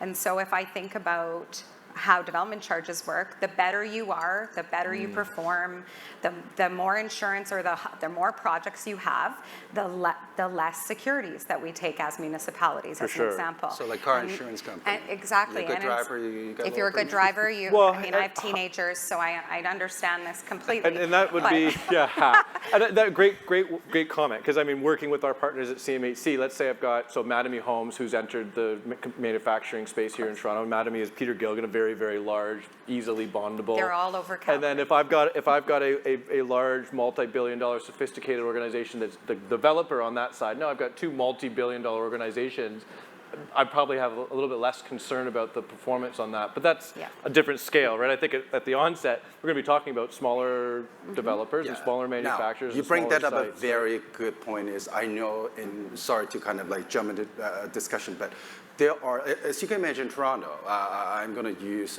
Quayside as an example, right? There was an RFP that went out 2 months ago asking like nonprofit partners to come in to build Quayside. Obviously, that's not a modular example, but you can imagine there's some smaller nonprofit who want to do something, but they don't have $1 billion. They probably have millions of dollars on the balance sheet. And how can you, from a financing perspective, help the little guy to succeed in delivering like modular housing? Because they don't know how to do it, and maybe the insurance companies so I mean, certainly they've got to familiarize themselves. I think Teresa kind of hinted on this, or I think this is ultimately probably the theme of this whole gathering, is that we all have a very basic knowledge of this industry, and we need to learn over time. And so I think there are lots of tools to do that. I'm sure you've got sort of a consulting arm, right? If I'm a developer and I've never built with mass timber and I want to start, I probably come call you, and you're going to explain to me sort of the challenges, right? There's the Canadian Offsite Alliance, which is, I can see the founder sitting right there. You can join that group. There's a group of people that are working on offsite projects, and they can share information. Like, there's lots of ways to do it. From a financing perspective, I mean, the reality is through the federal government, through CMHC insurance, you're afforded the exact same programs as anybody else, whether you're a multi-billion-dollar pension fund or you're looking to do your first sixplex or 5plex, or it's 5 units or more to qualify for CMHC insurance. You're offered the same program, so it is available to you. But I would suggest getting the expertise, getting consultants and things like that. Yeah. Can I go on one quick tangent while I've got the mic, just quickly? And Teresa mentioned it, just about development charges. Yep. And so I've been doing this. I've been doing the rounds, talking to anybody and everyone that will listen to me, and I've got you all sitting here, so you've got no choice. Development charges are a great tool for motivation and to incentivize, as long as they're waived and not deferred. And I'm curious, actually, Teresa, if you've come across this or not. So, of course, I'm giving out this mortgage and I'm financing the development, and that's fine for DC deferrals during that development phase. But as soon as I term out my mortgage, I can't have outstanding taxes at that point, right? Property taxes have to be paid. DCs, being a form of tax, has to be paid. And we're hearing and seeing municipalities across the country talking about 5-year and 10-year DC deferrals is a great way to keep costs down, incent development. And we've had clients now show up with this DC deferral for 5 or 10 years, and we go, oh, really sorry, but I can't honor that. I can't recognize that. You have to have your DCs paid at occupancy. And that's not just not First National. That's a lending industry-wide. It's a CMHC policy. Like, it's just but I'm just curious if you were aware of that or not. So we have different programs that you can participate in, like a 20, 40, 40, essentially. So staggering your DCs. The conversation, though, if I bring it way up to the scale, is what are we using DCs for, and what are the funding mechanisms to offset those charges? So if homeowners, who are the ones that are paying for them in the end, are not paying for the recreation fee, who is? And so I would say the conversation probably relates to that. We keep talking about the municipalities and the federal. This provincial role that's in the middle obviously is a big consideration here, but total deferral is not possible. Yeah, waiver's fine, but then someone's got to cover the cost to you. Yeah. Correct, but a total deferral right now in our current system is just not possible. No. Now, I'm going to jump to Lee and ask this question, probably more generally for the panel as well. What is the most common mistakes you've seen developers or architects or consultants make? Like you can imagine, I would say 90% of consultants and developers sitting in this room or in the city know how to do conventional very well, right? But when it comes to modular, we all have a learner's permit right now.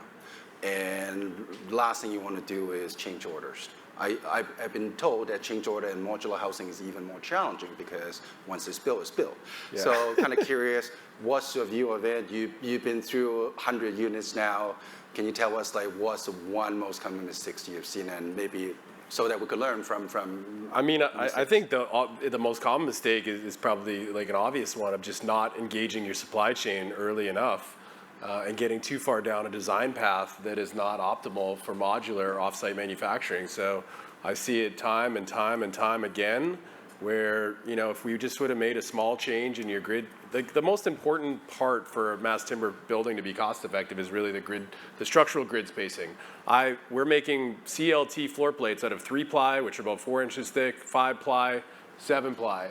The most ideal floor plate is a 5-ply, 7-inch thick, at a 20-foot span, and I've got a 40-foot panel spanning 2 20-foot bays. If you get down a path that you've got a 22-foot or 23-foot bay, we could have just changed that a little bit earlier on. We do have flexibility in different strength grades, but for me to go to 5-ply to 7-ply, I just added 30% volume to my floor plate, and that over 200,000 square feet or whatever the size of the building is, that's just a job killer, right? So these buildings can be death by 1,000 cuts, and engaging your supply chain is only a phone call away to get a second opinion. Like I will pick up the phone day or night and talk about a project, send me the drawings. I'll have our team look at it, our engineering team will analyze it. We'll give you blunt feedback on if you're too far along with this one, let's get the next one. At least you know what you're looking for. But we can be very cost effective on design, schedule, and execution if we're engaged. So I mean, that's the most obvious one. There's a million things that can happen down the line, probably other challenges, but just pick up the phone and call somebody for some advice before you get too far along down a path and it's too much rework to change it and be cost effective. You don't want, and also just making changes later. Like you said, you want to make a design and stick to it. For me to start, once we get to that 100% CDs and I'm in my shop drawing phase, and then the architect says, oh, actually, I just want to move this over here, I want to change that, or you know, that just drags things to a halt. And also coordination, like we're building stuff off-site, so you have to coordinate beforehand, or I can't build much off-site if it's not designed. So I want to know where my major penetrations are for mechanical. Mechanical coordination is one of the larger challenges to get set in, so I can cut those out in the factory and you get those installed quickly on site. So you got to have consultants that are ready to buy into the approach, and your delivery method too. I mean, a lot of the public procurement delivery methods of lump sum bids don't really work because the consultants bring it all the way to CDs before engaging your supply chain. So, you know, the design build methodology or delivery method we've found the most successful and faster. And you've got construction management also works well. IPD can work well if you got a great team. But, you know, a collaborative environment to get these projects designed early and think about all the implications, because it can be a butterfly effect, and the last thing you want is a surprise later on when it's too late and you have to make a change. So a lot of coordination between all the stakeholders. Bringing in stakeholders earlier, more engagement with ownership. Yeah, how often do you get someone that shows up that says, hey, I've got the design, I've got the permits, I want to make it mass timber? Like yeah, lots of people do. We get that a lot. It doesn't work a lot of the time. I would add that there is also a sweet spot between the regulations as well. So you want something that's set, like I said, reverse the process so that the zoning mimics your building form. That helps on things like appeals and not having to go to committee of adjustment or anything along those lines. But don't hamstring yourself so that when you're out and actually doing the work, you don't have enough flexibility to make the adjustment. Something that was really enlightening to my team when we first started seeing these permits was there were no small shifts. Like you'll often see that when you're going through zoning. They're like, well, can you move the building like a foot this way or six inches this way? That's just not possible when you're dealing with standardized units. And I think that was almost like a head explode moment inside the development authority rooms, because they had to come to terms with allowing enough flexibility in the zoning but nailing it down enough so that, especially when we're talking about affordable housing, we want to minimize the routes to getting into an appeal because of something so small. Thank you, Teresa. I think Jen's giving me one of these. Like Yeah. we're 45 seconds over right now, but maybe I'll say any kind of last word that you have for Well, I'm really inspired by this talk. I've been in this space for a really long time, and Jen and I are both on the National Housing Council, and we talk about these a lot. And I love that we're getting into these scales where we're talking about very important details that unlock this, but at the same time talking about the big moves that need to be made in our country to make sure that it goes. And my commitment is that where I will, and have the power, that I will use it to make sure that these things can be worked out. Well,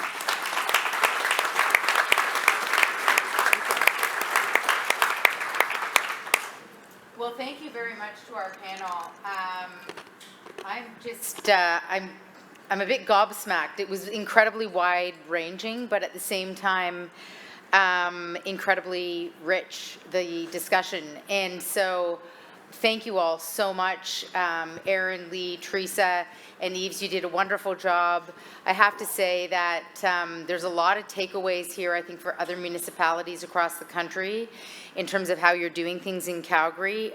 So it's very, very inspiring to hear you speaking, because you're definitely out ahead, I think, in many ways. Just as Aaron is out ahead on the financing and talking about the bonding, these are really practical challenges that you face on a project that is modular. And I love it. Lee telling us to get in early, come talk to us, come talk to you early.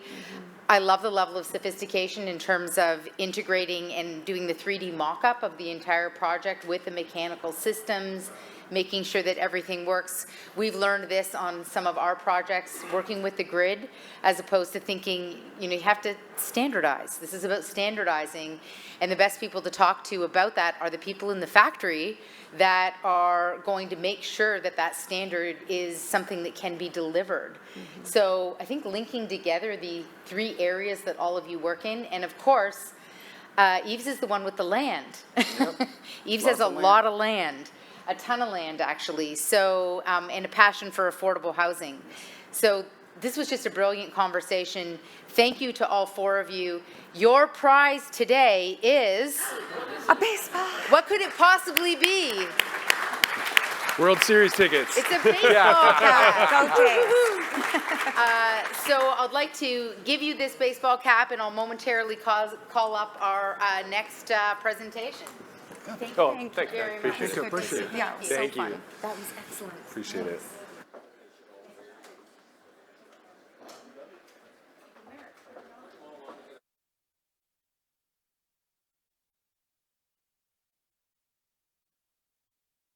Our panel, as our friends are leaving the stage, I'm going to call up our next presenters. Oh, we're going to get some photographs first, as we should. Hold on, I'm going to pop into this.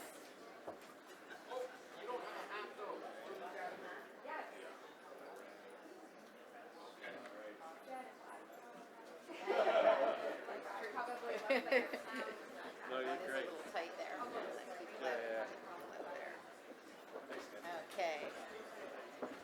Great. Okay. We are nearing the end of our day, but not without, again, a focus on what's practically happening. And I'm thrilled to be calling up representatives from ATCO Structures, Mike and Ben,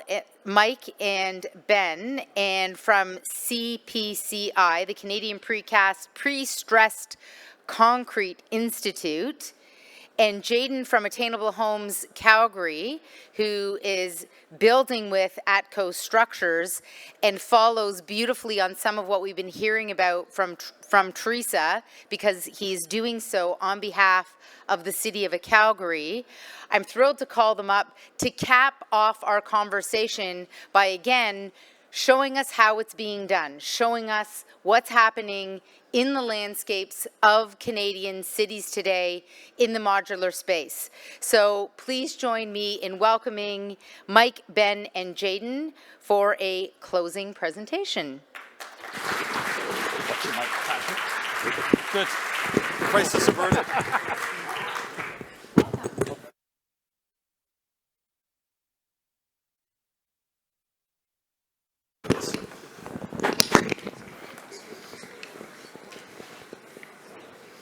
You going first? Yeah. Yeah. Let me sit down. Yeah, that's good.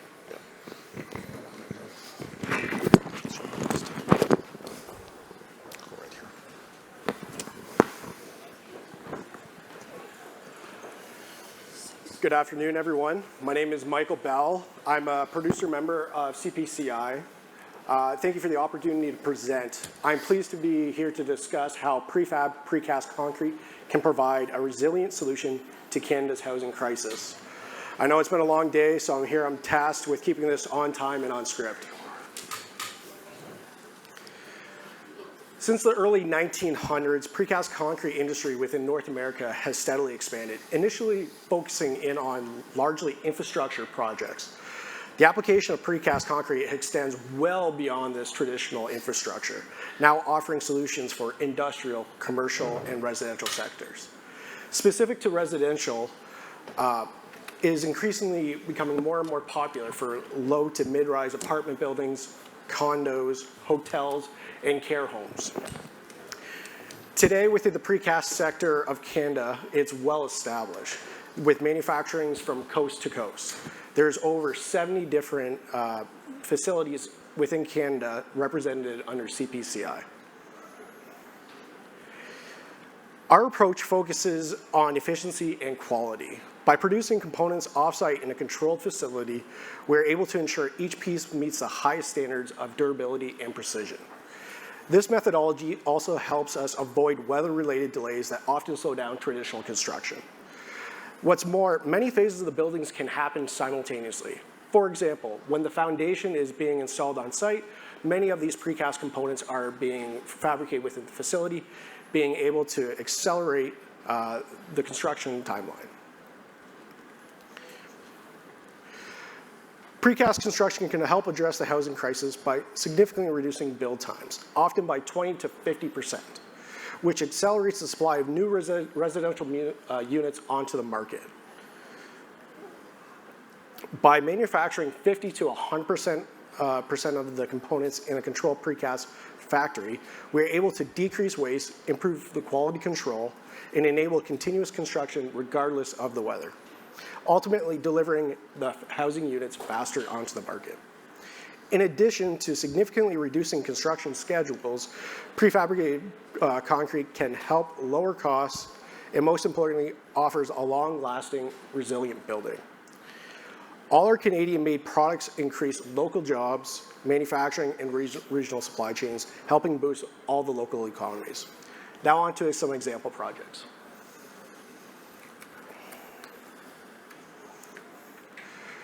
So this is Harvest View Apartments. It's a multi-residential development located in Tillsonburg, Ontario. It's about 2 hours away from here, actually not too far away from Element 5.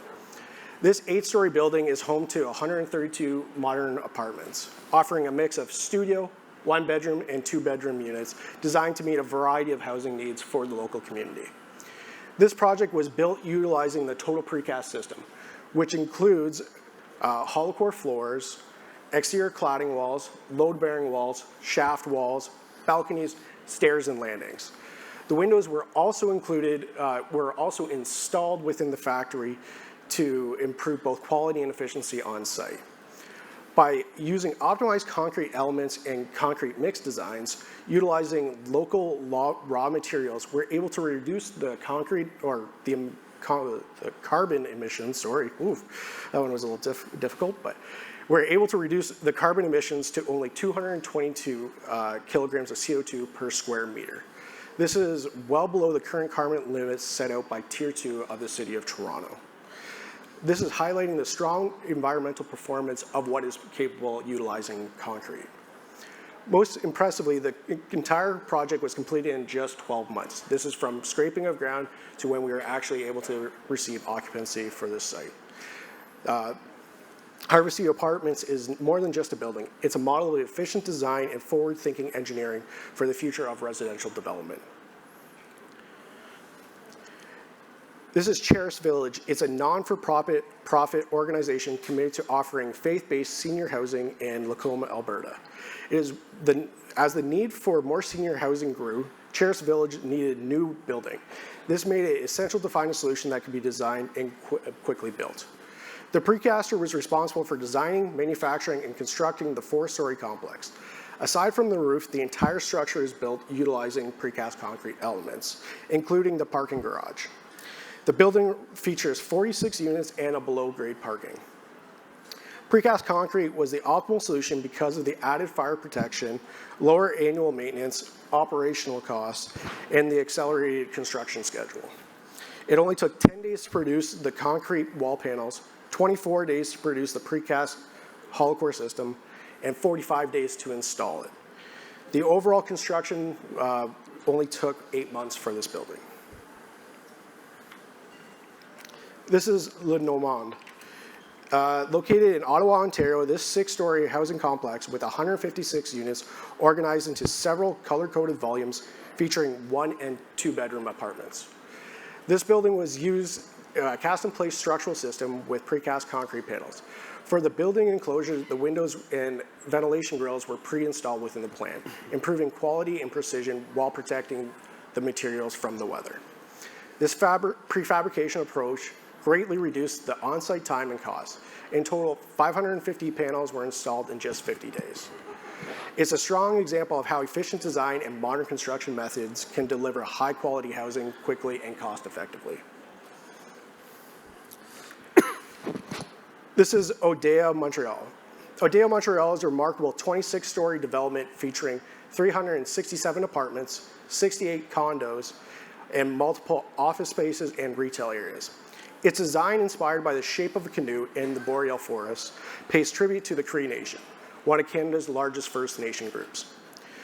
The building combines cast-in-place structure with precast concrete enclosure, chosen for both the efficiency and the symbolism. The white textured concrete evokes bark of a birch tree, reflecting the project's deep cultural inspiration. By using precast concrete, much of the work, including the window installation, was completed in the factory, streamlining construction. In just 35 days, 569 precast panels were installed, showcasing innovation, precision, and respect for the heritage. Now on to the keys of success if you're going to be going into kind of looking at precast design. A lot of this has already been talked about today, but I'll still go through it. So in order to leverage the benefits of prefabricated precast, there's a few important steps for success. First, let's start with early collaboration and collaboration as a group. When all stakeholders, consultants, and contractors come together early in the process, we can identify the challenges sooner, align the goals, and streamline the entire workflow. This proactive approach minimizes rework, saves time, and ensures that the final design fully supports performance and constructability. Next, design optimization and repeatability. By leveraging design tools, proving engineering methods, we can optimize each element for efficiency and quality. Repeatable designs allow for consistent results across multiple projects, reducing costs and ensuring reliability through to construction. Moving on to standardization, proven solutions. Using established precast design standards and components, this allows us to accelerate the construction without compromising quality. These tried and tested solutions minimize uncertainty, simplify installation, and keep projects on schedule. Finally, coordination. With integrated precast solutions, we reduce the amount of trades needed on site. This leads to a simpler logistics, fewer scheduling conflicts, and a smoother construction process overall. Ultimately, it's about efficiency, safety, and delivering projects faster to the group. By following these steps to success, modular construction with precast is a very viable solution. Thank you for your time today. Forums like this provide a great platform to bring government officials, key decision makers together and discuss the important issues, but also discuss solutions to the group. We are confident that the precast concrete industry can be part of the solution and reshape housing in Canada, offering significantly reduced construction schedules, costs, and most importantly, still providing a resilient, long-lasting building outline for the pay studies. If you'd like to discuss more, we are still in the atrium, so we'd be happy to chat during the reception.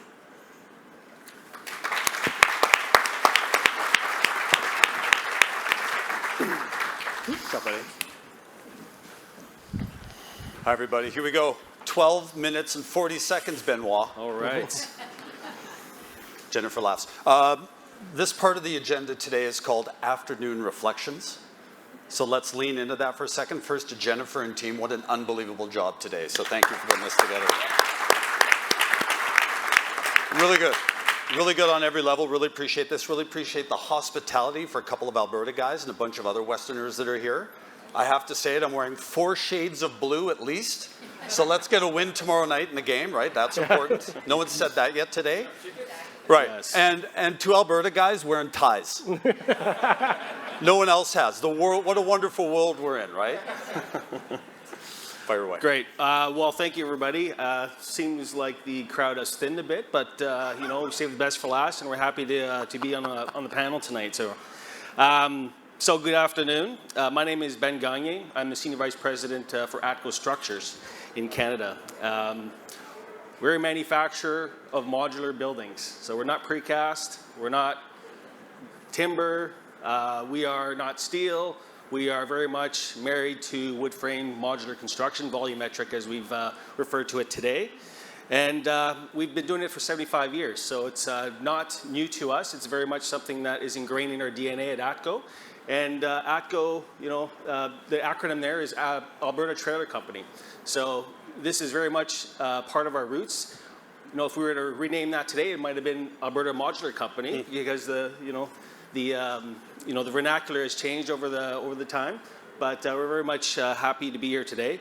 We haven't been around as long as Kalashnikov, but I'll say we've been doing modular in Canada and globally probably longer than anybody else has. So we're really proud of that.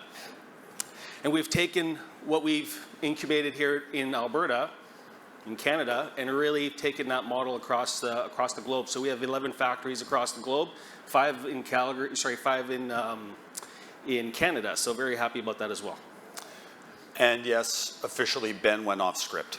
Well done. And I'm Jaden Tate, President and CEO of Attainable Homes Calgary, a City of Calgary-owned affordable home developer and operator. So in a way, I am a public servant. If you're going to think about a rebranding for ATCO, given what we do now, you could reference Attainable Homes Calgary as Automatic Homes Calgary. There we go. That's something we've been toying with, the idea of automation, mass production, industrialization, making this happen in a way that we haven't been able to heretofore. We are thrilled to close out the session today with a big dose of continued optimism.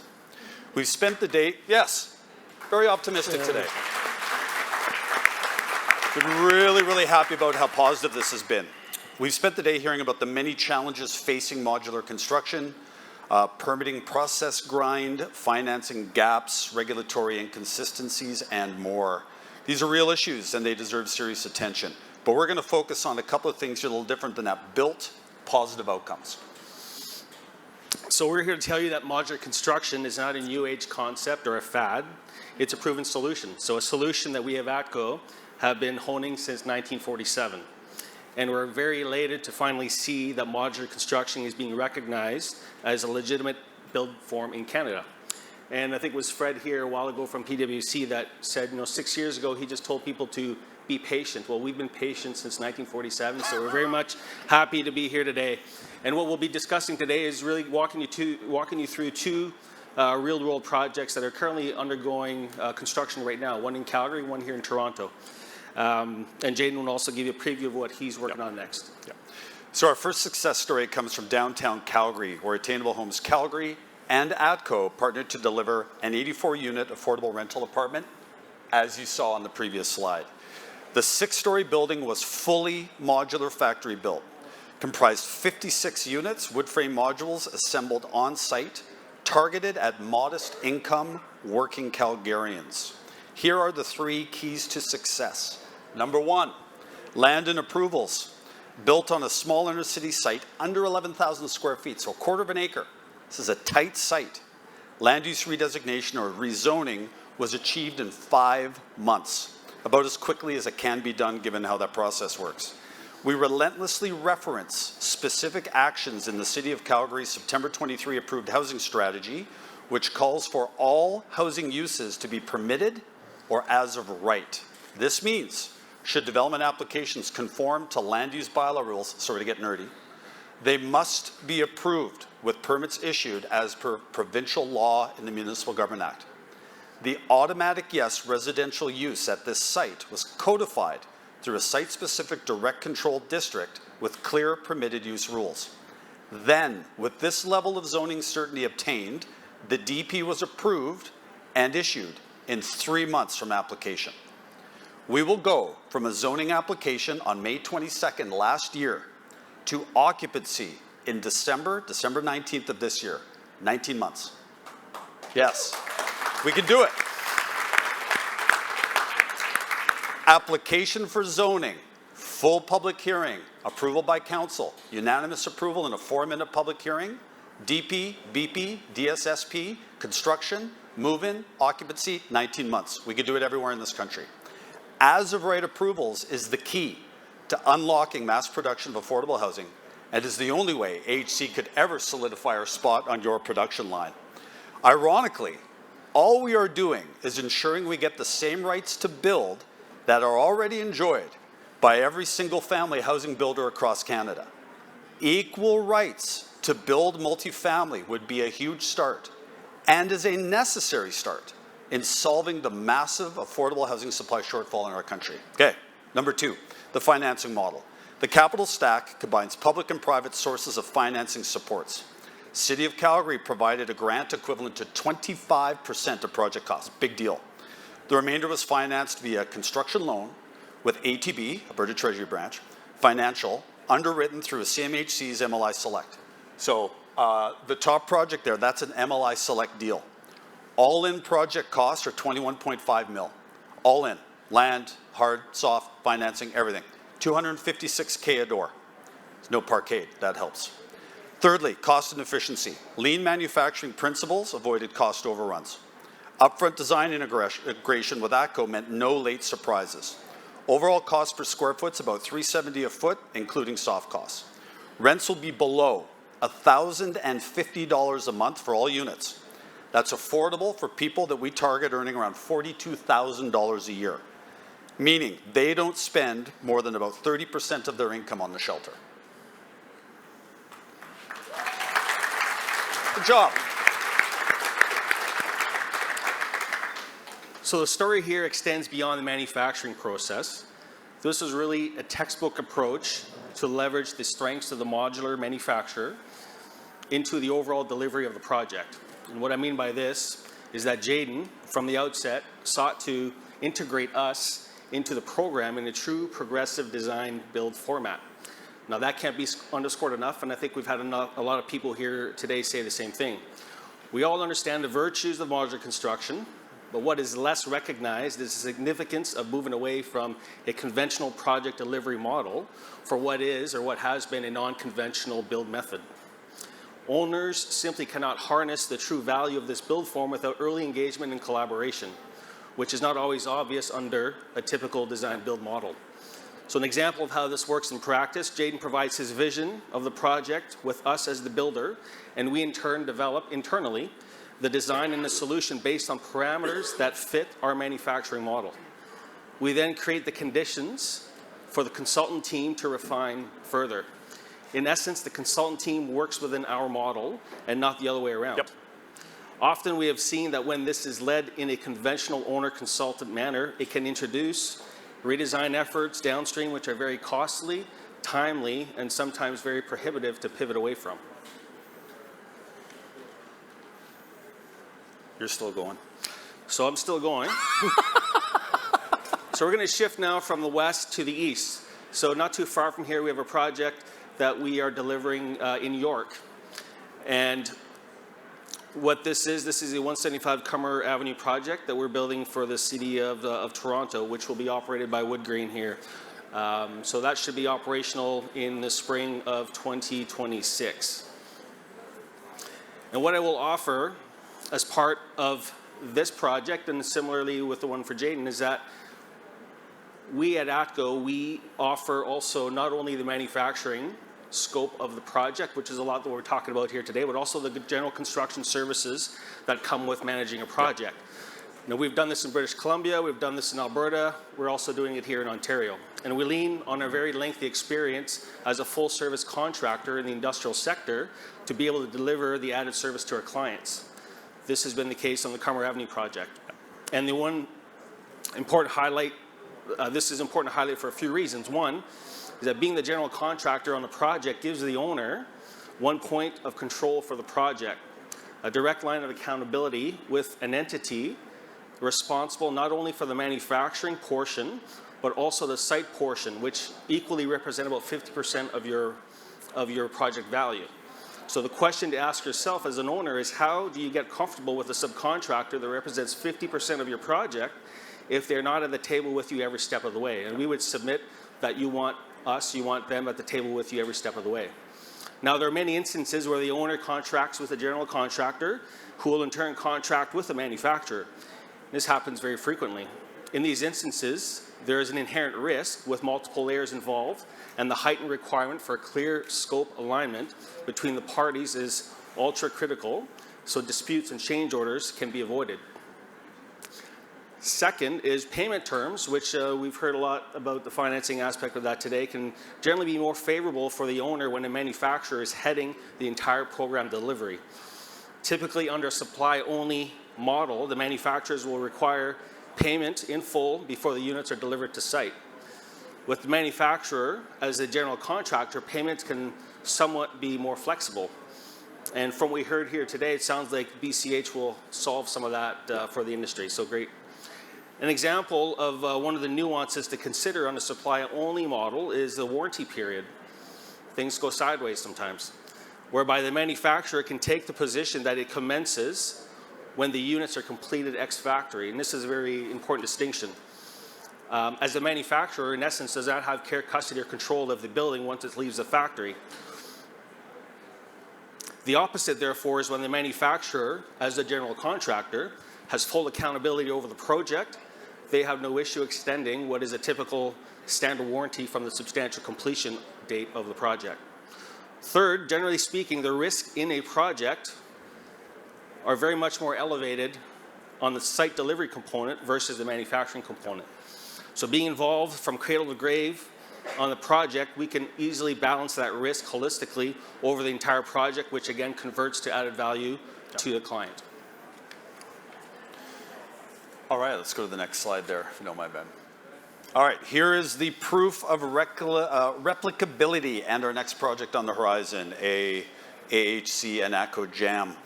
Teresa alluded to this earlier and the timing related to approval of a project like this.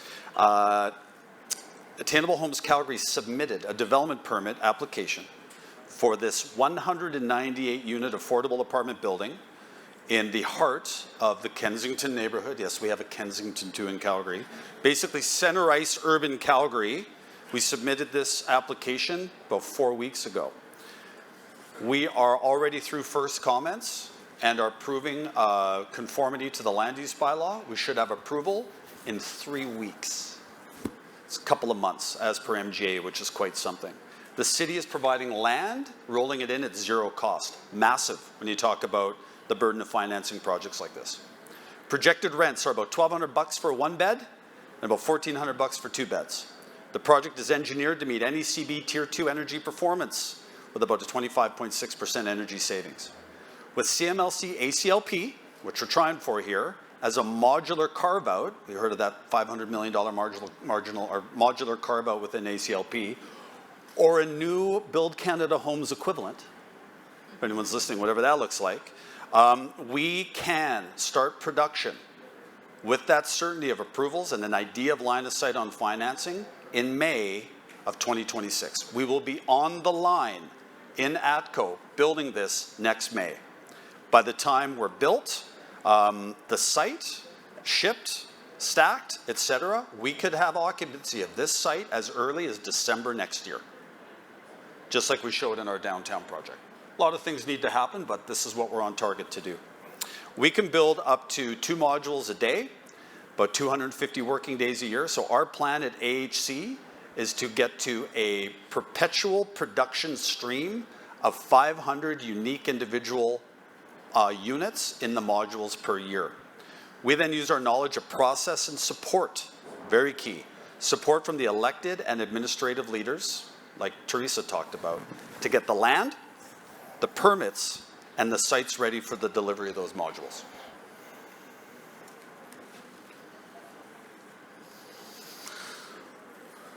We're here today. We've also all heard and read the headlines as to the known knowns of modular construction and the tremendous gains that can be made here in Canada by leveraging this form of construction into our build vernacular. But what is less obvious and not widely spoken about, and key to consider as a takeaway if you're contemplating a modular construction project, are we've heard it here today a few times, early engagement with your manufacturer so you can really play to their strengths and unlock the true potential of the modular build form. Not every modular builder is built equal, so it's very important to make sure that you're not going too far down the path, and again, very difficult to pivot if you have to work within a certain framework. Second is buck the convention of the design build and opt for more collaborative, progressive design build format or something similar. Thirdly is decide on whether you want the manufacturer to simply supply you with a kit of parts, which we're all happy to do, for someone else to install on site, or if you want them to carry full accountability over the entire project lifecycle of the project execution.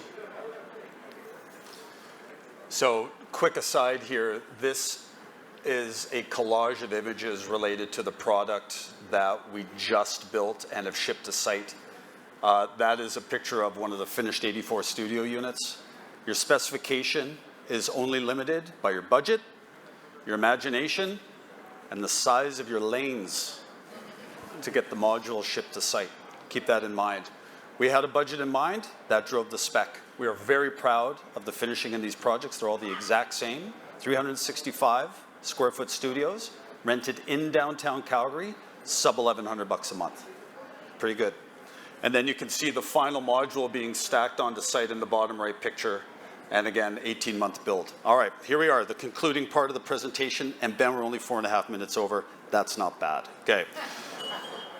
Let us all never forget what we do here. This is always about people. We spent a lot of time today talking about modular challenges, prefabrication, bonding, all the stuff. This is about people. It's about housing people. That drives us in everything we do at Attainable Homes Calgary. Every day, driven to house people. We recently housed a gentleman who manages a McDonald's. This guy works harder than any of us in this room. Harder than any of us in this room doing what he does. Here we are in Toronto, having a great time in this unbelievable facility.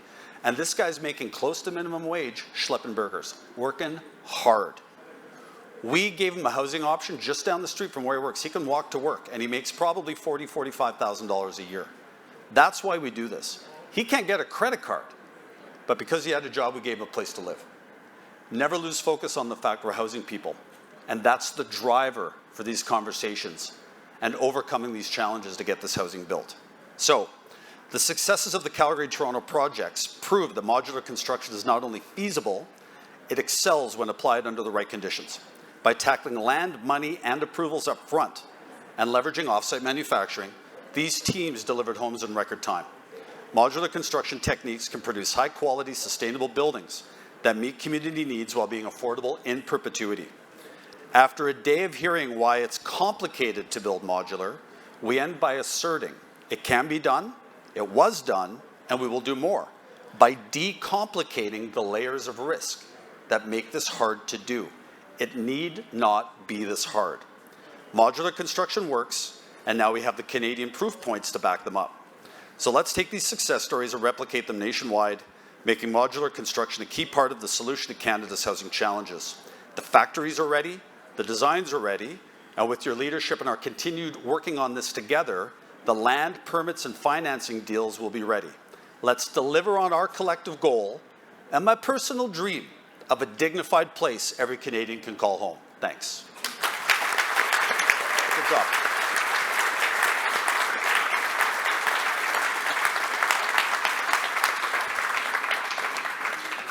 Shout out to Alex Kwong, artist in Calgary, who got this painted on the side of our building in 2 days before it got too cold. That's yeah, really good job.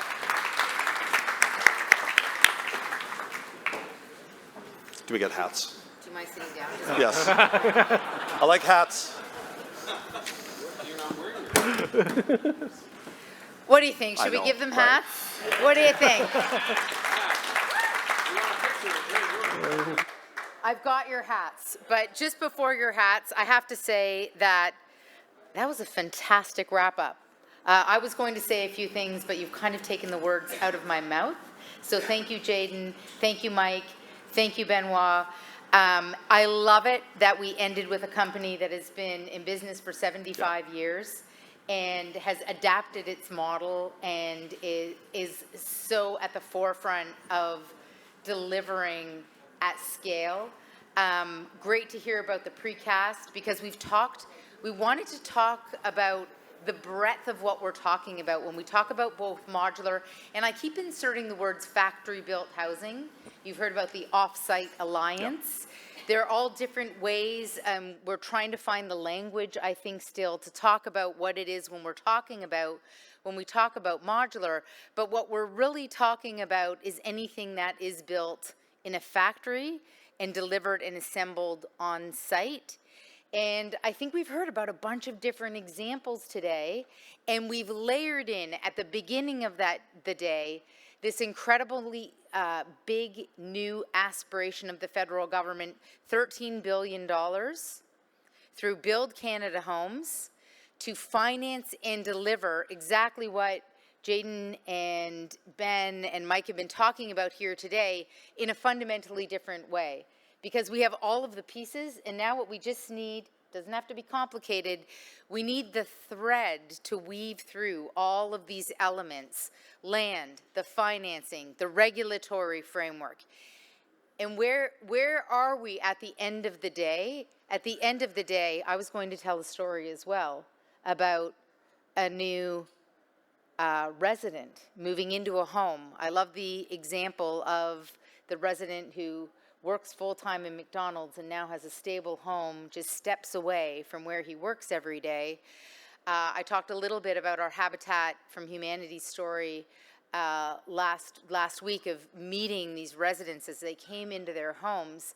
At the end of the day, this is about homes for Canadians, the dignity of having stable housing, the dignity of having high-quality housing. But at a national scale, it's actually about shifting from being a country where no matter where you live, there's a tremendous amount of insecurity when it comes to housing. People with mortgages feel insecure. People paying rent feel insecure. The opportunity for us is to embrace a new way of delivering homes that takes away that insecurity. And all of us in this room today have the phenomenal privilege of being a part of the solution. We are all a part of a fundamental shift in our country. And in some ways, we couldn't be luckier that for the first time in my lifetime, we're thinking about this as a nation. We're thinking about this as nation building and providing access to homes as nation building. So I want to end by thanking all of our sponsors who made today possible. CMHC, the team at CMHC that works on the factory-built housing, that works on the Solutions Labs, and in particular the Factory-Built Housing Solutions Lab. PWIC, LiUNA, Finnegan Marshall, First National, ATCO, of course, CPCI. I also want to thank my team, who many of you have had the opportunity of meeting throughout this process. In particular, a huge shout out to Danby Lee and Shauna Ray, wherever they are in the building. None of this would have happened without Shauna and Danby, who, if you knew how much of the load they shouldered, you would pick them up and parade them around the room. Thank you both so much. And the rest of my team at Collective Marquee. Rui, could you wave your hand? He's the head of pre-construction at Collective Marquee, but there's many others who've been in and out of the room today. They've all been a part in some way, both in delivering the projects that we're working so hard to deliver, and really we do so much running on passion as our fuel. So I'm just so grateful and so proud of the team that I have.